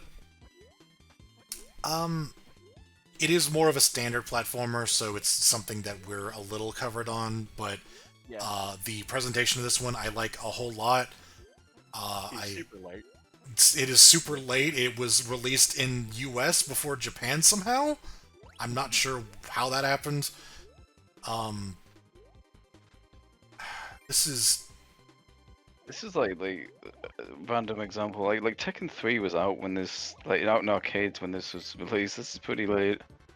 Yeah, I was trying to think if this game actually has any references to the next gen. I don't remember if it does. I know Very fond of doing that. Donkey Kong Country 3 actually has a reference to the N64, has several, Yep. which is kind of Yeah. wild. But Oh, you mean the Ultra 64? right, yeah. Oh, it's not even that. Oh no, yeah, Well, they, yeah. No, it's not. I'm just Yeah. referencing their game. and oh yeah, of course you got I like how like the puzzle elements. Each world has like each slot in the world has a different like theme, and one of them is like cameo characters, but like only like nearly all of them are from Japan only games. yeah, they're This is one characters. of the most Japan only Japanese Kirby games out there. Yeah, for sure. It's got several characters I only know because of they were like Smash Brothers trophies. And then of And then course, it has Samus. and Samus. Yeah, And a puzzle that kind of assumes that you know that Ice Beam kills Metroids. which I didn't, so that was fun. But yeah. So like, this is one of the things like I'm very nostalgic for this game. It What? seems pretty redundant with But maybe, yeah, I was gonna say, Mm. if I'm being devil's advocate here without any kind of nostalgia, and we've already got Kirby, and we've got plenty of platformers, and this looks alright, but it's not. Yeah, sure. If we're gonna have a Kirby game, I know for a fact the other only ones, thing like that I would say is like unique design wise is that it is sort of it's very much about the collectibles, which were a big thing about video games going forward. The platformers, you have the collectibles in the world that you have to figure out how to get. You can 100% the game just by Yeah. having an You have alternate 100%ing, yeah. win goal, essentially. I wanted to say something as well regarding the UFO 50 concept. This would be interesting in that just how damn late it is. However, just because it's late, I don't think it's like particularly like a technical showpiece. I think Yoshi's Island is better at that, even though it's not the actual last game we have on this list. If you know what I mean, like Yeah. Yoshi's Island is a great kind of look how far we've come game This one, graphically. it does Not have so much. quite a bit It's of technical nice. stuff, but it's all like stuff you don't notice. Yeah, like the transparent water. The transparency is weird because it never comes out right in emulation. Yeah, but some of that scan line and stuff. Nah, it's Like the yeah. it's a solid game, but it is for the purposes of our list not unique enough to earn a slot. So I'm fine with that. Agreed. I just had to throw it in there because Why not? We're down to discuss things. Notable franchise. Okay, so another 97 game. Jesus. Yeah. Okay. Yeah, so this is the other Bomberman game, and the most unique things out is it's sort of a review of the first 4 Bomberman games. That it has worlds themed after each, and also has this weird non-linear like style where like there's multiple exits from each world, and they take you to different places, and you eventually have to go to all of them to get 100%. But also as far as the multiplayer goes, yeah. No, I'm getting there.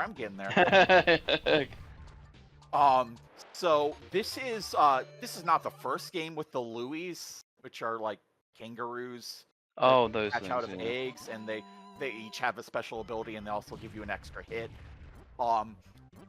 Compared to Super Bomberman 2, there's a lot more items and a lot more chaos, which can be a good thing or a bad thing depending on your tastes. And it's hard to say without actually playing them. But this also has the extra flair because they brought back the Super Bomberman 2 guy to remix his tracks. So there's a lot of unique tracks, and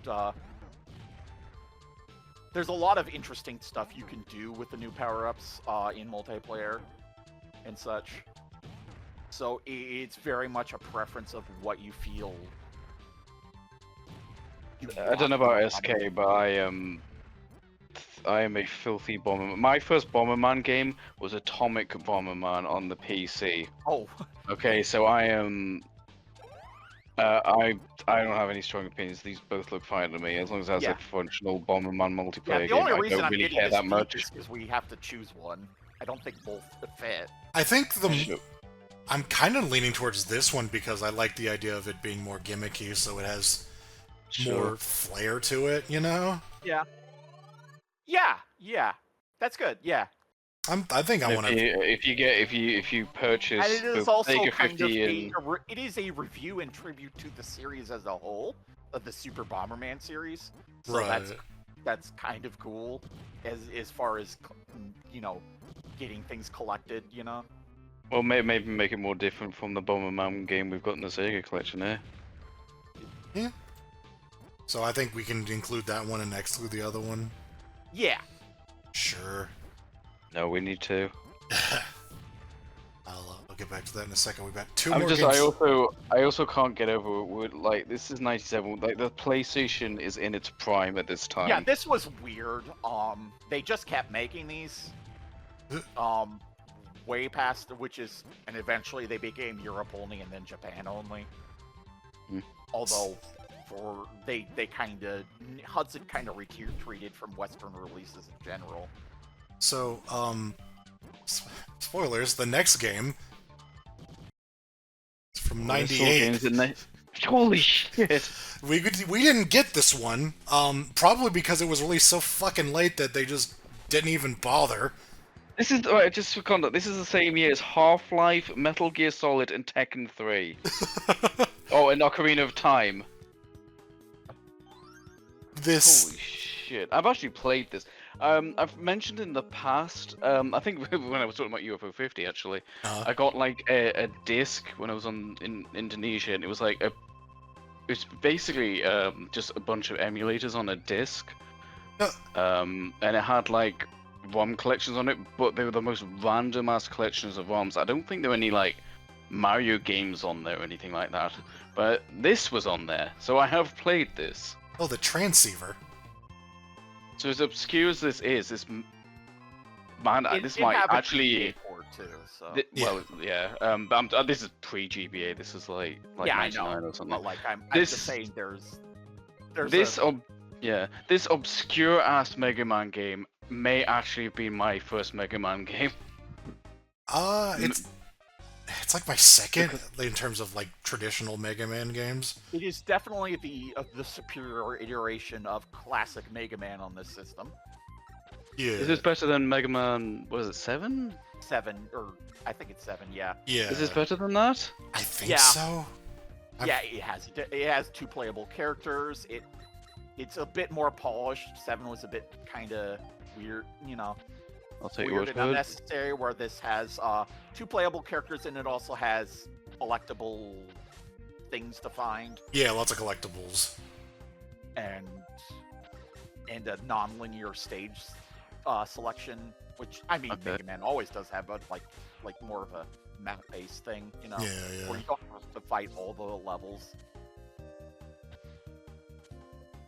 Yeah. So I played this one. I emulated it when I was younger. Quite liked it, and I don't know why. I just felt like including it because we have Mega Man X, but fuck it, I don't know. This one's cool. Yeah. Well, just acknowledging that they were making games as late as '98 is a novelty in and of Yeah, itself. there's that It too. is worth talking about. Platformers it's going to be yellow almost certainly. Yeah. It is a gunner platformer, which is kind of a different thing. Yeah. Yeah. Yeah.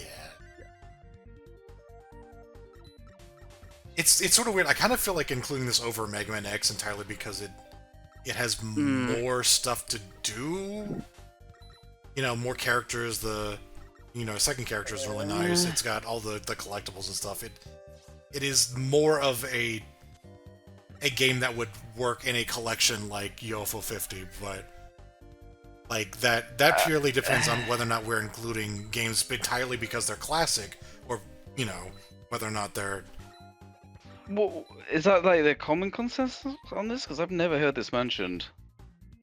I just don't know if people will play it as much just because it wasn't released in the outside Japan. Like, I will say, as someone For a who's like not particularly invested in Mega Man in general, including this over Mega Man X seems very odd to me. I don't get your reasoning. I don't really listen in that, but that's I think it's a it conversation. sounds we'll have strange, later. but eh. I mean, they might be coming soon because I don't know how many more we've got. There's one more. Which, So yeah, about release dates. yeah, so... Oh, right, yeah, you don't have to explain, I know this, but You go might on as well anyway. mention it, yeah. Yeah. Fucking 2019. It was developed, nearly finished. Never actually released, probably because they didn't think it would. You think it would look too primitive when there's actual 3D shit out there. What year did you say, sorry? What? Like, when year Yeah, I was thought it you... would have been released? I have no idea actually. Oh, okay. Oh, so... But it was probably later, given, you know. Yeah, yeah, it was definitely like N64 is maybe a thing, or at least going to be a thing soon. So so this also has a little bit of X factor in that you have this little map screen, and then you like there are missiles being launched at the planet that you have to intercept, while you go also to go to the different planets to like go into the base, and like it has like the free range mode battles, where as opposed to typical like the over the shoulder battles, it's like where you're flying around in an arena and dogfighting with other ships. And as you can see, you can go into leg mode and walk around. And seeing stuff like that was the main reason I decided to put it in here, because it has some of that UFO 50 like uniqueness matched up to it. But at the same time, it still has, the 20 FPS thing. This is a really fun idea. I wouldn't have thought about this. I mean, I knew this existed, but I'd forgotten. This is a really cool inclusion, honestly. Yeah. And it also it doesn't have that Star Fox spirit, because you pick two characters and you play as them, but like there's no dialogue really. Like sometimes the enemies taunt you later on, but like the dialogue is just a big part of that Star Fox feeling, and it's just the absent here. Right. I'm guessing, so this is on the SNES Mini, right? That's how it Yes. came to public. I'm guessing the VOM's been dumped from that. The ROM has been dumped from that. Previously, an unreleased prototype had been around for quite a while. Right. The release version is slightly cleaned up. No major changes, but it is, noticeably. Yeah, it's on the edges of. Cool. But it might be. It definitely has the same problems Star Fox, as being kind of. I like that it has a better high frame rate. It doesn't look too bad. Yeah. I like the little bit of flair they add to it to spice things up. Yeah, gameplay-wise, they have a lot more flair. Presentation-wise, it's a step down because of the, All right. the flair it's built around. But like, this concept, they made Star Fox Command for the DS, which was kind of taking the same idea, which was interesting. Not the best received game, but I kind of liked it. But Sure. it shows that the concept had legs, at least. Yeah, because they have legs right now. Yep. Look at them. Yeah. And apparently, there's just This is really cool. floating giant Dr. Pepper coins. Or probably like Dr. Pepper. Oh, his name is General Pepper. My bad. I had to be a little silly. I wasn't sure if that was a joke or a slip of the tongue, or that is actually his name. I don't know much about Star Fox. Nah. I didn't know Dr. Pepper was a Nintendo drink. Who is Dr. Pepper? Good old Dr. Pepper. So Professor Peppy. I am kind of interested in putting that one in. It looks like it At had... very least yellow. It might be even green. I don't know. Yeah. I like this one's chances a little more than the Yeah. original. The frame rate doesn't look too bad. I don't know what this is being played on. If this is captured from the, I don't know if it's like overclocked slightly. It definitely looks smoother. It's hard to say. This depending on the video, if it's a Nintendo Complete video, I believe that was from an SNES Mini. Right. Well, whatever it is, it definitely looks smoother.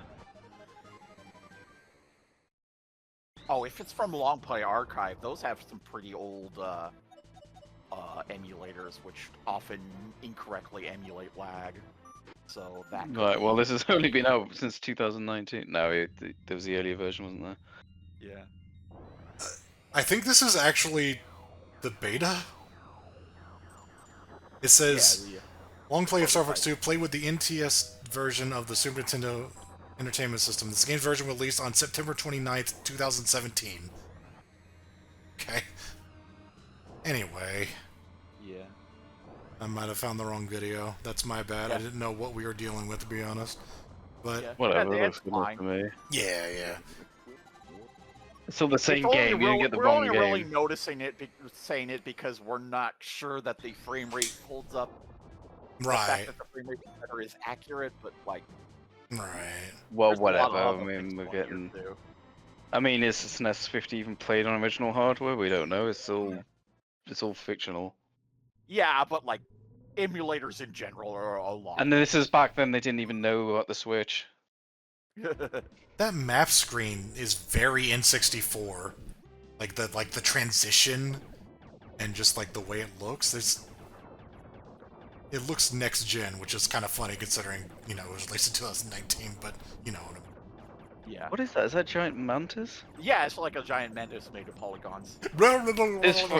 This frame rate looks a bit more familiar. I'm not Yeah. gonna lie.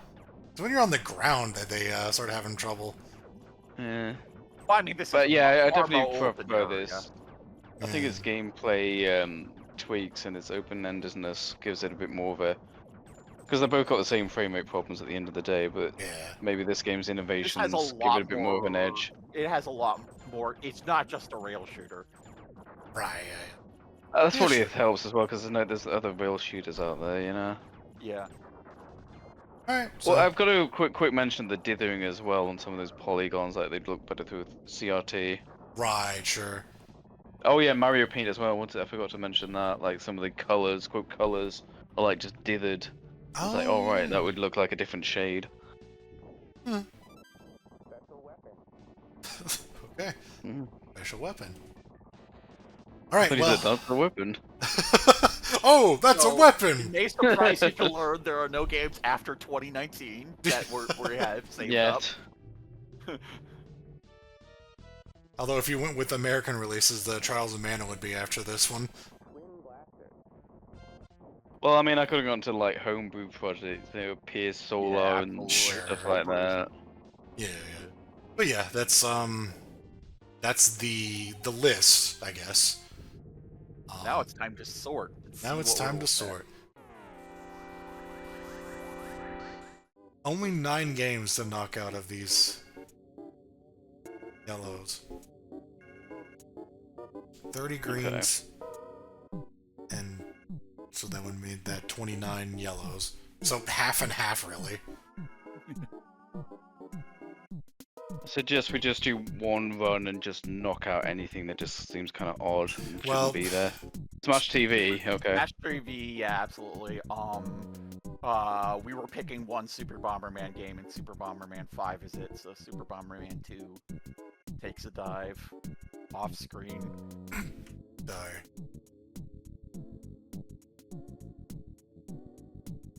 So that 7 we need to get rid of.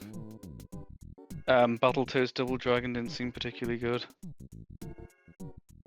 Yeah. Yeah, and we got better beat 'em ups too. Yeah. Cubit 3 seems. Probably one to cut. Yeah. Yeah.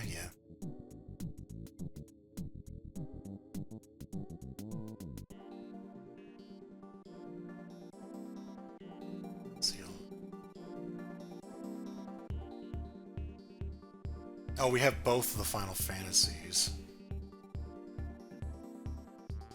Oh, this is. Yeah, I really do like the gameplay of 5. Yeah, but 5 like, does seem like it has a very unique gameplay that is well appreciated. But 6 like has the actual story. Presentation, Yeah. just where the future is headed. I mean, so to speak. But well, let's see what else we're looking to. But yeah, we can have more than one Final Fantasy, I suppose. I don't know how much Plock is sticking out, especially as a platformer. Yeah, that's fair. Yeah. Yeah. No.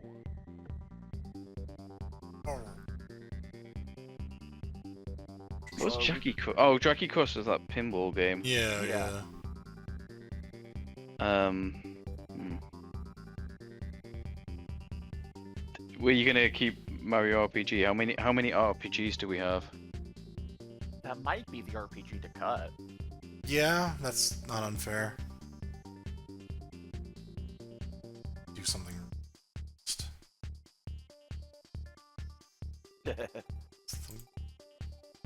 Like that. Done with it.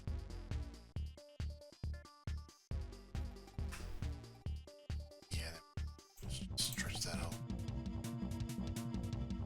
Then together a bit.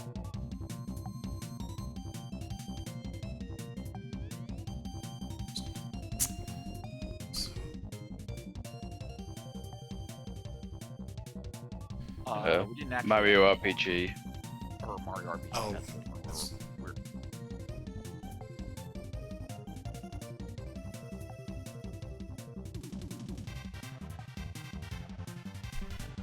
that's all of them right there. We need three more. So out of this list, Is it? Yeah, it's 3 more. so the ones that stick out, Vegas States and Jackie Crush are kind of Oh. teeny or not. Might be I good. actually do. I actually quite like Vegas Stakes because Yeah. if it wasn't made by HAL, Yeah, I yeah. probably wouldn't. But We have Fair enough. both Star Foxes on here. Probably should get rid of them. Oh, Yeah, we right. gotta get rid of Star Fox 1, yeah. Yeah. might as well have the game that's got more going on, you know. Yeah, for sure. They've both got the same problem, but well, we don't actually have to be that picky. Yeah. Spin Dizzy Worlds kind of sticking out to me. Yeah. It's unique, but not unique enough, so to speak. It didn't look particularly fun. It looked interesting, but it didn't look like it was worth worth playing. It sounds. Didn't look like well, it didn't grab me. Yeah, I didn't. It was just like that's interesting that exists, but not interesting enough that I want to play it.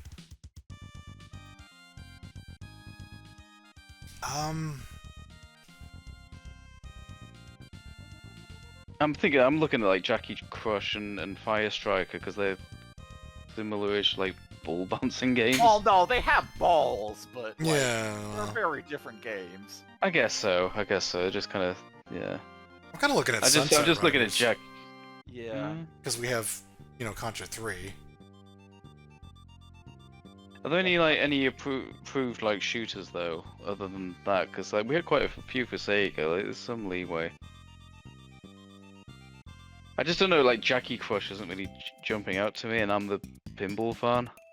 I mean, it's a pinball game. That was just kind of there. I know that, but it's just I don't know. It just seems like it's there for the sake of it. But It could be. And pinball isn't necessarily a, it's not a must-have. Yeah. But it's either that What- or Sunset Riders, maybe. Yeah, I just feel like. Just do me a favor. Just just have a look at the shoots. I'm not disagreeing with you. We might get rid of that. So that's definitely a weak one. It's just not capable. But what other shooters do we have anyway?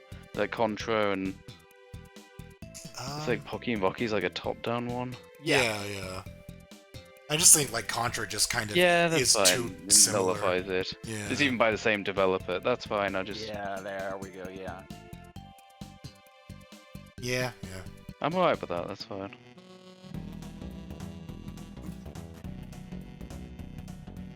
Okay. So.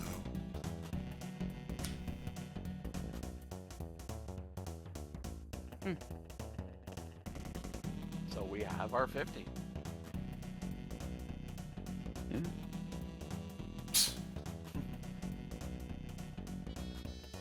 Right. Get away, Sunset Riders! You're not coming in here. Not allowed at the party. All right. Cool. That is, in fact, 50 SNES games. that we have decided belong in some arbitrary collection of cool games. In our mind. They're the best games ever. Imagine putting them you together, know, navigating 2 legal minefields, and putting in 2 versions of the Super FX chip. Hey, I put the other one of the Michael Jackson game in it. Okay. So, yeah, this blows the Sega 50 games out of the water. These are Oh no. optimal. I do like you call it Sega 50, which is the company and not the console. But Yeah, it is snappier. Yeah, no, well, it's okay. There's 2 reasons for it. A, it's snappier, and B, it's like the Genesis stroke Mega Drive is like, oh, no, just Sega. If we do a Dreamcast one, Genesis we'll cross that Drive, road. I'm pretty sure is like what the main villain uses in some Star Trek movie. It's so annoying, like doing any sort of Sega video, because you got to put like Genesis stars. Mega Drive or one or the other, and it's like, oh. Yeah. And it's like the SNES 50. SNES, there we go, good. SNES, Super Nintendo. Well, very Super well. NES. It's a Super Famicom.